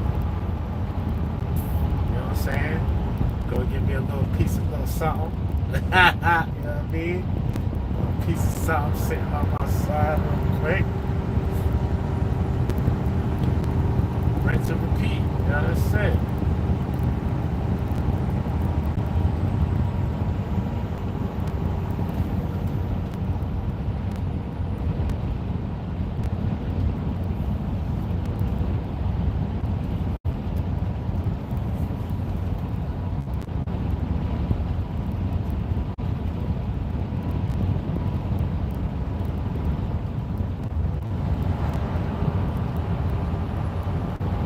All right, Mr. Chesterfield, got it popping.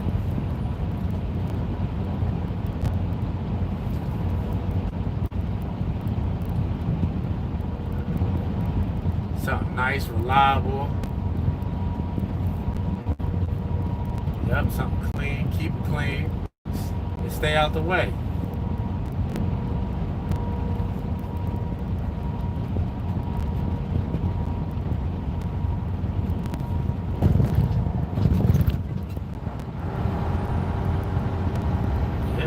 Sounds good. When you ain't doing it, doesn't mean nothing. Don't mean nothing if you keep not doing what you say you're doing.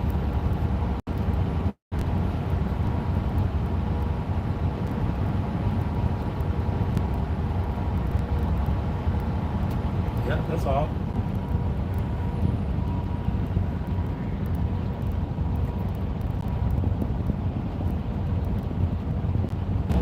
Turned out to be Jordan.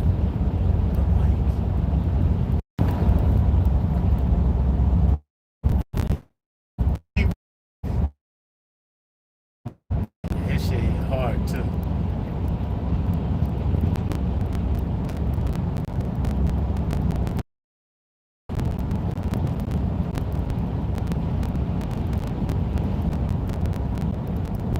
Yeah, they all.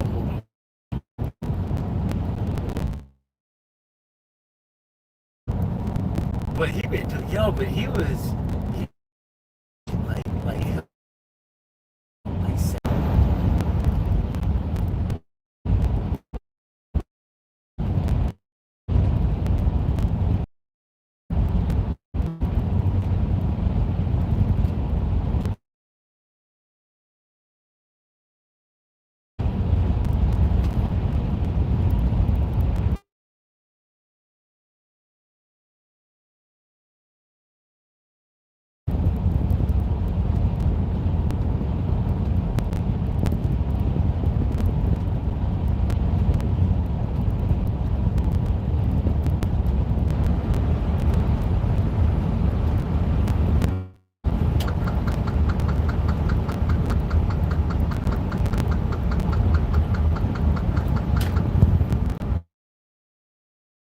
around him too, him being a talent himself, but he also had the best musicians, the best piano players, the best guitar players.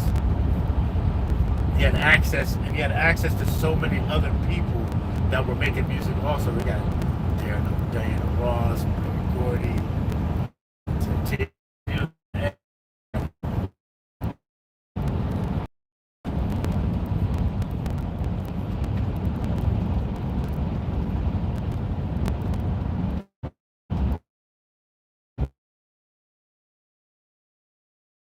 he didn't. He would know who Michael Jackson was.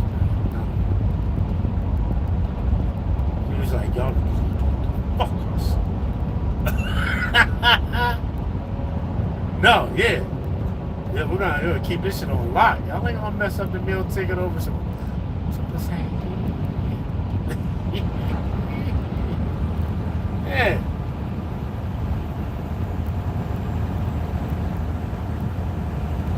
Yeah, we all do that. That's what happens to every man.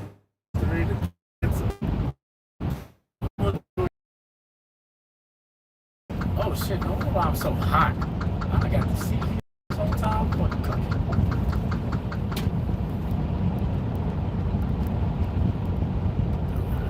Yeah, raise your core temperature too much.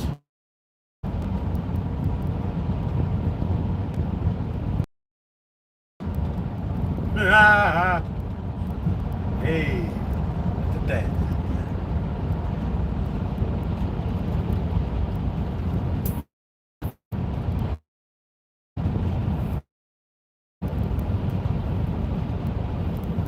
Sheboygan, Wisconsin. Let's go. Yeah, man, get the little signs up.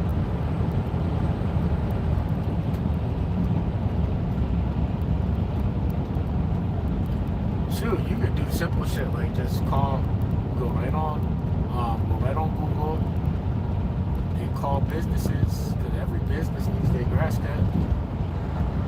If they don't got somebody, offer them the price, and like, all right, well, if you got a guy and he can beat this price, I might be able to beat his price. You know, if you just want to stay with him, that's cool too. But if you don't, get you one point me in the direction of someone else that will get a referral. You know, things start growing. That's how you know how to do it. You know how to.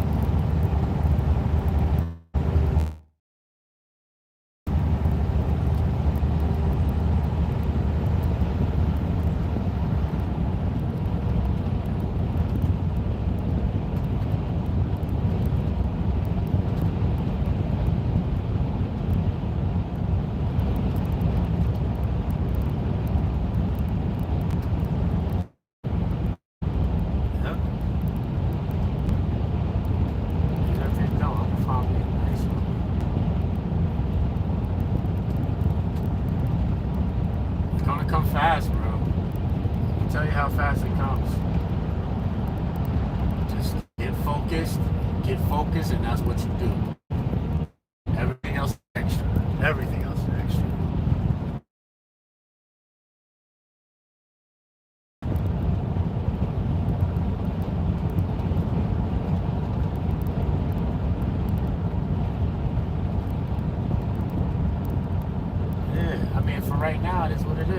that's good. You got something nice right now. Yeah, you got something nice right now. And when it's time to do the switcheroonie, especially with the pockets right, then it's not even gonna be a thing. Then it's like I'm not even taking the first, maybe not even the fifth thing that comes along. It's like, nah, I want this.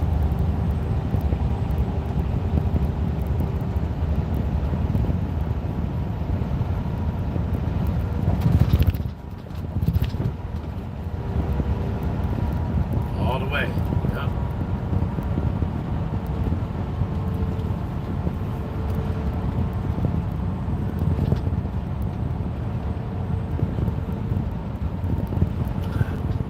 That's exactly right. That's exactly why I'm doing this for me this time.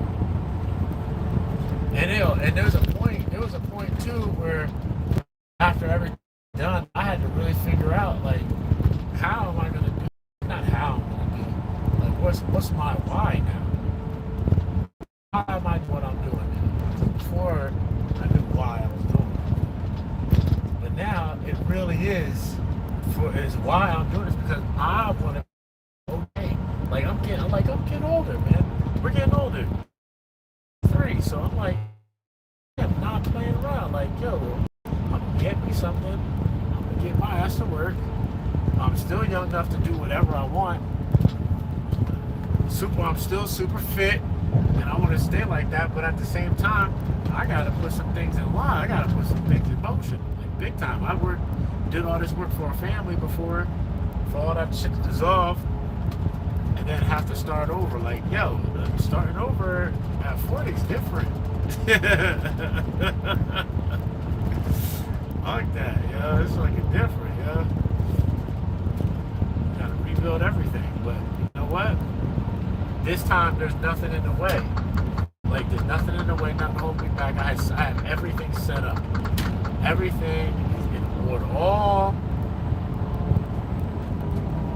my affairs are in order.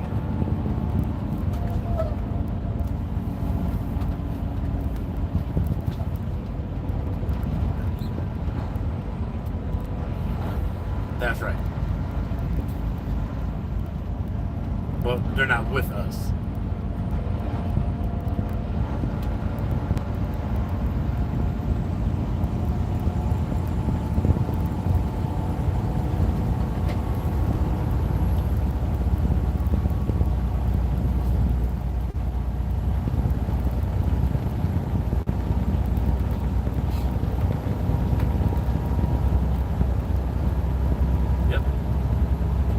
Gotta have somewhere for them to go.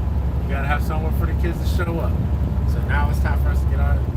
You get yours, get mine, and it'll all be all right. And I don't even be around. So really, I'm out here. Yeah.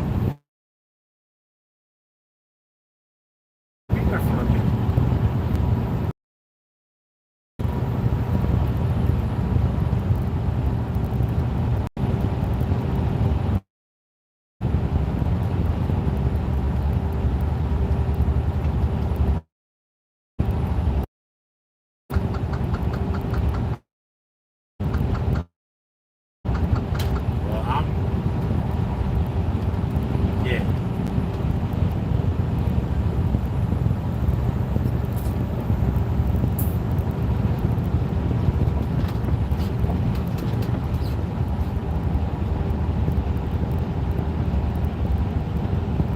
Doesn't matter what they want. When you make up your mind to go get it, your mindset set for that, no one's gonna ever stop me from doing that. I'm fucking racist about it. You know what I'm saying? But I see what you're saying, because you know what it's like over here though. You know what brand of racism we grew up in. So to even to go down south and find support from people that don't know you. So what I hear from when you say that is, the people that we grew up around look at us one way, and they can't look at us a different way. So they always look at us from those are the cash kids from 6th Street. Now we leave and go somewhere else. That's just Mr. Cash. When they meet me, how you doing? Shake my hand. Never met me, don't know shit about nothing.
Yeah, to farm the processor. Yep.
Money from the business, you'll make money from the business, you put it to make money for a new business.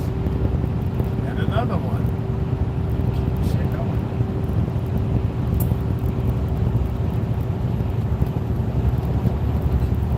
Well, that's when you get into the beginning of the game. Because, you know, if you're not in the game, you can't play the game.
Family together, but now we had to go through all that to get all this done by myself. That's the way it has to be sometimes. You know what? Sometimes it's a lesson that needs to be learned, and the lesson for me was you can't have somebody in the circle that ain't for the whole. Ain't for the circle. Yeah. One bad apple. One bad apple, mess up everything.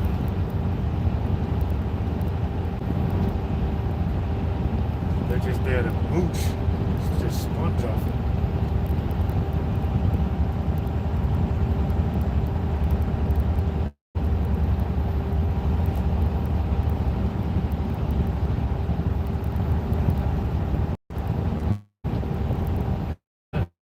Yeah, do you think?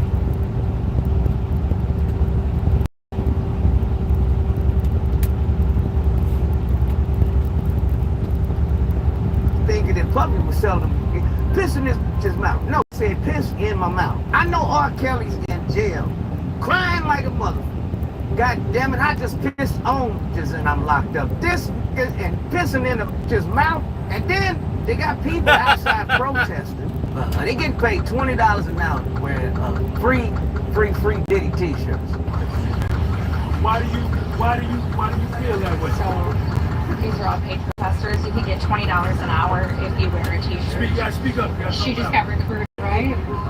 I refuse. You said no. It wasn't worth the 20? No, but like he told me that it's for a Diddy coin, so I'm not really sure what that is. I don't want to hear I fall and I can't get up. It's not going to happen with this elevator, but it's beautiful. I actually own a chairlift company, 8.6 chairlift company. So for free Diddy, $20 an hour. God damn. Hello? That's almost better. Oh, what's up with the what's up?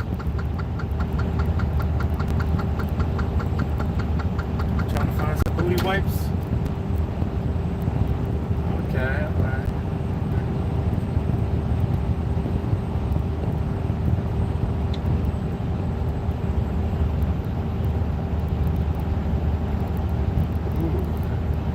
Comprehensive, got that short, right?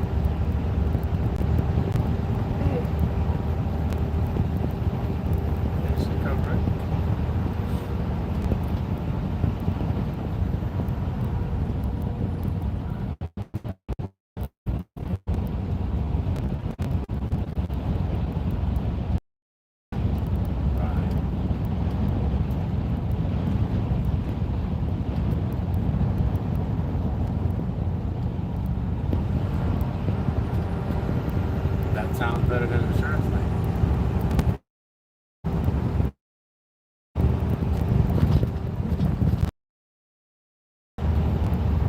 That sounds pretty good.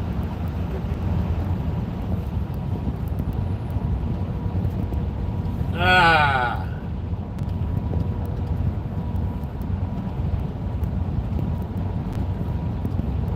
Well, I don't know what you're talking about, but okay.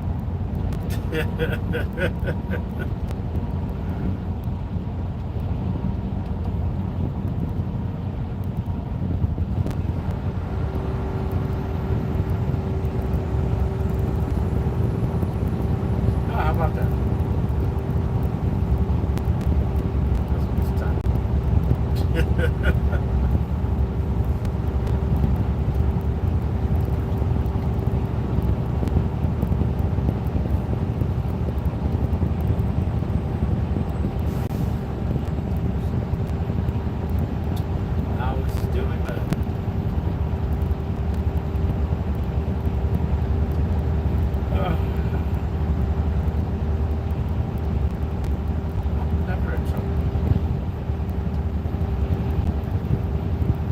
Oh, yeah, that's why it sounded weird.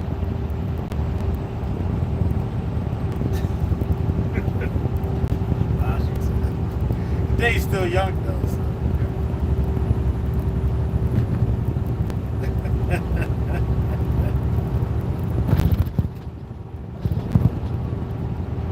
Oh, yeah, that's another thing.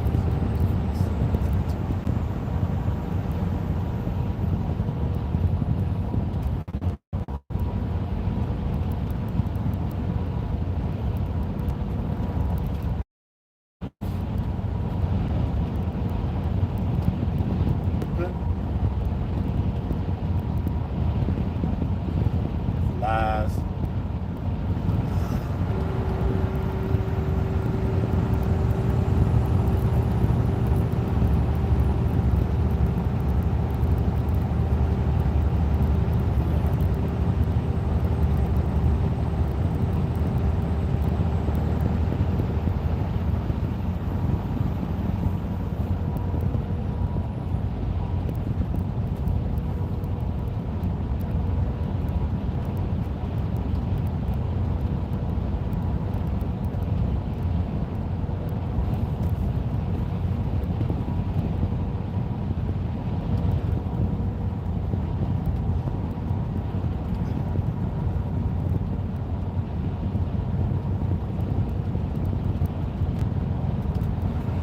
Ah!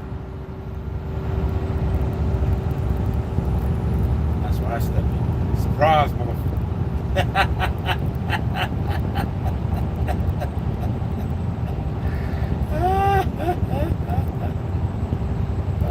It's so funny.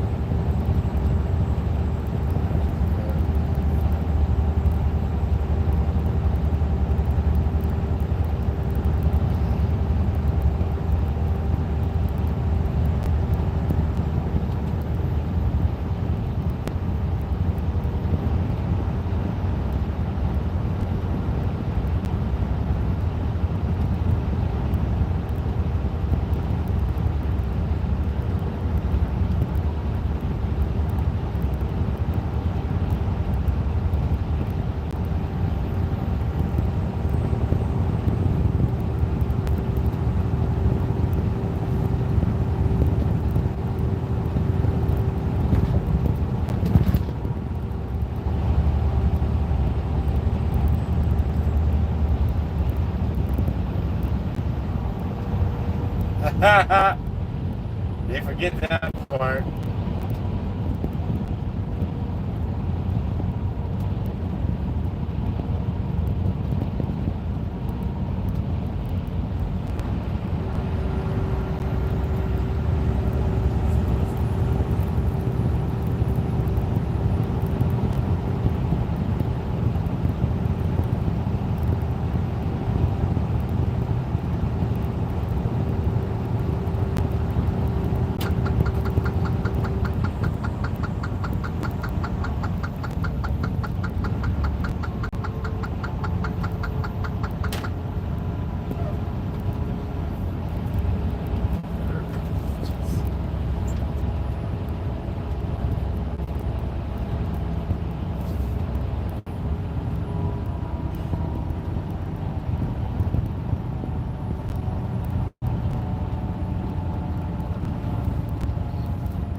Tapping on the ceiling.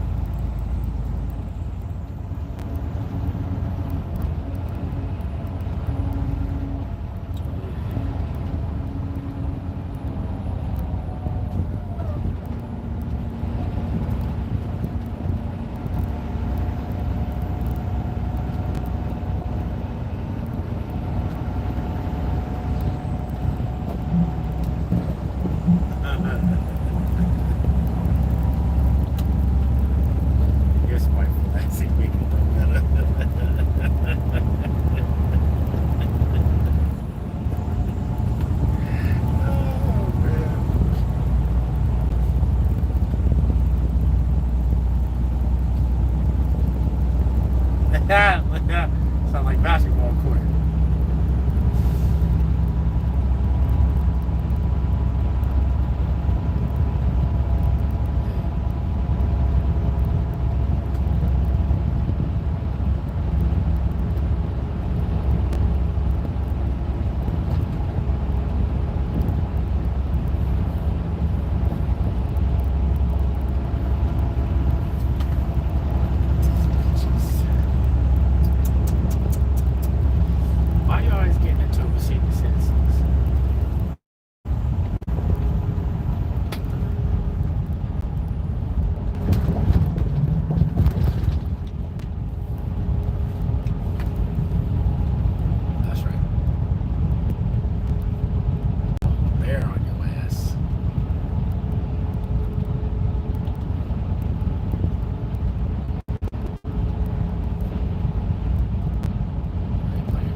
All the pieces on the floor.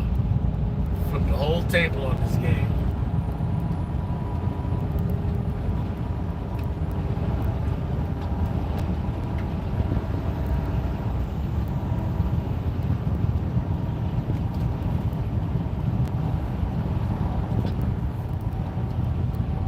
Cream my son, young guy. Do you think?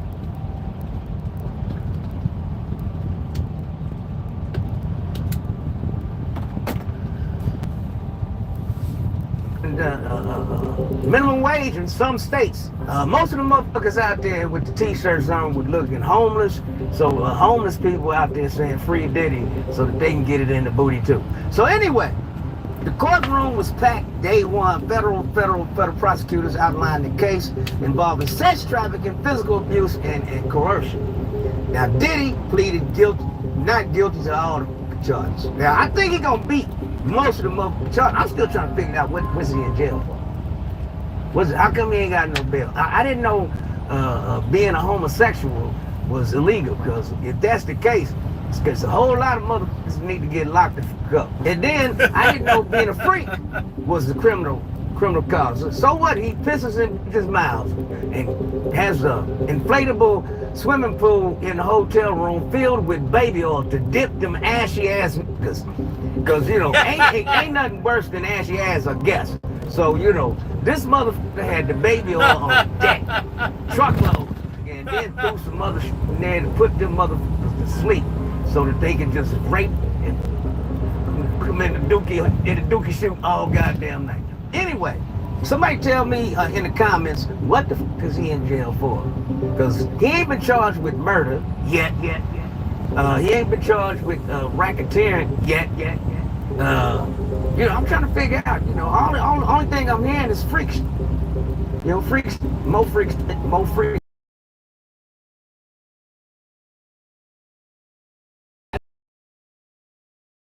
Jail work, because I should be locked up right now. Start making love. I think that's the only sex that's going around now, is making love. No more fucking is illegal, just make love. We'll be right back after this commercial break and give you part 2 of the Cassie and Diddy trial.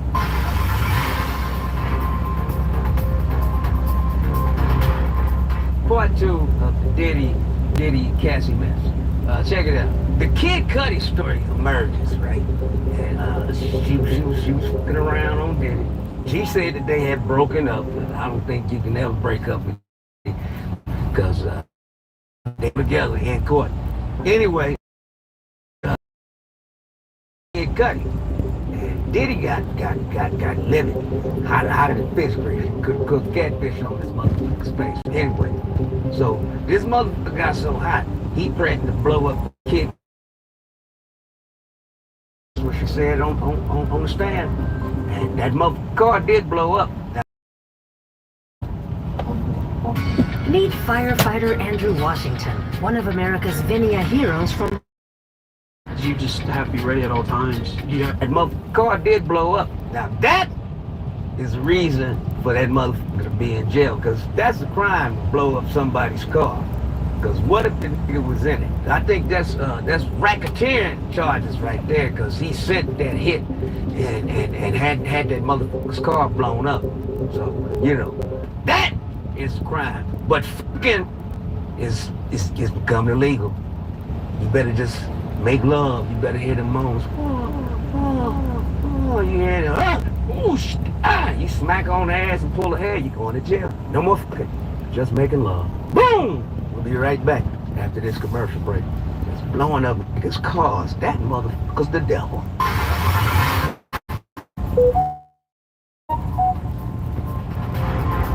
Let's continue with the he attacked her multiple times.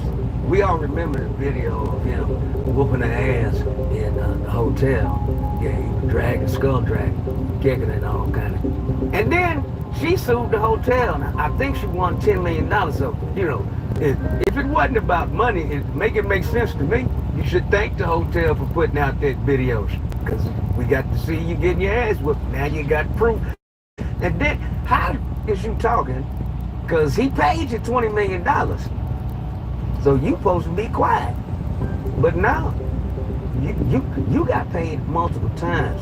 See, this is all smoke and mirrors. This is bigger shit going on. Let's dig in.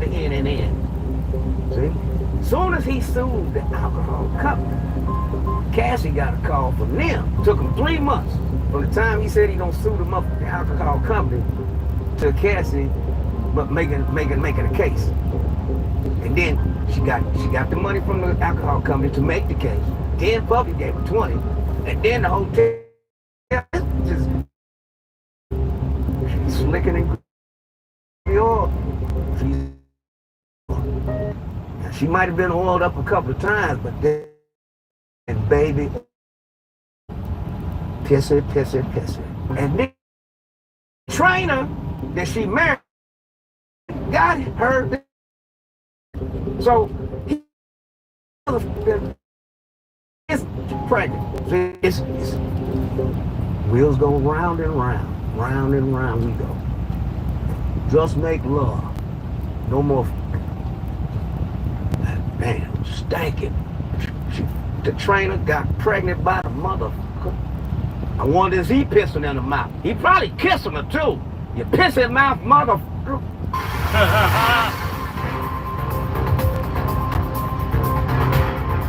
Meanwhile, outside the courtroom. This is how. Shut the fuck up.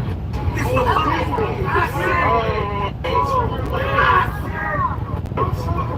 I said shut the fuck up. I said I want you to be. I want you to be. When a grown man speaks, you shut the fuck up.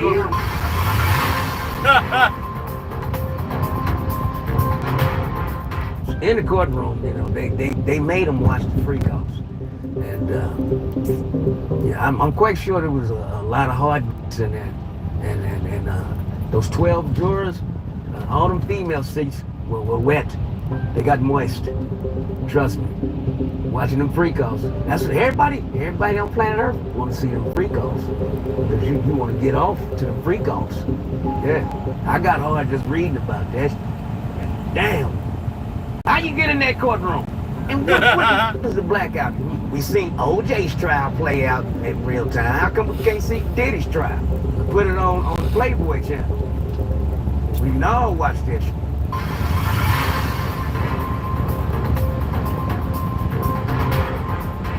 Here's the tour dates. I'll be in a city near you coming soon. I will be in Niagara Falls, Ontario, at the Niagara Falls View Casino, Avalon Theater, 6/6/25. I will be at Close Memorial Hall, Indianapolis, Indiana, 6/21/25. I will be in the Lexington Opera House in Lexington, Kentucky, 6/22/25. And I will be at the Dominion 28/25. 7/11 Hard Rock Casino, Cincinnati, Ohio. Highland, California at the Yamabata Theater, 7/12/25. I will be in Bettendorf, Iowa at the Isles Casino, 5/23/25. Louisville, I will be at the Louisville Comedy Club, May 30th and 31st. 2 shows each night. Cop those tickets now before they all get on. I'm Jenny, and I'm a disability attorney at Atticus. It's not a secret that getting approved for disability benefits. Those tickets now before they all get on.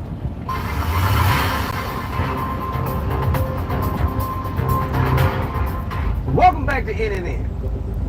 Tory Lanez stabbed 14 times, 7 times in the back, 2 in the back of the head, a couple in the gut, and 1 laceration on the side of the face. So look, this is what really happened, right? So basically, we wake up early in the morning, right? For 12 damn, my door opens, right?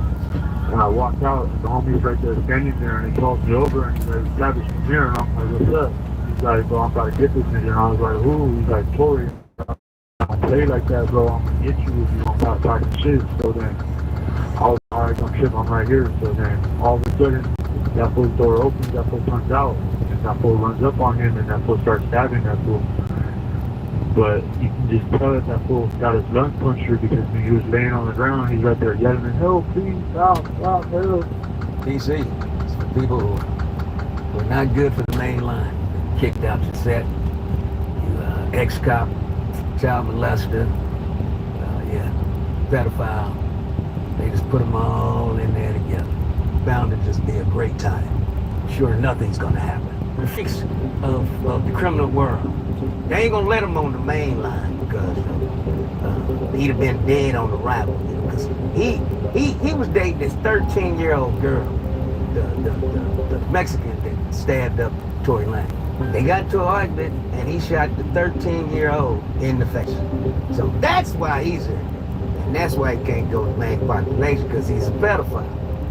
So anyway, they were in the visiting room, and you know, they saying that the Mexican's wife, I don't know who would marry him, but somebody did. Like I said, there's a motherfucker for everybody on earth. I don't give. You see the ugliest in town. There's two motherfuckers fighting over her right now. Trust and believe it. Anyway, so his wife came to visit, and I guess she was hollering at Tory Lane, and then Mexican, hey, that's my wife. Stop talking to him. And Tory said something to this effect: if I wanted you, I'd take it. 14 stabs later. So, you know, all this Meg the Stallion, shot in the foot. There's video footage of her not getting shot in the foot. There's video footage of a glass breaking with the car door open, and she stepped down and the mother stabbed her right through the foot. So that's bullshit. Yeah. So I think Tory Lane needs to be let out, because if he's in there for shooting Meg the Stallion in the foot, then that's evidence. And, you know, that's a mistrial. We need a retrial or something. Anyway. But I'm glad Tory Lane pulled through that. And yeah, I'm wishing him and his family the best. And, you know, yeah, y'all just stay away from each other. And, you know, so yeah, motherfuckers trying to say Jay-Z and Rock Nation had something to do with it. That's you know, it was just, you know, some penitentiary shit. He'll shoot a 13-year-old girl in the face. He'll stab a rapper up. So that's it. This story is was told to me by you know, a couple of Mexican partners of mine. So there you have it. That's my source. And I ain't gonna give up the sources. We'll be right back after this commercial break. We go in on NNN.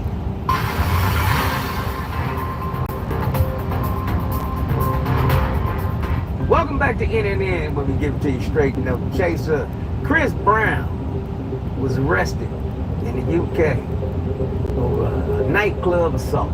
May the 15th, 2025. The violent incident that allegedly took place in London back in 2023. Yeah, so why they gonna wait two damn years? I'm trying to figure out what he hit them up in the head then. Now you're gonna wait 2 years to lock him up and hold him with no bail for a trial. I'm sure he's flown over there many times in those 2 years, so I'm trying to figure out what is this about. And yeah, you know, they just need to leave Lil Brown alone. That's one of the most talented motherfuckers since Michael Jackson. Period. You know, they just don't like him because he ain't down with the booty bands. And that's my take on it. The reason I think that the charges are coming right now is because, you know, he's uncontrollable, as they say, because he just wants to be himself. They wanted him to be another Michael Jackson. And he got tattooed up and said, no, I'm a nigga. You know what I mean? And stay true to himself. So, you know, and then he's got most of his publishing is in his hands. So, you know, that's, once you get the publishing, they have to try to do you. Prince dead as soon as he got his publishing. Michael Jackson dead as soon as he got his publishing. I'm just saying, you know, you own yourself and you're dead. Stay strong, bro. This too shall pass.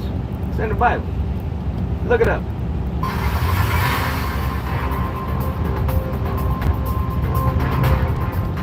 There's another Brown in the news this week. Antonio Brown.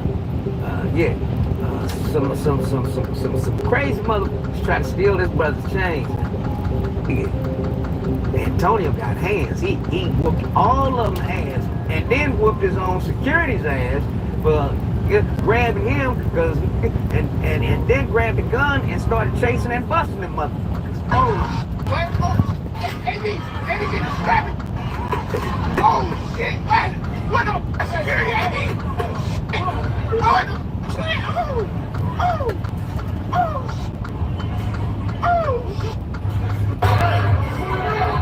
Hello, my name is Adam Ferrari, Chief Executive Officer of Phoenix Energy. I look forward to you joining us at our next investor webinar, where you can drill deeper into our 9 to 13% annual. Got his publishing. Michael Jackson dead as soon as he got his publishing. I'm just saying, you know, you own yourself and you're dead. Stay strong, bro. This too shall pass. It's in the Bible. Look it up.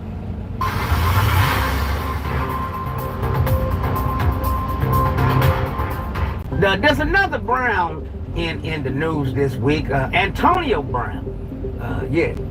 Some crazy motherfuckers try to steal this brother's chains.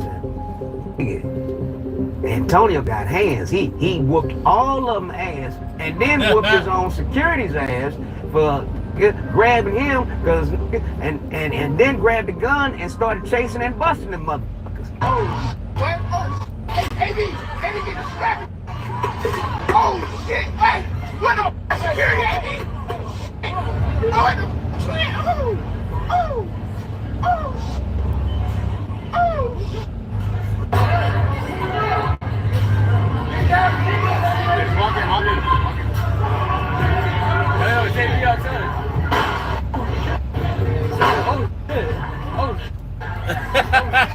And then he told one of his friends, he said, I got CTE. I said, what the fuck is CTE? They said, concussion, thoughts eliminated.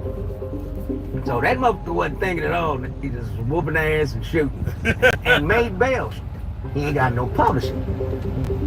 That's why he make bail shooting at a motherfucker. But Chris Brown just hit him up in the bottle 2 years ago and can't make no bail. No thoughts whatsoever. Just, you know, it's kind of like TSD when you're in the military, but it's CTE, because, you know, them helmets don't work in the NFL, so motherfuckers get them concussions, and then them wrinkles that's in your brain matter become smooth and leathery, and you know, you just liable to black out and shoot a motherfucker for stealing your chains and whoop your own security's ass. See, that's CTE.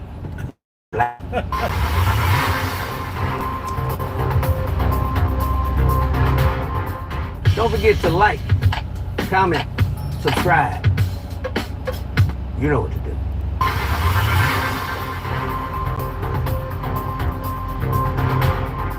Welcome back to NNN. The last story of today's episode is about this homeless woman who was somebody's daughter, man. She was chewed up alive by a pack of wild dogs.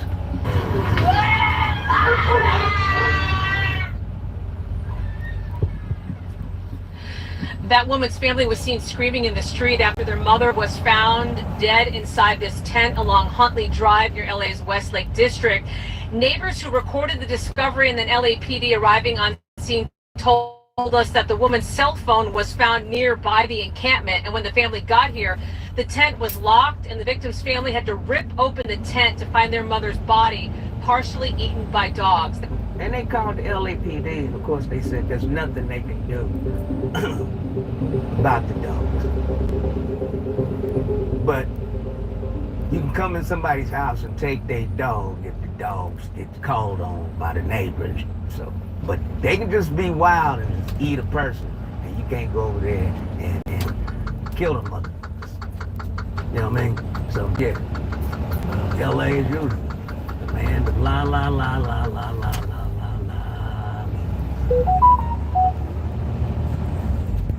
Good night.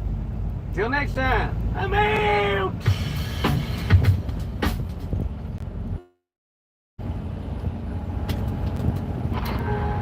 My world is in constant motion. The gym, the airport, the spotlight. I've learned that when I'm comfortable, I'm able to slow things down. What do women really want? What do women really want from men? And there's a distinct difference between want and need, right? Women want the best that she can get based on the beauty and her achievements and her so-called accolades that she's accumulated over the time that she exists. What does she need? She needs safety and security, simply because she's the weaker of the two sexes. It's as simple as that. So now that we understand what she needs and what she wants, how does she get it? This is the fundamental problem that we have to understand as men. How does she get it? Because in essence, every single show that you watch in the Red Pill space, in men's channel, it's all about women wanting something. Every single one of them. You ain't got your together. What does that mean? You ain't got your together. I don't know what that means. I don't know what that means. It's still no what that means is you don't have stability. Okay, you don't have stability. You don't have a home of your own. You have a roommate. Your brother lives in the next room. Okay, you living with your brother. Your bros are there. These are men you've dated? These are men that I have dated, yes. You have a relationship? Yes. Did it get to the intimate level? Yes. So you'll date a man, have a man, but you won't submit to him. I do, but I feel like But why are you having the man who doesn't have it? You knew that before you get on. She's just one example. The man ain't got his shit together. He don't have his finances together. He's broke, but she'll give him sex. She will throw that panani out there so that he would at least give her whatever he has. That's the ultimate goal. Suck as many resources from as many men as possible until she can find that one guy that's going to sufficiently supply her with enough resources that will take her into a longer period of time. And if during the course of that time, that man has not shared the resources or was not able to build more resources, then she will bail, divorce him. And so, gentlemen, we have to understand this is common female nature. And whether they want to admit it or not, this is who they are as females. But the distinct difference is us seeing this breaks the illusion of her sweetness, because that is cold. That is cold. That's harsh. The way that she sees men should not see her from that perspective. So a lot of us men now who are coming into the red pill space, our eyes are open and we cannot see it once we see it, unfortunately. Now, living with this sort of knowledge, this is another subject. I want to cover that later on, because I live with my wife and I've been with her for 22 years. A lot of men are happy with their wives, and they are red pill aware. So you might ask yourself, well, how the hell do you guys do it? That's a whole different video. I want to cover this particular topic. So my friends, subscribe, hit that like button, please. Pirates are always so annoying, outnumbered and extorted. What's good, everybody? It's your boy, O'Shea Duke Jackson, back at it again with another episode of the Celebrity Junk. Many of you brothers have seen this particular picture of this family. I don't know if this is a Dominican family or Dominican American family. I'm not sure, but this definitely is not FBA. This is some Afro Latinas. But shout out to the family. And this picture is going viral because this is somewhat of a family photo. And lovely family here. There's two young ladies. There are two young boys. And then there is this mother. Okay, now the children are dressed appropriately, but unfortunately we see this super thick mom with all of these yams. Okay, and she got on her little stockings, no shoes on, and of course there is no man in the picture. And we can definitely see exactly why she has those kids. I mean, many of you brothers would love to sign up for that. Many of you brothers would love to sign up for those cheeks in the back, I'm pretty sure. And the internet is now divided on this booty clapping situation. Okay, this is what the internet is divided upon. And so once I saw this, I believe Brother Tariq also shared this. He had a lot of commentary on his particular page, but I wanted to talk about what I saw here on Twitter, family. And many people had differences of opinion. Brother Chris Cash says, look at these little boys' faces, they going through it. You see Didi Pickle says, I can only imagine how she dresses to pick them up from school. This person, Capo, this is a new low, shaking my head. She got her big, like up the ass part, behind All Out. What's her at, so I can tell her how much of a disappointment she is. Nah, you want to go in there and get some of those cheeks. And then expect people to respect you. Zan says, wanted to show everyone how she ended up with all of them, and if you want in on the sweepstakes, this is what you're getting. Okay, now we also have Princess Jasmine. Pick has so much potential.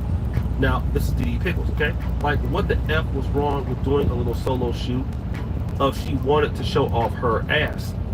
If she put some black skinny jeans on, we still would have seen that booty, so this is weird as hell. So on the first comment, the same Diddy says, I can only imagine how she dresses to pick them up from school. But, as you know, like, on the other hand, it's okay. The other person is weird because even if she had some skinny jeans on, we would have still seen that she had booty, so this is weird as hell. And this is exactly why Diddy pickles. If you live by her in the same community as a person that thinks like that, you have failed in life, okay? Promoting looking for a new father to take care of her and the 4 kids. It's a time and a place, baby. Them yams blaming them. Brendan Walton, that's why there's no man in the picture. Guys, it gets worse. 2 things about a woman with behind, like on the ass. She's gonna make sure her behind is her entire personality. She's gonna let the world know that she has behind every chance she gets. Old 304s that don't want to grow up, competing with younger women. Then offended by everything but ashamed of nothing. And then I started thinking about this, and before I wanted to give my commentary, I want to go back and look at this picture. I don't know if all these kids are by the same person, but first of all, the ass is on point, okay? Shout out to her. But here's the reality of ladies like this. Number 1 is they don't care. How can she do this? She doesn't care, okay? It doesn't matter what we say, they don't care. A lot of ladies don't care. And when they don't care, this is how you end up. You end up as a single parent of 4, possibly with multiple kids' dads, and you're gonna live your life the way you want. If you don't care and you're okay with this circumstance, I don't have a problem with it. It's okay. As long as you don't live by me, I don't care. Here's the problem. When somebody tells a person like this, oh, don't worry, boo, you're gonna find a man, you know, he need to accept you as you are, and you know, and things like that. Women tend to tell folks stuff like this, and I wish that, for the love of God, that you would stop that. Now, it don't really matter to me. Get ready with me for a chill day. Getting nails done before tomorrow's shoot and dinner with a friend. I'm using my House Lab faves, and they're all 20% off right now. I start with the Skin Tech foundation that glides on like second skin, and then She would stop that. Now, it don't really matter to me, because I don't live nowhere near y'all, and I don't plan on it, so I'll never see you anyway.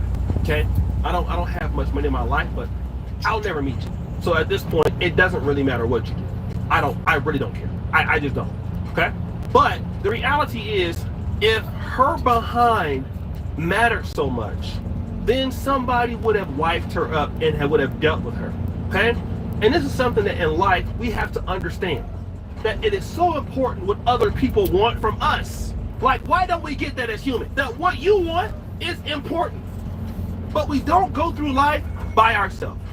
It is very important of what we do for other people. And the moment that we do not care about what people think about our life, this is what happens. Okay? Here's the outcome.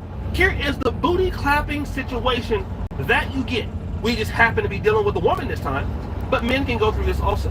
And then it doesn't matter how beautiful you are, it doesn't matter how thick you are. Ultimately, it comes to a point where nobody wants to put up with your problem. They don't. And people keep telling ladies that it's okay. The world will deal with your problems. Okay? Let me give you an example of what I'm talking about. I have a friend who's very big, okay? She has like multiple kids. Very big.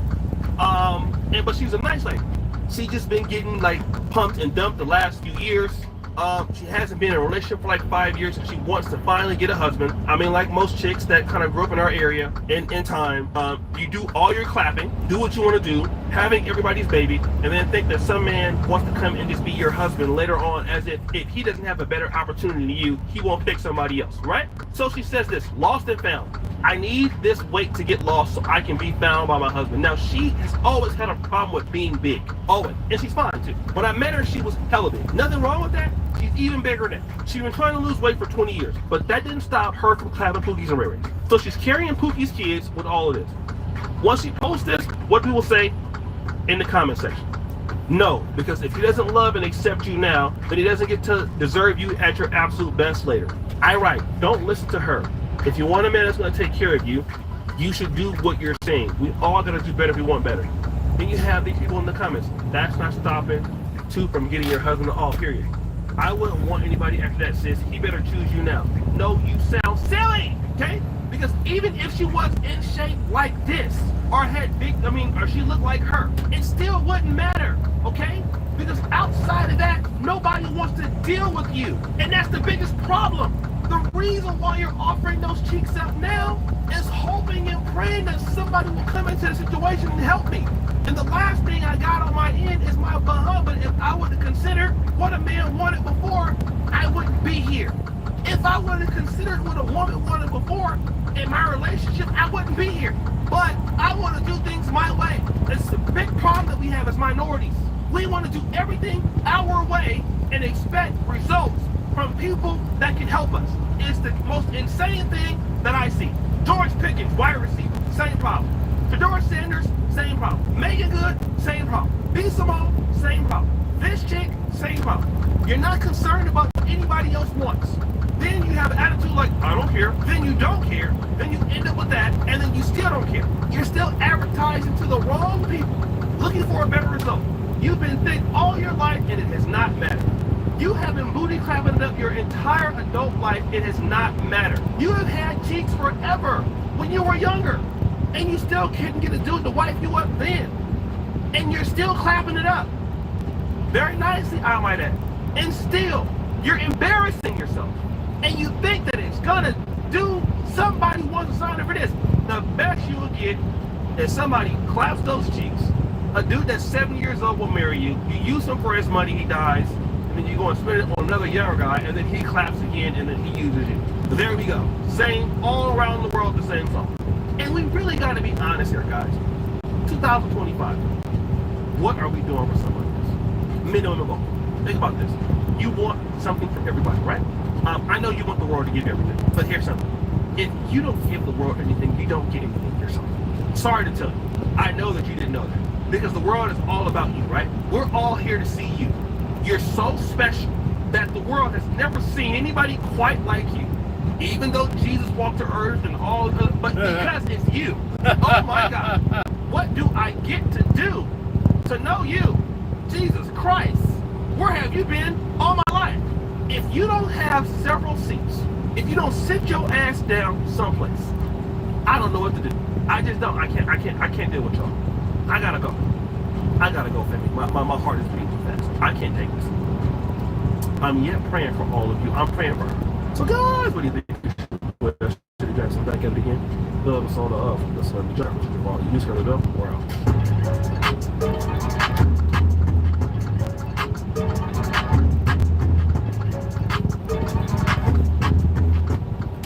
Today I'm going to teach you the pink salt trick that even Hollywood actresses are keeping under wraps, or as they call it, homemade zip. Hello and welcome back to another certified orchard chef video. In today's video we're visiting Gag Collector Track once again, and this time it's even more insane than you can imagine. Luxury cars, supercars, and even the craziest hypercars, they all get together at this one day to race around the Nürburgring GP track. So, of course, we also had to be there with my Supra. Sit back, relax, and enjoy.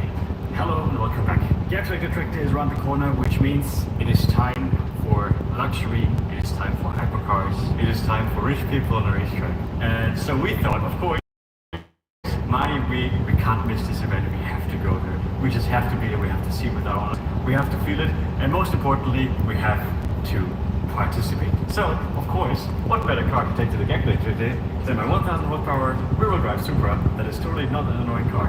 But this is not all. We have something even better for you. Because if you follow me really quick, shout out really quick to Sandra, my sister, giving us the XM as a trader card. Because as you can see over there already, we have my M5 as the other trader card, which is a pretty sick combination already. But wait for this. Over here, the second car that we're taking. So we're pretty much whipping up the Momo combo. Super, I think for 60 Sterne. Yep, this is gonna be a good time. We're gonna focus on the Supra because obviously this is going to be the Supra's revenge on the Nürburgring because it is the Nürburgring. But just for good measures, I thought it would be rude to not take the R34 GTR as well. You know, sequential all-wheel drive. I think it's gonna be a good day tomorrow. Mine is gonna take the XM. I'm gonna take the M5. First ever big road trip with my M5 as a trailer car. We have to drive like 8 hours to the Nürburgring. So that's what we're gonna do first, and then we can start with the fun. Let's jump in the cars and let's go. This is gonna be a good one.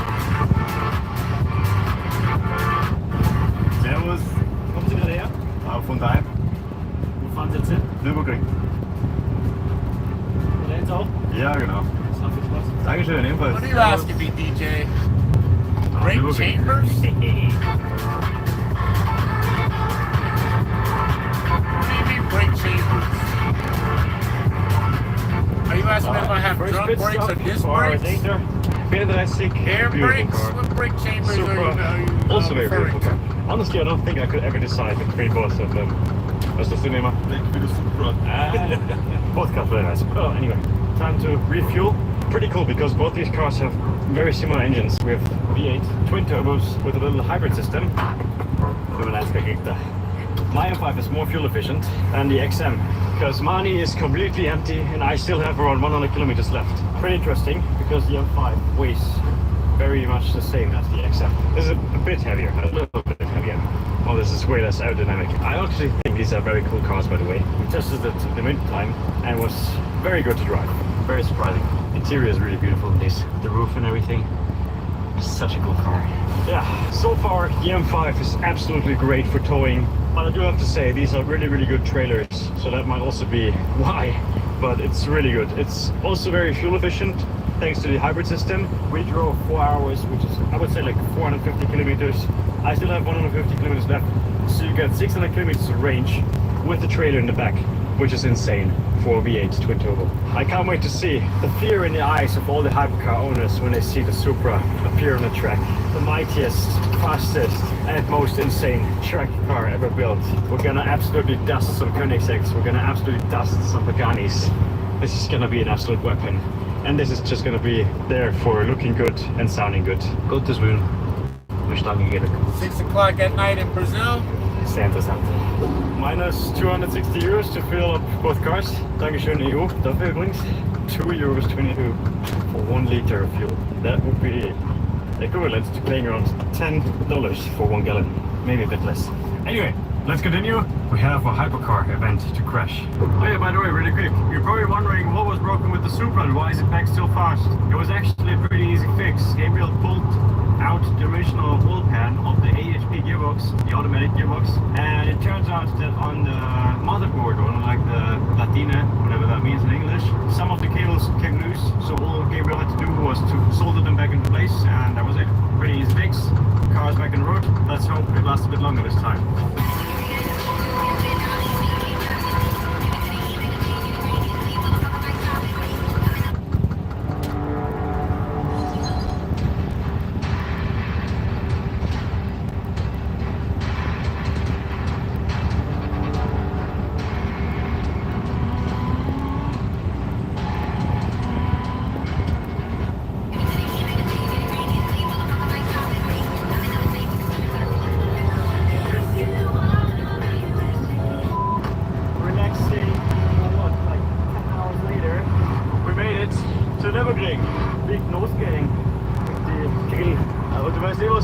Big nose, big. That's a very nice lineup. That was honestly a very relaxing drive, I have to say. It was 10 hours, but it was still pretty nice.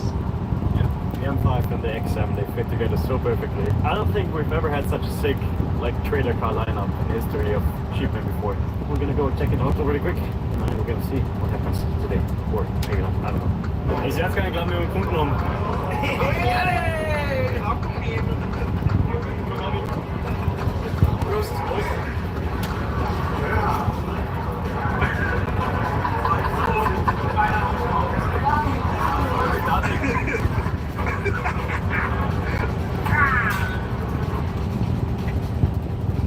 What an absolutely lovely day it is today.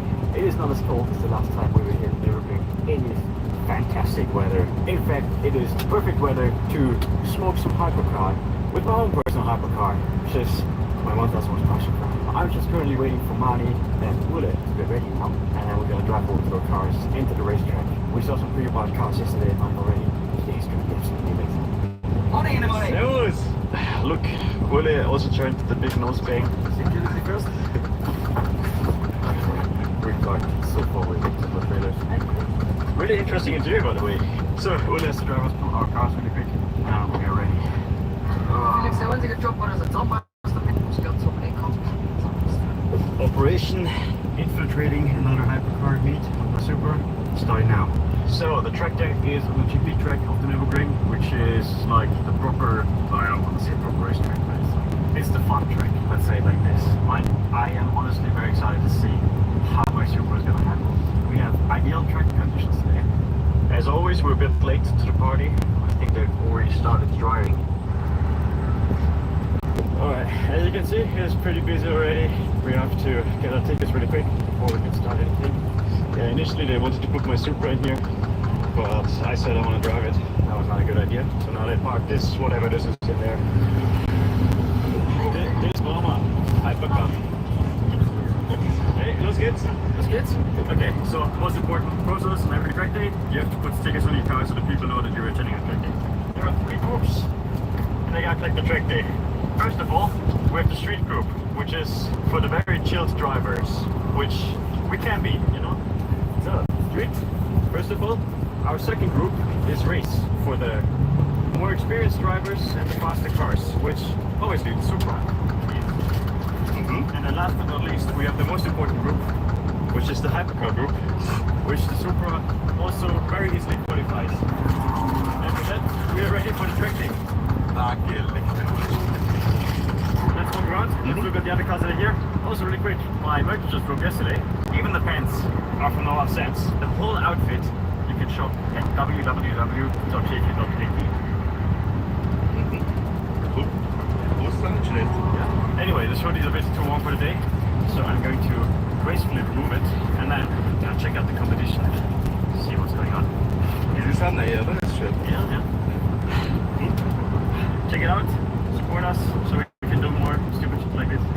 Shout out to my friend Maurice from Comedic. They have probably the sickest Ferrari builds because they're like really tasteful, they sound good, and they look amazing. And then Lago, I think, which is crazy rare and crazy expensive. And obviously the Novitec race car next to that, the Pro Sangre Novitec, which looks probably the sickest SUV you can buy. Aber man sieht auch da, dass es sehr Inspiration von der Super kommt. Wenn du drauf schaust. Ja, schon ein bisschen. So both the 812 and Pro Sangre, they look pretty similar. You look at the dimensions and everything. Yeah. GT3 RSs, especially 992, as you can see, they're like golfs up here. Everybody drives one. One over there, now GT3RS, GT3RS, GT3RS back there. There's 3 more GT3RS back over there. Actually, let's make a GT3RS car. One more over there. Saubillig eigentlich für so einen Super Verschnitt. Everything that has 2 doors and is rear drive is basically a Supra, but the worst version of my Supra. It's actually so cheap, they're embarrassed to tell you how much it costs. Start uns in T-Shirt passen, Alter. Das ist dein Auto. Ja, Opa. Gratuliere zu deinem Auto, Alter. No, so this is where the party is. Casual. I have to say the lineup is insane. Probably the first event where we have some big contenders in the Supra. Casual, Standard GTR. Da siehst du gar nicht mehr durch die Scheiben, wenn du drauf klickst. You don't see through the window when you stick it there. Ah, okay, perfect. And then you're good. GT3RS. GT3RS. This is crazy. Also scenic kannst du ja auch im Sonnenschluss haben. Schau mal, was wir da Getränke gehabt haben, wenn du bestes Ich hatte am 8 Getränke heute für 4 Leute. Dann kannst du früher Alkoholiker sein und auch Bier trinken.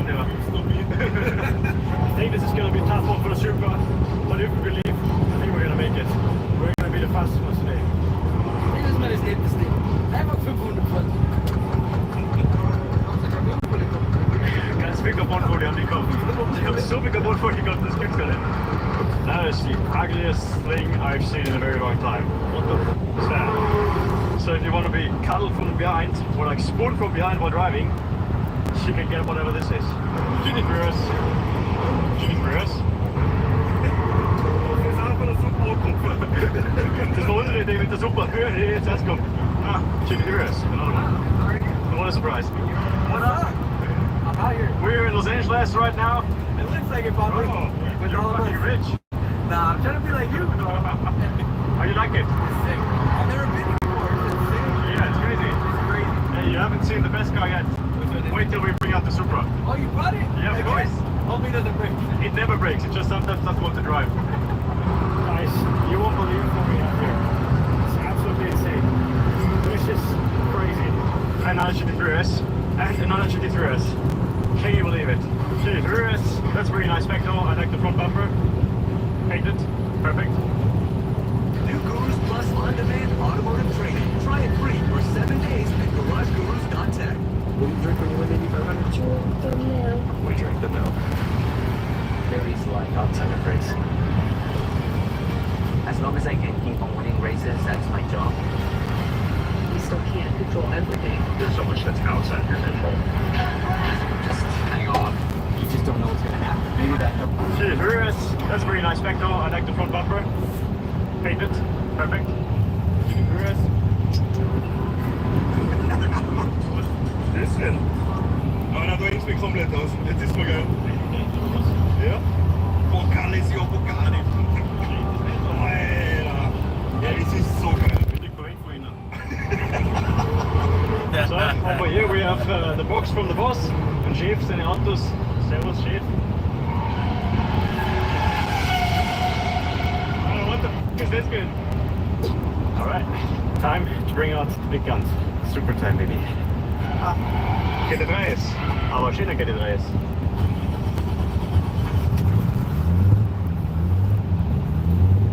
We have to refuel the super really quick and then we are ready for action.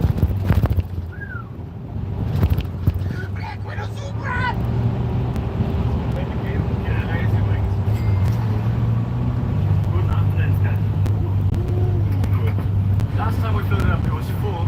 We set the traffic for 4 hours, and then we drove like 2 minutes on Nordschleife, and we used 30 liters of fuel. Yeah, I'll be sad. So, Hamlet, and I'm ready. Yeah. Wichtigste, Handschuhe. Quite is. Ich habe keinen Plan, wo wir hinfahren müssen.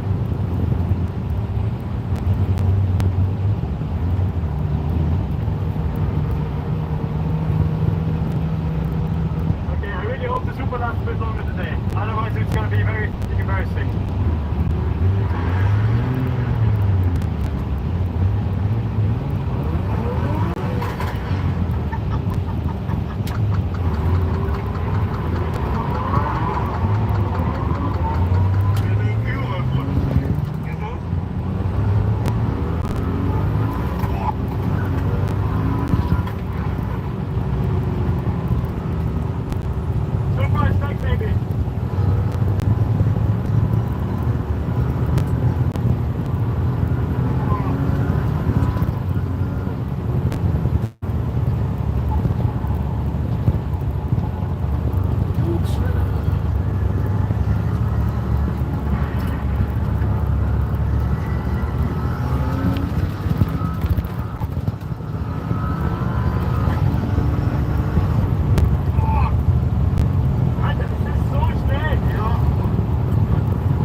stop ringing.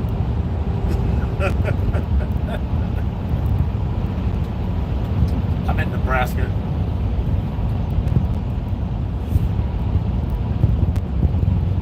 Nebraska. Home state of Nebraska.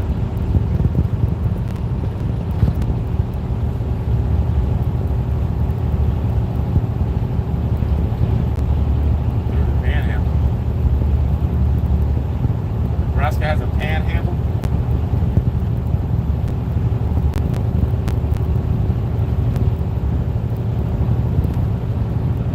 Yeah, he all over the place.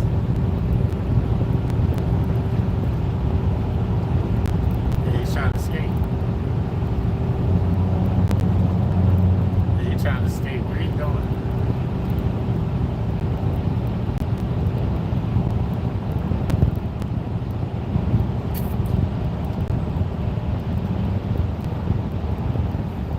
A shower? If I take out this front seat, yeah. But I don't want no shower here. I already don't got enough room. No, I don't need a shower.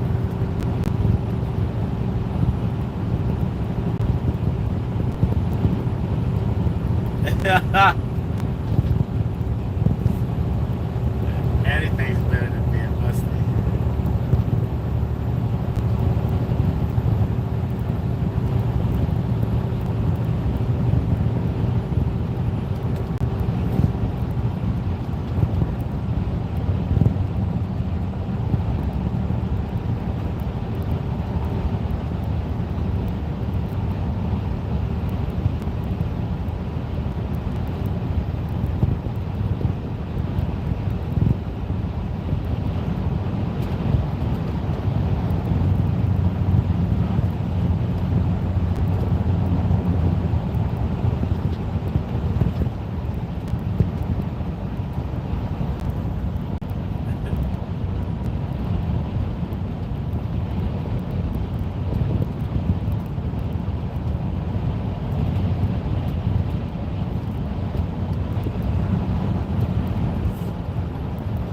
Yeah.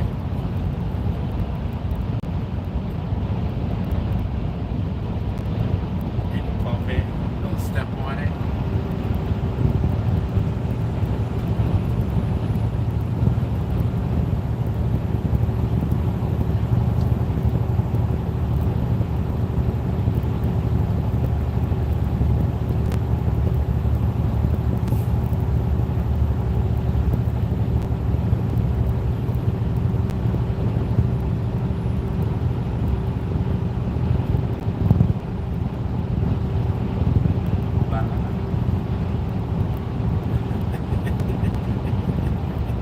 What is it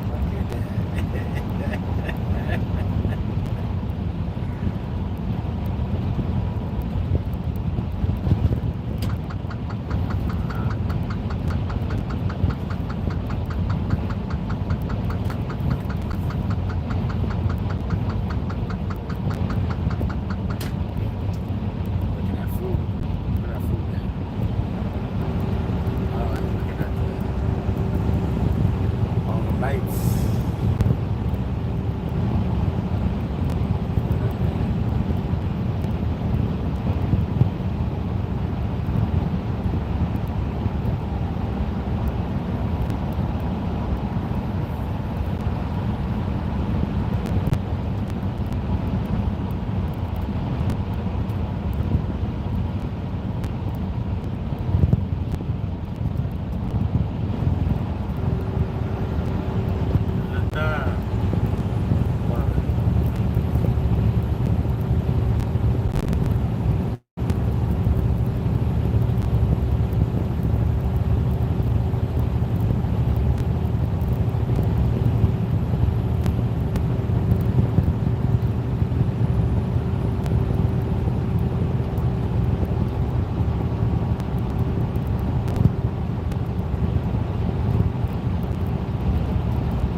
Why did you buy a shower?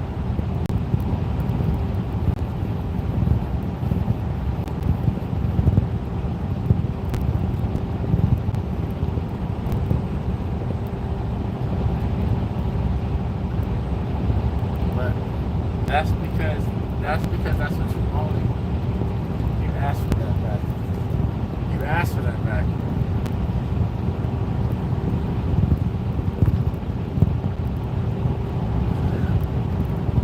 This is true.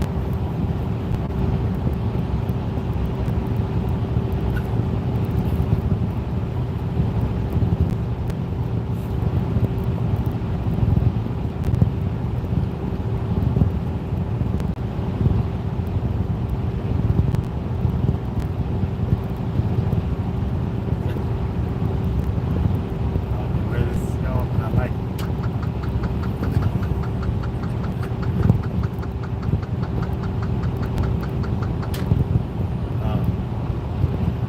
So you're gonna insult me and try to mask it as a compliment.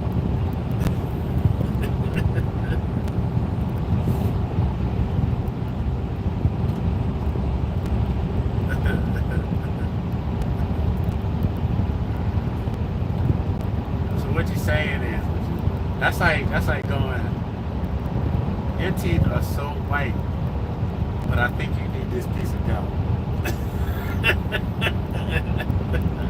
So, you'll compliment me and tell me my breath stink with a single hand? Huh? Call me handsome and funky? You handsome, funky motherfucker. Why is you doing this to me?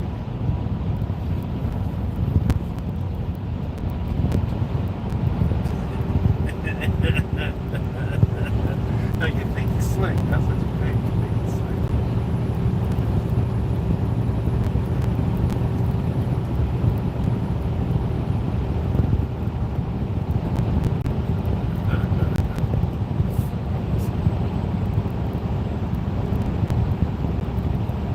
Okay.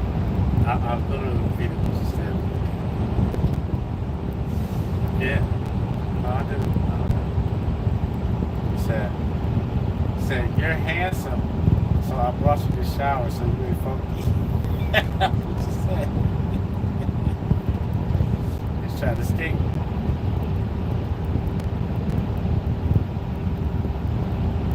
Oh, he's up. He's up.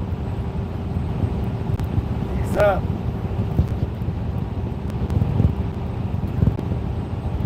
He's up and he's out.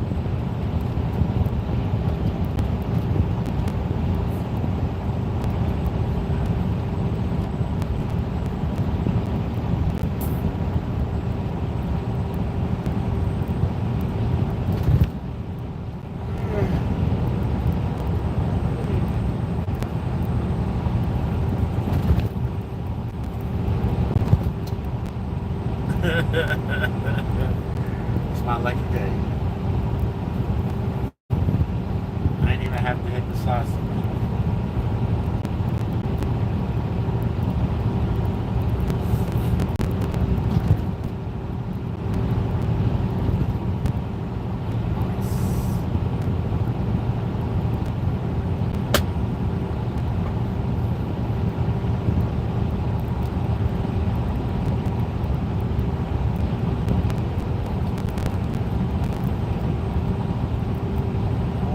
Good. What are they?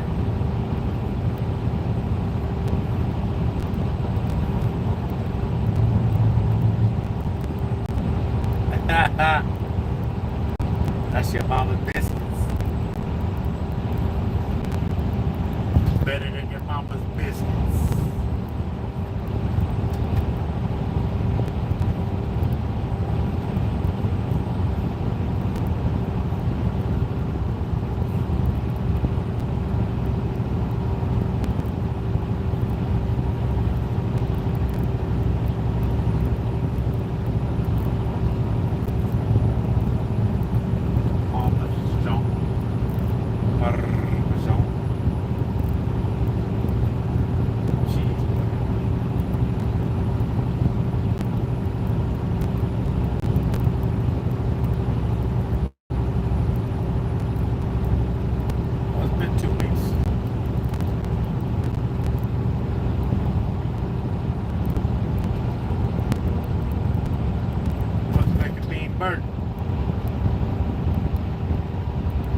at least it's not at your friend's restaurant where he's getting cussed out for a bill that he made a week ago.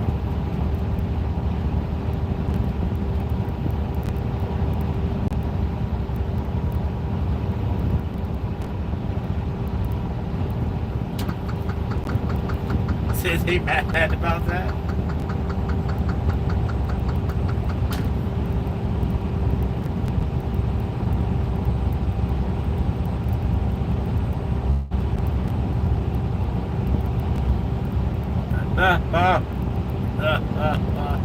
And not the bell.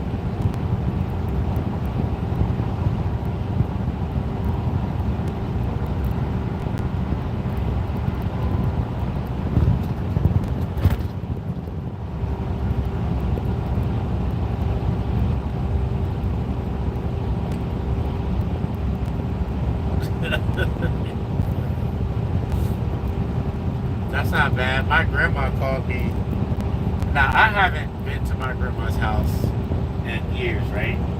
She called me about the blue one night and said, Jeremiah,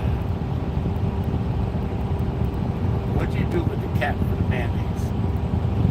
Where is my blue mayonnaise jar cap? I said, Grandma, I haven't been to your house in over 6 months, Grandma. How long has this mayonnaise been without a cap? She said, don't get smart with me.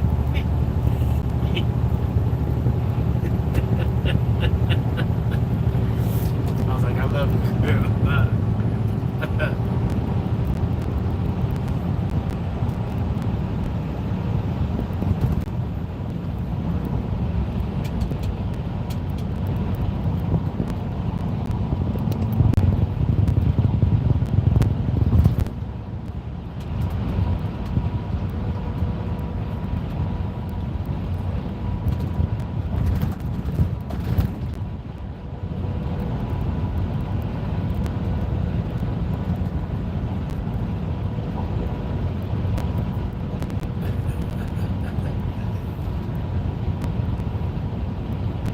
That's cool stuff.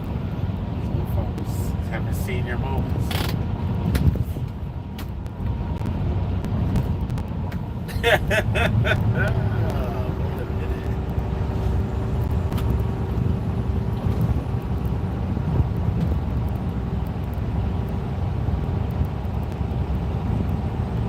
keep it together. Someone gonna make it go through something.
Can't be coming in the old folks' house touching stuff.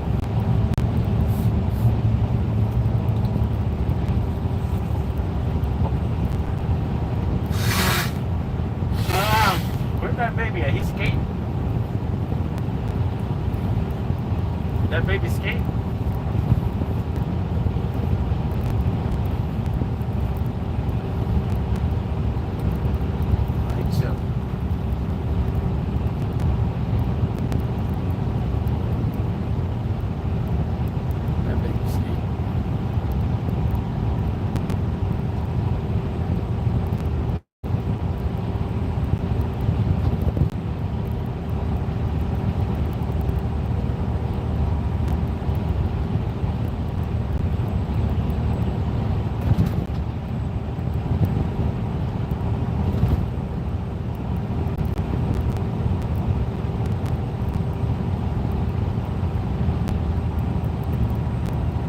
You hit it with the, if it wasn't for me.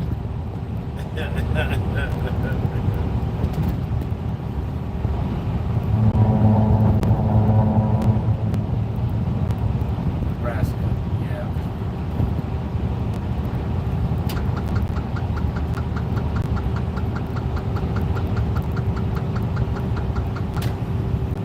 Oh, you heard the rumble strips? Sometimes I need to rest my eyes.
Your mom, man. Yeah. Pulling on the lever, huh?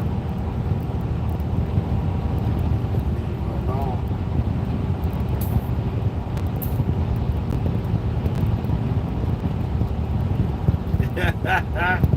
That's why you spoil. Spoil that. Spoil right.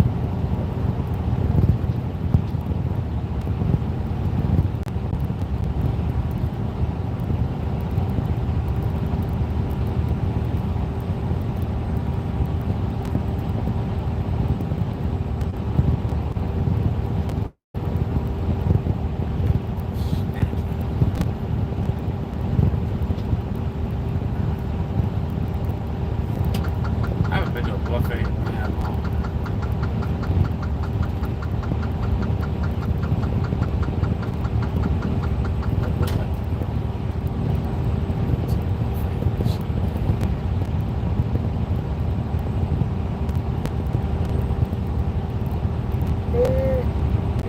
Take that shower back and let's go.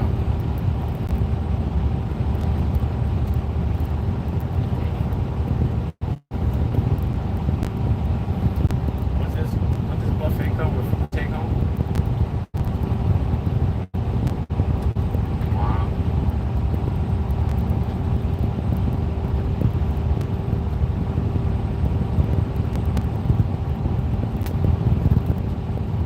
What's in that bottle?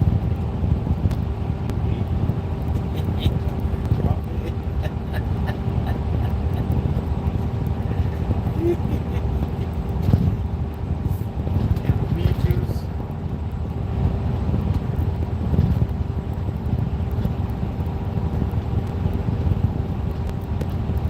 Apple.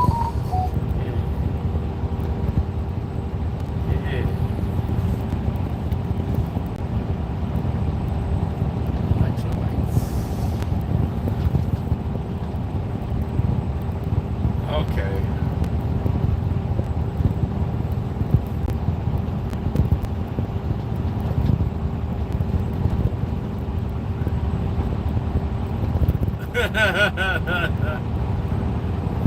You want to know where to send this thing?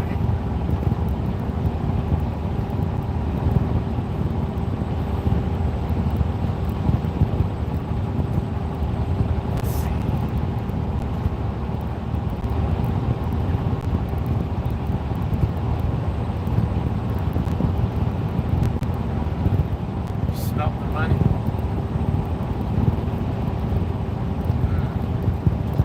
Money smell good.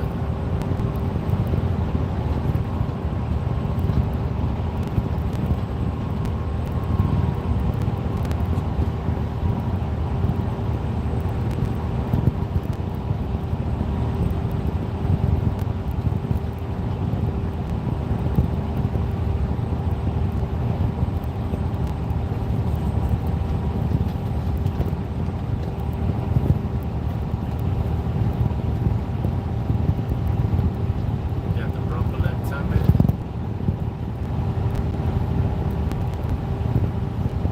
Go ahead, do your thing.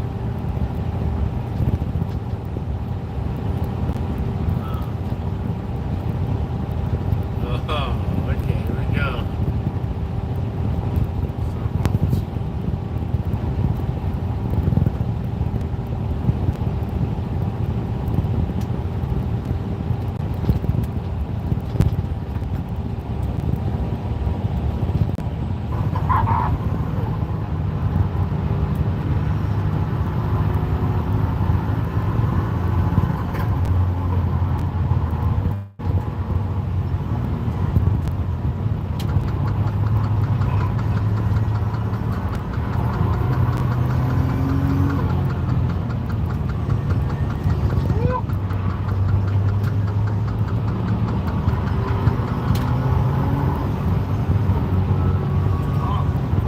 Okay, turns out the Supras maybe not paid for the best check.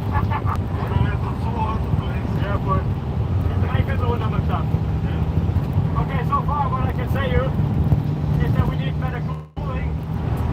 Suspension is very good, brakes quite good, but maybe we need to work on the engine cooling system a little bit if we want to track the Super more. But today is pretty warm as well, so that might be the reason why my Supra is feeding so early. We have like 27 degrees outside. Not the ideal conditions for a Supra. Yeah, there ain't much to look at but grass and a few rocks. I think if we put a smaller turbo in the Supra, it's actually a really, really good track car and better cooling. But this turbo is way too big. It's only built for straight line speeds. Everything else is just pure But the car handle is actually really, really good on the track. It's very solid, very planted. It breaks loose sometimes, which is cool. I like it.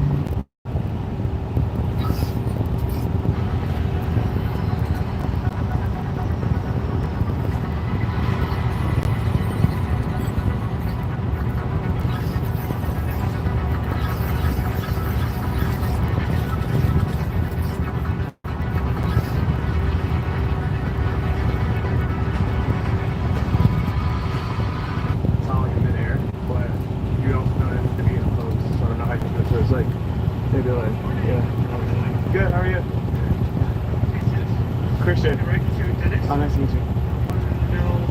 Do you have permission? We rented it out. Well, that doesn't mean you can do a photo shoot in a bikini because there's a dress code.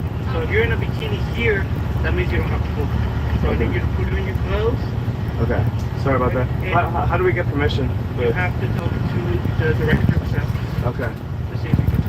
okay, okay. All right, thank Sorry you. about that. Excuse me. All right, man. Out of every tennis court in the world, he chose a tennis court. And I looked into it, y'all. She doesn't do OnlyFans. She's just a bikini model. To be a bikini model, especially in public, and you're not even at a beach. Now it's just a sigh of relief. Where's your body count? I mean, less than 100. Yeah. All right. I'm just gonna not say anything. That's all right. Okay. Probably between 100 and 300. It was clearly lying. What about you? Is it less than 10? Is said less than 20. Less than 20, less than 20. You believe that? Here we are, fellas. We've reached the point where fathers are begging their daughters to just please have less than 20 bodies. It's an evil world we live in. When can I make reservations? You can make reservation anytime. Whenever you're free. That too.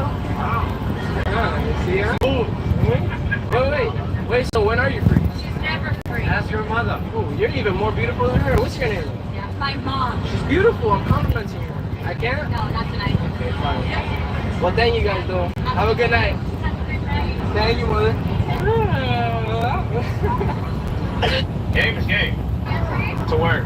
Legends. What's that? It's a gentleman's club. Are you gonna be there? I am later.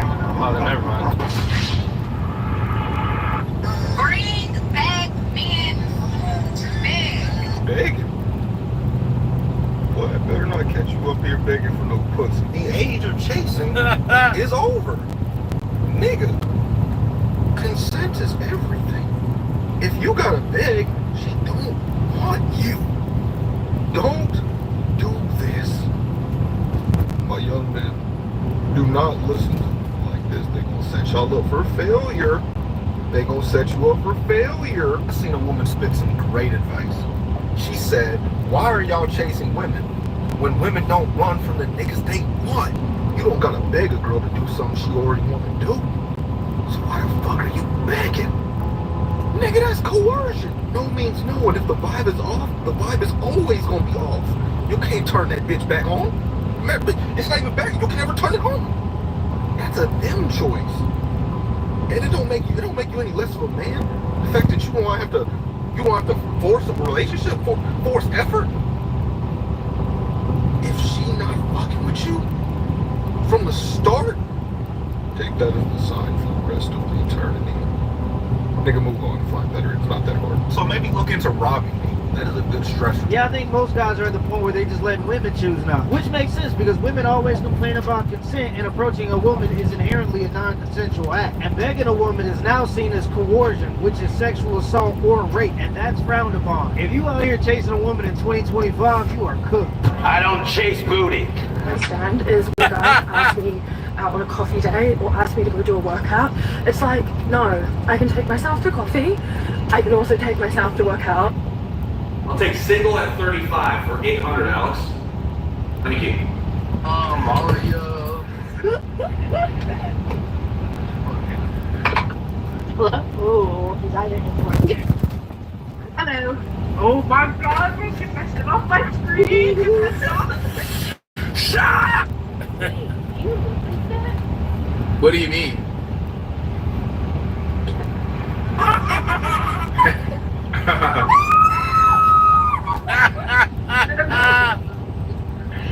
No, he is a little not. Oh, it's a filter. It's a filter. Nah, it's a filter would have had me on suicide watch. Hey, I'm ready to get up! Oh, I thought you were pretty, then I got close. It's men out here that really won't let you. All we ever hear is there's men out there. I'm not even saying that's my Where he type. at? I'm not even saying that's my type. It's proving a Where is he point. at? Because if I tell him, Where is he at? man, okay.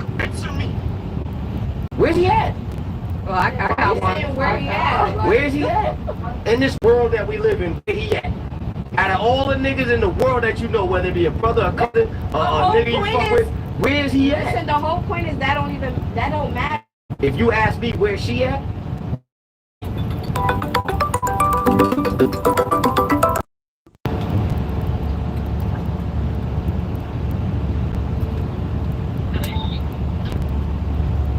Man, the palm trees and blue skies. I see you over there.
start getting in my phone. Be simple. Where's this nigga at that they talking about? Where's he at? We don't want him. He's there. No, I'm playing. I'm playing. Where's he at? Exactly. Every woman knows a man that would do the things that they want for them. They just don't want the man. And that's why if you chasing in 2025, you cook. Modern women don't even respect the game no more. They just take your kindness for weakness. And if you go out of your way to be chivalrous, they'll just say it's the bare minimum because they don't appreciate it and they feel like they're entitled to it just because they're a woman. Keep in mind though, I'm just talking about modern women. Excuse me? My phone number's broken. I kind of need your phone number to work again. Can I get your number in it? No. Why? Am I not your type? Oh, okay. What about you? Are you single? No? You can't, but my phone's broken. No sympathy, no pity. Okay. You got that fiato, I don't know. Maybe think about it, consider it. You also got a girlfriend. Okay, I see. No consideration though.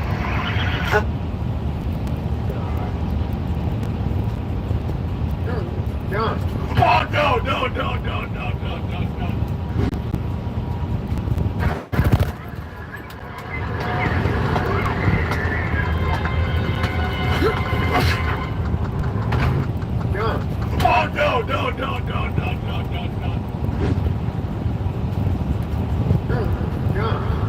I don't care what people said. They said everything in the book, bro. Like, just delete it. Like, do you really want me to go out of my way and call the cops and say I don't give you consent to be posting my shit? Oh, well, before y'all watch this next clip, I gotta give y'all a little content. With the Cassie and P. Diddy situation, Cassie's husband's been at every single hearing, and he's had to hear her say that not only has she cheated on him, she cheated on him with multiple men whom she's been taking golden showers from in her mouth, and she cheated on him with P. Diddy, the person that she said she was abused with. She left him to go find P. Diddy to cheat on him with P. Diddy. Look at what these women have to say about him. Yo, Cassie's husband is the definition of unconditional love. Amazing! And I love that for her. You know how I know good men exist? Because Cassie's husband, Alex Fine, exists. Because Sierra's husband, Russell Wilson, exists. Cassie's husband, Alex, that man ain't nothing. He ain't got nothing but God pumping through his veins. Like, truly an angel, you know. May all my girlies find a love that resembles the love that Alex Fine has for Cassie. Cook. Like, what a beautiful demonstration of what it means to be loved fully and fearlessly and unapologetically. What's your husband gonna feel? It's because too much of y'all manhood is tied to y'all ego. A lot of y'all not ready to help your girl carry her baggage. Somebody go check on Alex. Somebody go check on Alex. Yes, please. I mean, to have to sit through this court case and hear all of those horrible things that your wife had to endure. But the worst part is listening to somebody say they urinated in your wife's mouth.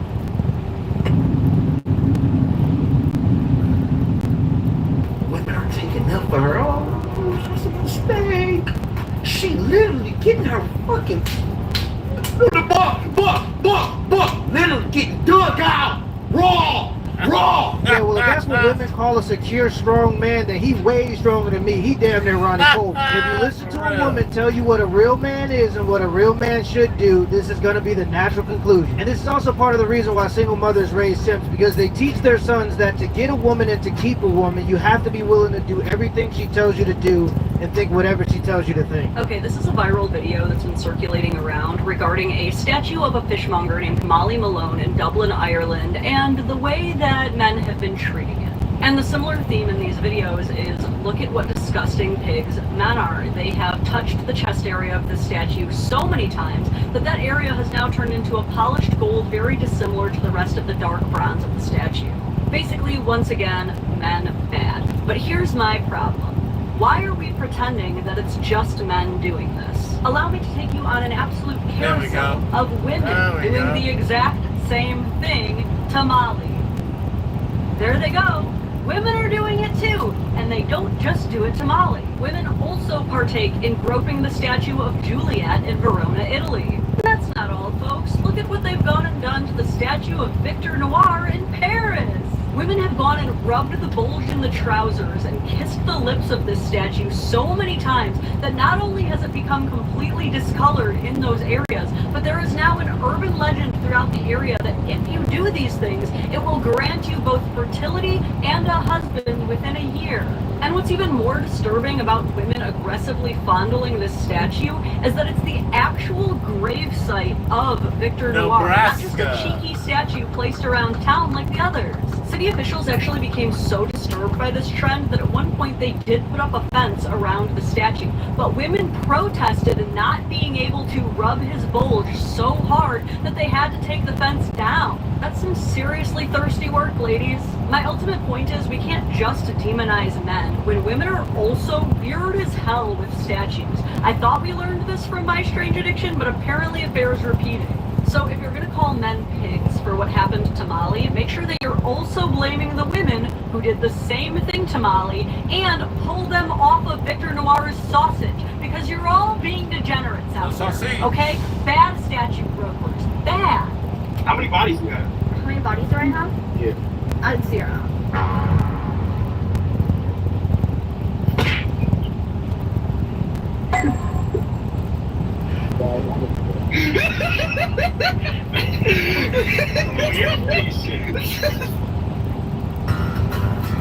At Firestone Complete Auto Care, we believe that if you can't back the work, you shouldn't be doing it. That's why our brake and alignment services are...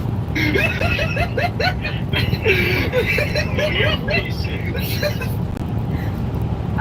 is currently in the process of setting me up with a man that is 5'3". Bitch, his dad invented Monopoly.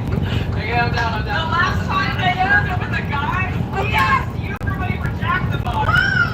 These days, modern women use men as props to compete with each other or to compete with other women. We only dating niggas to try to compete with our homegirls to like talk about who can get what from the nigga and who has the better nigga based off of what he do for you and X, Y, and Z, not off of like genuine characteristics and genuine interests.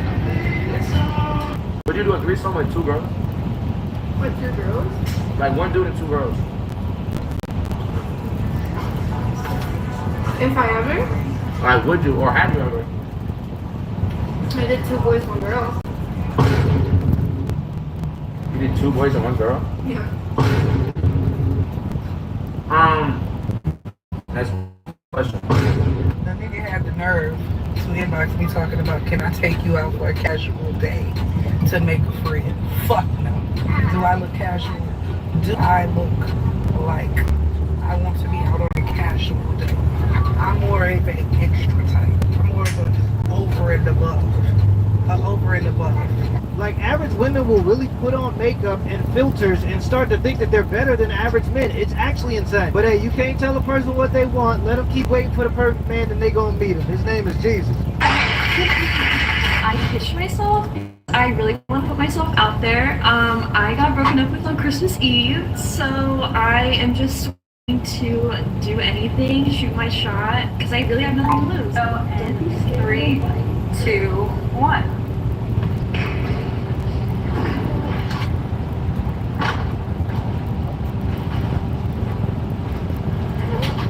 How old are you? Lola, 28. Okay. Hunter, 27. All right. What's the goal for tonight? Get drunk, have a good time. All right. What about you? Yeah, same. Okay. Well, now let me ask you this: what type of man do you like? Rich. Okay. Can you describe a little more? That's her. That's it. Rich. Period. Okay. Okay. Okay, so I like my man to, you know, be funny, rich of course. Okay, oh, let me not say this. You know how to say this. I'm already married though. Figure out what up. You said what? What you mean what good with me? Oh, chill, what you mean? Bro, chill, bro, give me my bag, bro. What you doing? Give me my bag. Bro, chill, that's my bag, bro. You tripping, give me my bag. Bro, give me my bag. Look, it's a prank, it's fake. It's fake money. It's fake money, bro, chill. What's your name? Jocelyn. Nice to meet you. Wait, give me your number. I've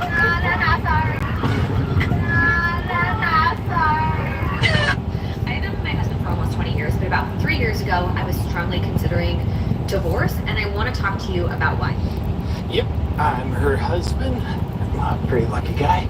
I got a lady who cares enough about me that she airs her criticisms out to over 100 million people on the internet. How do you feel about her telling the world that she was considering divorce? Yeah, I found out about that one when I watched the video. You know, I think it was very brave of her to talk to the world about my faults and none of her own, rather than just wasting time talking to me about them inside the container of our marriage. Where, quite honestly, I probably just messed things up by having a voice. Yeah, she doesn't like that. And on paper, I have an amazing husband. He is incredibly supportive, he's kind, he's loyal, he's a great dad, he's very hands-on, he's an active participant, he's always present. Like, on paper, what else could I ask for? And it turns out that off paper, she could demand a lot more. Or she likes to call it, ask for a lot more. Every night, when we cook dinner, you ask me what to make. Every day, when you drop off the kids at daycare, you ask me what they need in their backpacks. I am the project manager of this home and I need you to do more. Dude, is she being serious? Yeah, and honestly, I feel really bad for taking advantage of her. After a full day of work, when I cook dinner, sometimes I would make the mistake of asking her what to cook. Or before I take kids to daycare in the morning, before I go to work, I would ask, what should I pack them? And that puts a lot of burden on her while I'm handling everything. It's really all in the caption of her video. A woman's love language is not having to ask. Brilliant. Did you know that's actually not one of the love languages? It's childish and unrealistic. No. She decided that we decided she shouldn't have to ask. She should just know. And having to always guess exactly what she wants or she'll divorce me has me in a constant stress response. I feel frantic all the time. Manically always just doing everything I possibly can, hoping it's right. And she tells me that's good for our relationship because it shows I care. So I've been married for more than 15 years. Congratulations. I have been in a side relationship that my husband recently found out about. How can I convince my husband to let me keep this? Just wanna pack up my things and go. Just wanna be free, just wanna zone, just wanna flow, just wanna hang with the gang boss. How can I convince my husband to let me keep the side dude? You don't need to worry about convincing him to keep the side guy. You need to worry about convincing him to keep you. Matter of fact, you can keep him and he can keep you. Well, first of all, he shouldn't. You need to change that convince word to manipulate. Ooh. We're not gonna play those games right now. You took a vow. You took vows. You ain't shit. You stood before God or whatever it is you believe in and said that you were going to love this man. It's sickness and through health, for rich and for poor.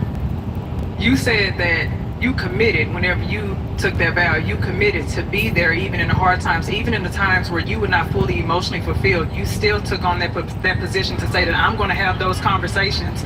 I'm going to communicate. I'm not going to breach the trust in this marriage. You lack marital integrity. And if you lack marital integrity, you lack integrity as a person as well. So my next point to make is the audacity must be on sale right now for you to be able to say, how can I convince my husband, a man at that, convince my husband to let me still have a side relationship as if I did not betray this man, as if I did not hurt this man, as if I did not dishonor this man, as if I did not disrespect this man, and you want to ask for something, you want to ask for what it seems like more of a favor because it's only going to work in your favor. It's nothing that is going to work for him. I don't like when we play these games like this. You entered into what you two believe was a monogamous agreement and you made it a polyamorous thing. You did. Let me tell you something else that you did. Let's talk about the lack of responsibility.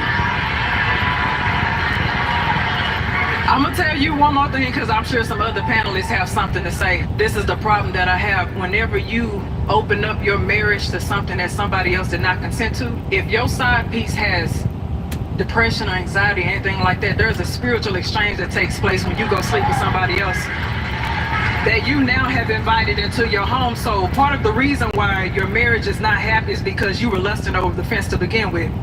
You invited that into your marriage. You corrupted your home. The best thing for you to do, because he does have the right to leave you. The best thing that you can do, the responsible thing you can do, is either end that relationship on the side or leave that man alone and let somebody else find him. Oh, as soon as she cheated, she already ended the relationship. Little did she know. And that's why I didn't say it multiple times in this video. If you listen to the leadership of a woman, this is what they will make you as a good man. Look at every single romance movie that women love. It's all about cheating and making the main guy a simp. Keep yourself protected at all times out here, fellas.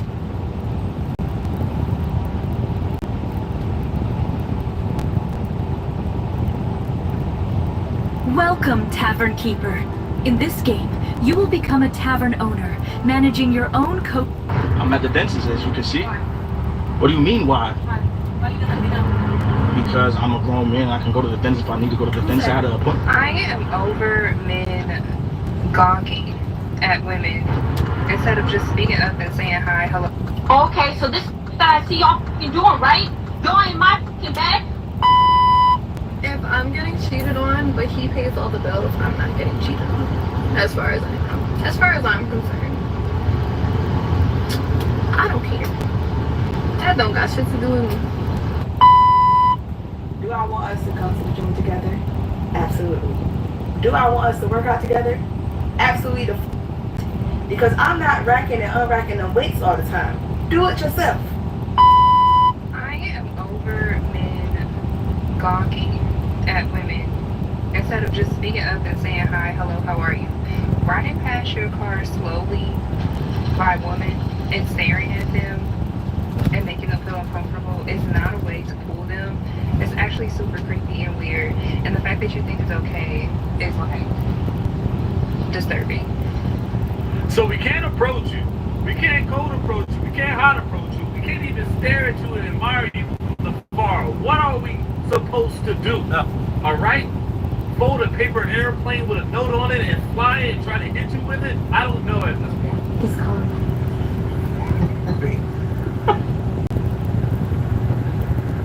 Hello? Hey. What up? How are you? I'm good. You alright? Okay. What you doing? What you mean? Huh? What did you say? What are you doing? Just trying to pick a movie to watch. Oh, okay. Alright, well, I just wanted to call and tell you good night.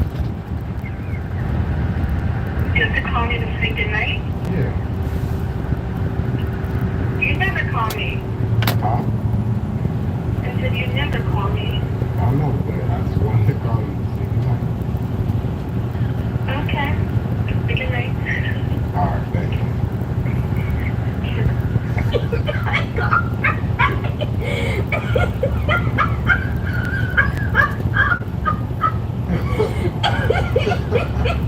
She like,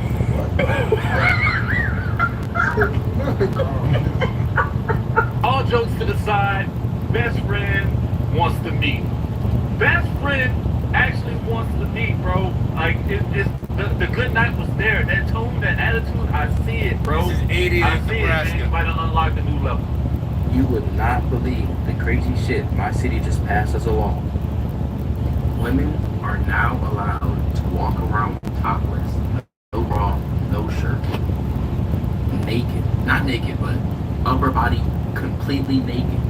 That's a law now. Like, you can do that. That's crazy, bro. Wearing the undergarments up top in California is a normal thing. So it is normalized in some parts of the United States. It's just so reaching you guys in Indianapolis, man. Just don't be surprised if the same woman get mad at men staring at them and get angry and frustrated and try to press charges on them. What are you doing? I'm at the dentist, as you can see. What do you mean, why? Why you let me know? Because I'm a grown man. I can go to the dentist if I need to go to the dentist. I had an appointment, and I've been so sure. Why you didn't let me know? Why do I have to tell you? Why you letting this play your mouth? Who playing on? Ain't nobody playing on. You don't see nobody. Let's go. Don't make a scene out here. They will call the police. There's cameras out here. They will call the police on you. What is your problem? Why are you letting this play your mouth? What do you mean by that? No, why did you pull up? How did you even? How you know what was that? Don't worry about it. Don't worry about it. So what's the problem? What's the problem? I can't go to the The dentist. problem is letting bitches play in your mouth. You're around a bunch of the bitch in the waiting room. All these nurses are like, come on. It's my dentist. Are you dumb? I can hear that. You're crazy. What's the next question? Why are you so controlling though? Why are you so? I'm not controlling. I'm just letting you know. So I can't go to a dentist? You're only a dentist. Now I can nurse you back to health. All right. I understand. I told you I was an esthetician for 12 months. Okay, I just needed to clean it. I could clean it. No, you couldn't. A little bit of floss. That's all you needed. I don't need floss. I need my teeth to be clean, and I had my retainer, my things on my teeth still. I had to get them removed. I told you I you could butter knife. What's the problem? So how did you know where I was at? Don't worry about it. I told you we in Nebraska on Route 80. An air tag. You ain't paying attention, KG. My air tag? Are you dumb? Like, this is sick. You're a narcissist. Meet firefighter Andrew Washington, one of America's Vinia heroes from Hope, Arkansas. You just have to be ready at all times. You have to go from 0 to 100 really quick. Physical live on Vinia. The red grape circulation. We've taken Vinia for 6 months. It helps with blood flow. I can tell a huge boost. We all love that. Vinia enters your bloodstream in 20 minutes and lasts up to 12 hours. Vinia significantly increases the dilation of arteries and delivers oxygen and essential nutrients to your brain and heart to give you the sustained physical energy and mental alertness you want. We want you to try our Vinia superfood capsules, coffee, I think it's in and Indianapolis. risk-free for 90 days. Act now and learn how to get your first month free. We'll include free shipping too. If you don't feel more physical energy and more mental alertness, we'll refund every penny and even cover the return postage. No questions asked. Plus, if you're a first responder, doctor, nurse, active military, or veteran, we want to thank you for your service by giving you a 20% discount. My air tag? Are you dumb? Like, this is sick. You're a narcissist. I tell y'all this all the time, guys. Do not share your location with someone unless you're absolutely sure you can trust them. Absolutely sure you can trust them. Baby mama, sister, brother, you just don't know.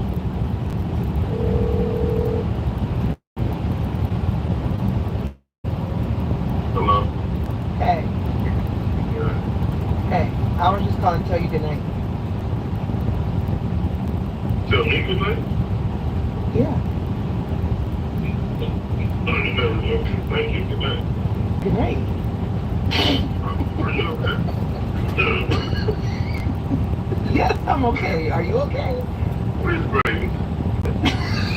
I can't just call my baby daddy and say good night. That's what they said. Hello, I'm James. My phone's face recognition just laughs at me when you take too much creatine.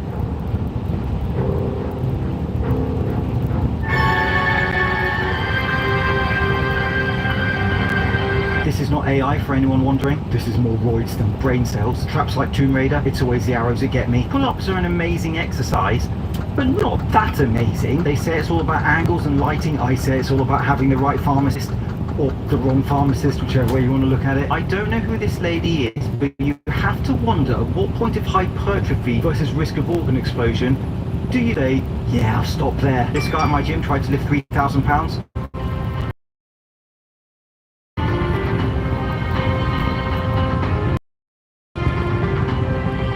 I, for one, am surprised he didn't get it. My boyfriend's in the NFL last season. Him and his teammates did a competition who has the least amount of body fat, and my boyfriend won. 0%. 0%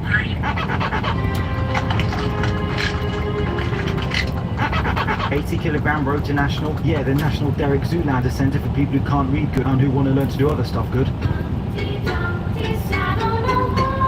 I'm guessing this guy is self-taught. Don't worry, he's lowered the weight, now he's going to work on his form. He'll be fine, he's wearing a seatbelt, his spine will understand. When you can't afford jaw exercise.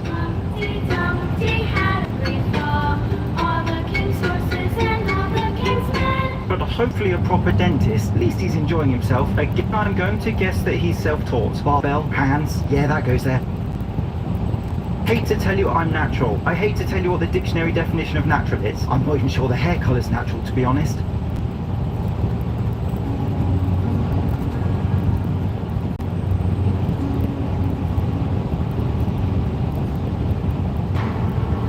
No, you're all natural, just keep selling gullible idiots supplements to achieve these natty physiques. Alright, what's going on, you guys? Nick here with Nick Strength and Power, and this is Julian Fitzgerald. He's only 19 years old, He's a lifetime natural bodybuilder. Do penguins get colds? Do fish sleep? Michael Jackson was a brilliant entertainer, but there's always the sleepovers. I think I explained that well. Yeah. Argument, he's one of the most genetically gifted natural bodybuilders, teenage bodybuilders of all time. Nick, I refer to your comment section for my thoughts on this. Let's just say they are not convinced.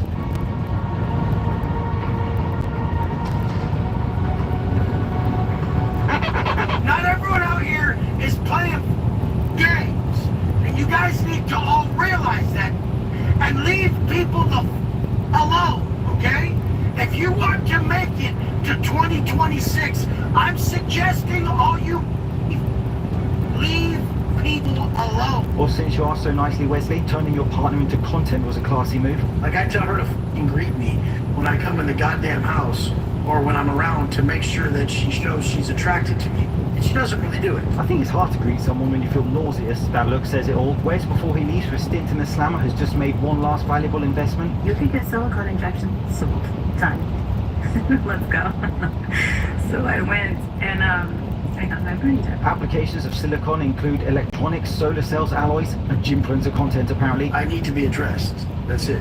I don't need 15 minutes. I don't need 30 minutes. I need to be addressed in a certain way often. And people are like, why? So that I don't have to get it from other because I'm going to get attention from women, and that's what I'm going to do. Yeah, that's Wes Watson's weird ass. Looking to get jacked, man, boy? I'm just looking for some clean protein. Clean? Kings don't waste time on clean. You need to eat. Whoa, it's a beautiful day to do these reactions, man. No, this nigga outside cutting grass, bro. Grass, gas. Like it before you light it. Yeah, so you know how you need like your birth certificate and stuff to get your real ID. So I've been asking my mama for, you know, What's going on with your my head? birth certificate so I can see, like, you know, to get my stuff. So my mama said, like, you know, withholding my birth certificate. So I'm telling my grandma, which I called my nana, I'm telling my nana, like, where's my birth certificate? Like, can you tell my mom to give it to me? Yeah. So my grandma, she sit me down and she's like, oh, well, like, you know, I got something to tell you. And I'm like, what is it? Yeah, why my grandmama, my mama, and my mama really my sister? Like, what the fuck is really going on? So that's now, tough. like, I'm asking my mom, I'm like, you know, like, girl, so, like, you've been raising me as your daughter this whole time, like, you my fucking sister. Yeah, what the fuck is going on? Everybody No, got it's to not. explain it, dude, because I'm really confused at this You ain't no point. explain, I already know what happened. So I'm just waiting to see the birth certificate so I can see who my mama is. So my mama is really my sister and my grandma really my I'm gonna tell you what it is. Now, it's not common like it used to be, but back in the day, let's say you was from Chicago and got pregnant at age 13 or 14 years old. Your mama would send your ass on a vacation to the south where your people come from, Mississippi, and you would have that baby, and when you come back up, you got a sibling. That's how it is, bro. Real talk. That is your sibling now instead of your child. And your mama and daddy raise them as if they were theirs. Very common practice in the south in the 60s and shit like that. I'll squeeze them. Hot pocket on the back. Damn. Playing with them. Man, I just met this lady asshole yesterday. She already told us can I buy her something to eat. Man, what the fuck? You better go. That's a bum activity. This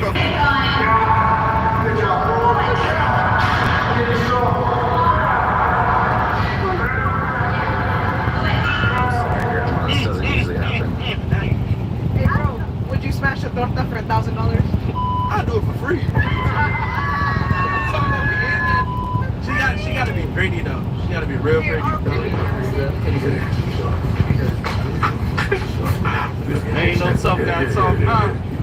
Yeah, he testified. They get paid for doing this. Testified. This man told me he wanted to take me out on a date, so I proceeded to get him my phone number. So I picked the phone when he called. I said, hello. This nigga said, what your ass doing? Hey, she ignored that red flag though. I don't want to go to jail.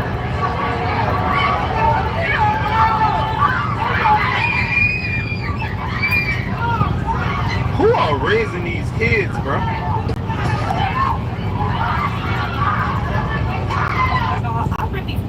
nigga that I would never call a bitch. Like, You shouldn't be calling none of them that. and it's not because he has me up or nothing. He just not no ass nigga. Yo, man, the amount of black women that I personally know who don't mind calling a black man a bitch is a lot. That's all I'm gonna say, bro. The ones who don't call you that, I think it's fewer of them than the ones who do.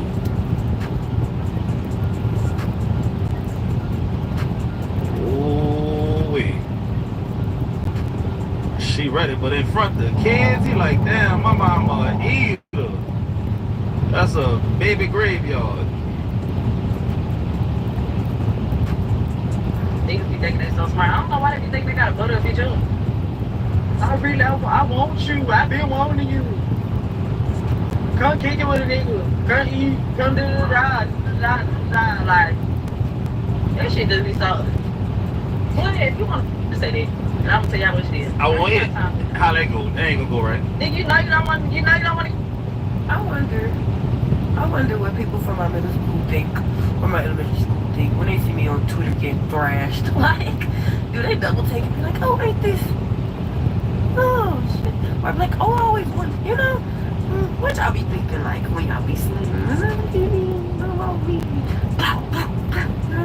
That's wild, bro. You know what I'm saying? How you doing? Good working, fella.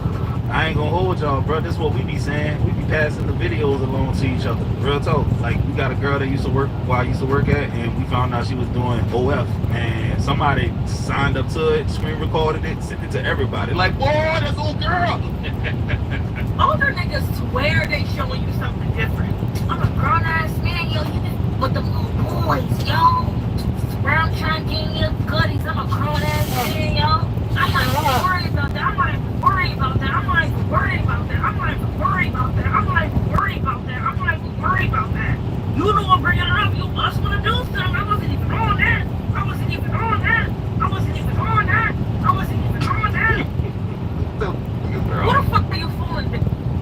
One thing that would be really scary if I were to date someone who wasn't black is like, I imagine them being mad at me and us having like a really bad argument and we're both saying like crazy stuff like, you, like I hate you, I never liked you anyways, like crazy real stuff. toxic Like, shit, yeah. Just like, shut up, nigga. You gotta punch on him after That's that. why you gotta one song is Or like, that. I can't date no white man because I'm like, if he says nigga and I'm not playing, like, I would just have to do that. That is crazy. Is he allowed to say it when he in you though? This is your sign to go get the 3-on-6. My name is Melissa. I grew up hating my mouth, everything about it. I was constantly at the... Say it when he in you though? Cause y'all be tripping.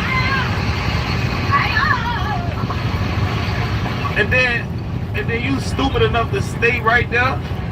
One of them rocks hit the ground or fall off and bust you in your head.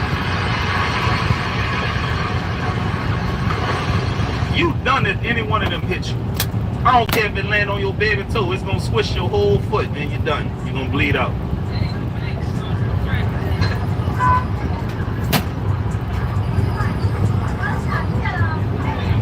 That's 1,000 years of history gone. You know, China old as hell.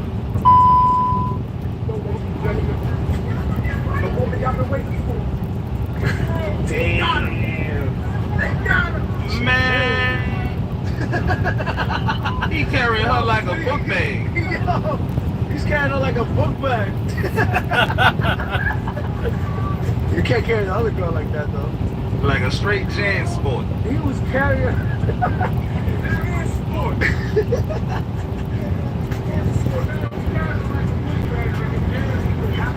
Am I in a Twilight Zone right now, dog? You're missing one more though, it was two, huh? What the fuck? Okay. I swear to God on all three of my kids, I've never seen this video before, dog. That is crazy. You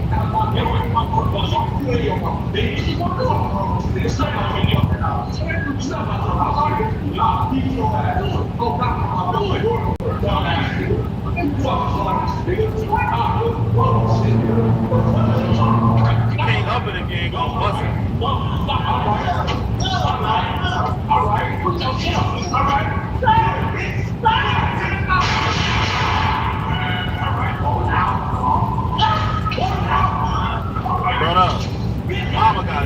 common sense.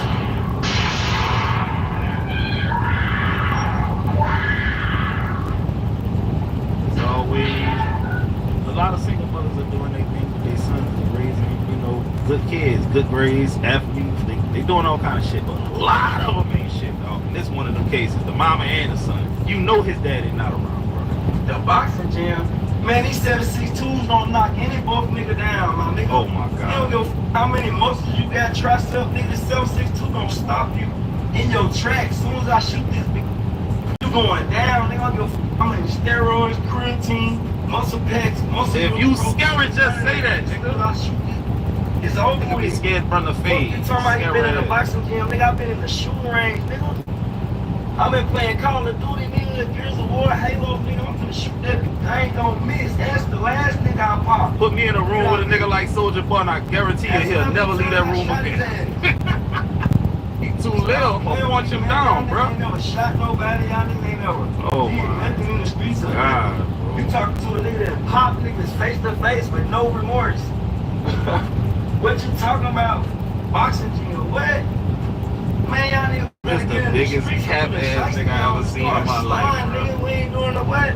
Hey man, Soulja Boy, one of them niggas, he go to jail, it's over for him, bro. He ain't gonna be able to protect himself, though. Some dudes need a gun to feel tough. He go to jail, somebody gonna really show him that he not no real man, bro. Matter of fact, I got the perfect video. This gonna be Soulja Boy if he ever go to jail. Yeah.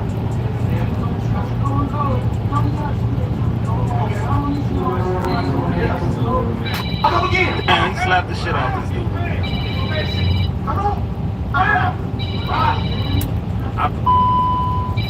What attracts you right? to black men? Hello? What up, man? You good? Alright, I'm gonna call you back.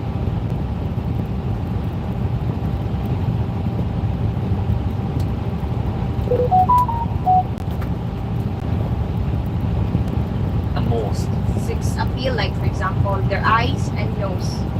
Their eyes and nose. Like I like the most. In the past year, I have a boyfriend, black man. So it's just. Oh, you before dated with a black guy. Yes. He is so very tall, moreno, like moreno. I like moreno. And a long nose and beautiful eyes. So I attract the most that area. Would you consider dating a black man? Yes, I consider because I love black men. And I love being with them because they are so very friendly, approachable, and also personality. So black men, love yourself and do a good thing in the Philippines or in the other country. Thank you. So ask the question again. Nigga, you ever ran a fade, Soulja Boy? Of course. You told me to answer that. I want to hear. You're not telling me what you want to hear. I said no. And you mad until you know. But I just said no. I'm not gonna get a girlfriend after that. So what's the answer that you want to hear? What are you gonna actually do when I'm not here? I'm gonna be to myself. That nigga lying, boy. I'm gonna keep it real with him every time. I'm gonna get something. Another girlfriend. You gonna be mad after the grieving process. I say, yeah, I'm gonna get another girlfriend.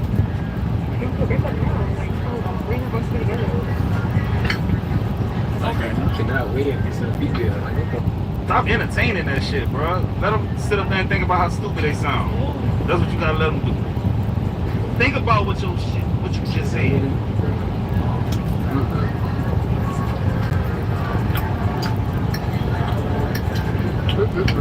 That's crazy. I don't like to base it on sex, but my nasty man says slip up everything. Every time we talk, you got those in my nose permit. I said, yeah. She got see your teeth, I never see them. I said, yeah.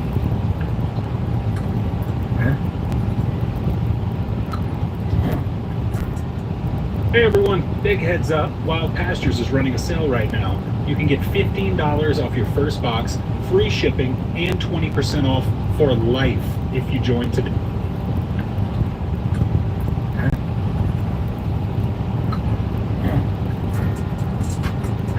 She said, they teeth nice and white. Well, let me wear those. I said, I'm full of dog. I said, I'm a dog, I'm a dog. I get that long time for. Good ass. Suck toes. You some freaky niggas. White cheeks. I spit mouth and I chew. And I repeat as you shake your shit. She said, That's one way to get them. I said, yeah, definition of a gold mouth dog. She said, well, hope you have those in when I'm around. There it is. She quarterbacked the coochie too. At that point. See the hair on my face? Need to get that I mind up. never had this much hair on my face before. Ever. And I don't understand why it's... What? Oh my God. I don't understand why this... I put this on my scalp. So I don't understand how it's making hair roll down here. Y'all didn't tell me. Believe that. Y'all, I've been seeing a lot of people on TikTok using this. Because I mean, they're not lying, they do work. This is not no paid advertising. I'm not getting paid from anybody to promote this. This is just real experience. This from Costco's works. You gotta get the 5%. They said, why get the 2%? We get the 5%. And I think the 2% because it's marketed to women, and they said it costs more. But get the 5%, the one that's marketed to men, from Costco's, it works. But it will make you start growing hair in other places. So It just mean if Virginia went up a notch. That's all. risk of looking like Teen Wolf outweighs the benefit if you grow back in the bald spot that you have. So I'm a fan of it, but I just gotta figure out, I mean, Just go to Turkey, bro. Just go to What's Turkey. up, man? You remember me? You don't remember me? Can't trust this nigga You around hit my small car. people. You don't remember that? Yeah, this ought to be free. This is an update for the people. They've been wondering how you been doing, man. Good. You gonna just really Boy, smack that's into my 7-Eleven. car so hard. Bro. Thank you. Give me my... What should I do? Man. What should I do? Yo, dude, scared. You ain't got no money on you? Man, don't play with me that stupid shit. You ain't got shit. This gonna be your Christmas gift, okay? You need to watch how you driving out here, cause you just smacked into my shit so hard. I'm gonna let you, I swear to God, I'm gonna let you slide. But I swear, I hope you pay attention and you drive like you got some sense and don't hit nobody else's shit. Your shit more f***ed up than mine, so I'm gonna let you be. Boy. Y'all You know, ain't shit for this shit, bro. y'all know how I would have been in that stove to this dude. This how I would have been to the stove.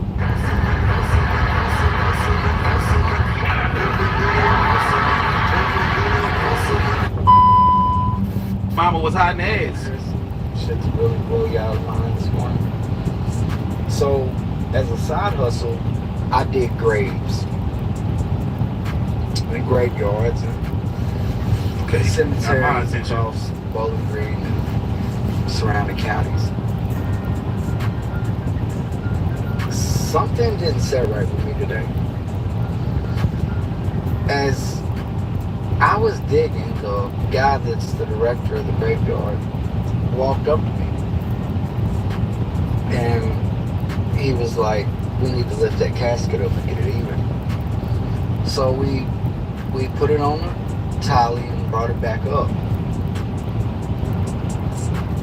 When we brought it back up, it come off even in a way, but it was crooked in the corner.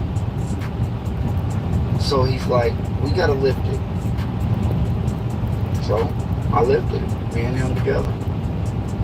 But the weirdest thing was, it was really light. Like, extremely light. Like, man, I'm not a big dude. So I was like, you know, I told him, I was like, why is it so light? And he was like, don't ask questions that you ain't ready for. Yo, I'm freaked out. Man, your scary ass should have opened up the casket. What are they doing with these bodies? I'm gonna be honest with y'all. I like a good conspiracy theory. I feel like if the bodies are not in the casket, which I feel like he should have opened up the casket for his own peace of mind, but they selling the bodies, man, for organs and stuff, man. I heard on the dark web shit go for a lot of money, like eyes and hearts and lungs, all kind of shit, bro. Just for my out of town people, y'all be quick to want to carry y'all ass to New Orleans. Y'all don't even know how we cope with life down here. You gotta think about it. We live in the party. The party don't stop. They really don't. Up, I hate down, it. around 24/7. You can find any drug that's on the market. Alcohol is sold all day long. Do you think that's very productive? No, it's not. We're not down here drinking for nothing. This motherfucker is haunted. Like this place, can't nobody live here and be sober all day. Either you smoke weed, you can drink, Like it before you light pop pills, you snort coke, you on crack, you on heroin. Everybody in this is on something. I don't give a what the fuck they say. You may not be addicted, but you're an occasional drinker or something. People get off from work and you go straight to the bar. You can say that about any town. Straight to the bar. It takes a lot to fight the demons that's in this city. This city is just sitting on them in graveyard. Indian burial site. All our ancestors and spirits just roaming this. Everybody who come here can't get out. The spirits locked here. We locked here. That's why they say crabs in the bucket. People is really stuck down here. Anybody who leave New Orleans, they don't come back. Every time they come back to this, something happened to their ass. But people that know, when they get away from here, they don't come back to this because this is like in bottom of the barrel. We got a lot of culture. It's a beautiful, wonderful place as far as like our history. You know, like trying to learn different little things about the city and all that stuff, but just ain't the place to be living and raising no children. I can tell you that now. You come down here, you're supposed to behave yourself and stop getting into shit that y'all don't got no business getting into. That's actually crazy. That's really crazy. I was just thinking about that one comedian who came back from Los Angeles for Thanksgiving or Christmas, and somebody popped him in the Rouse's parking lot. And for what? He was like a New Orleans historian, but a comedian. It was crazy, bro. Sad. But she ain't lying, dog. This place is crazy. Through HIMS, hundreds of thousands of guys are finding doctor-trusted treatment for their ED. In fact, we'll show you one. This is him. I'm him. Today, he really feels like him. I'm him. But he didn't always. Am I even him? So we went to hims.com and got ED treatment prescribed 100% online and delivered right to his door. Now every day, he feels like him. I'm him! Find trusted treatment for ED and start feeling like him. Get started today at hims.com.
Carlos, what's up, man?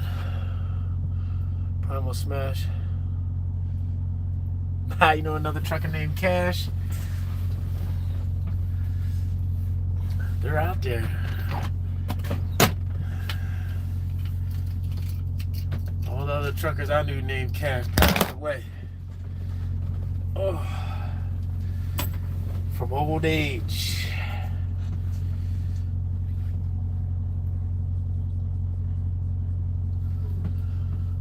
Let's call bro back, see what's going on. Make sure he alright.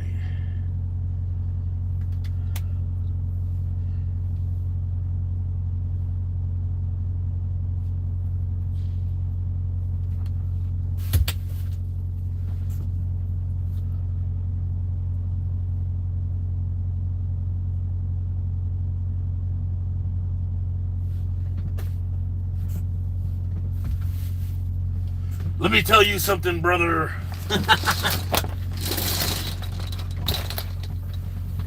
Yo. What's up, brother? What the dilly, yo?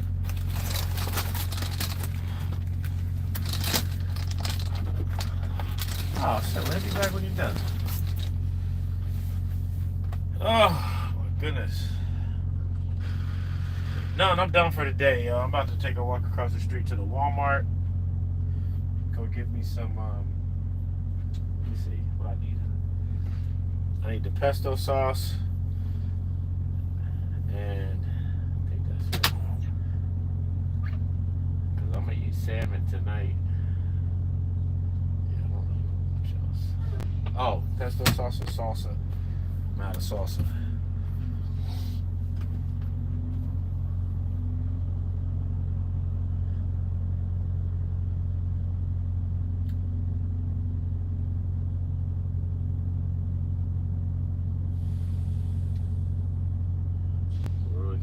Pesto salsa.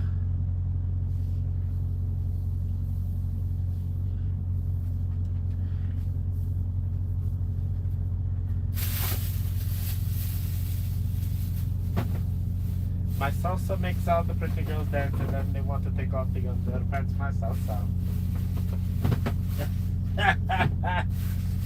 Yeah, you remember that shit?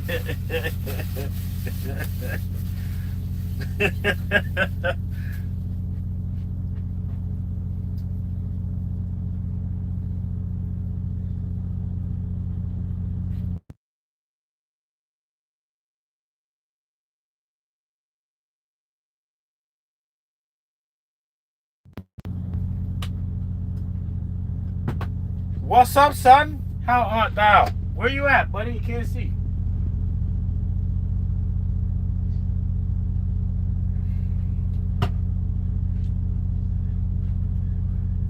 Where your clothes at? Where's your clothes at? Huh? Oh.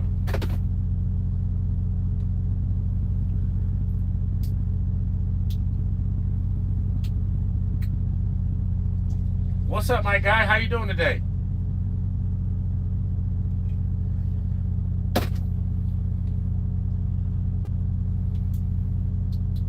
What's up? What? What? Summer, I guess summer's a few weeks away, actually. Wow, what's up? Oh, you mean summer vacation from school?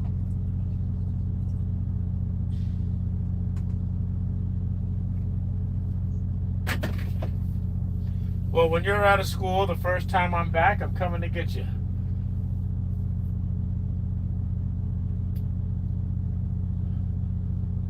I don't know.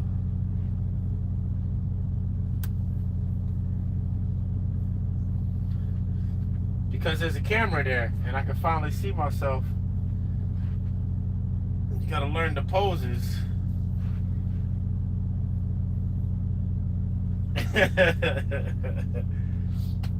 So what else is good, man? What y'all guys doing? Did you find your Nintendo?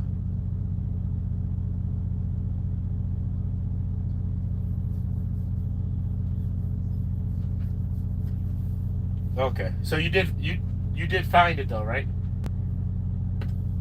All right, good. What'd you do?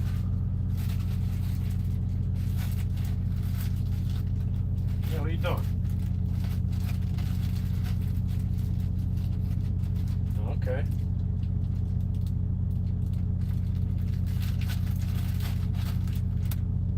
You already own a Netflix account. What you mean? Nah, you're gonna have to watch Netflix on your tablet.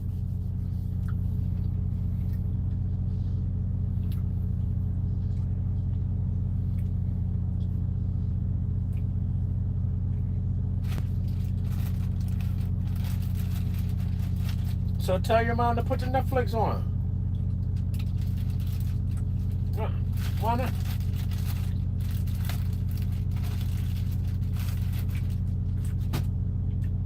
Don't you got the Netflix on the tablet? So turn. Oh, nah, bitch. That's your Netflix, man. That's not your mom. Your mom got good old Netflix.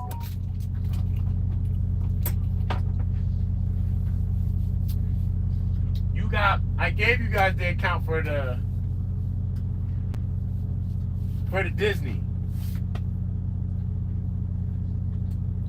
You got the Disney, you got Paramount Plus, and you got Netflix, and you got Hulu.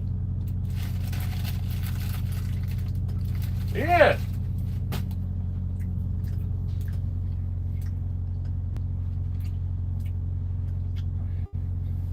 Yeah, you can watch Hulu through the Disney Plus.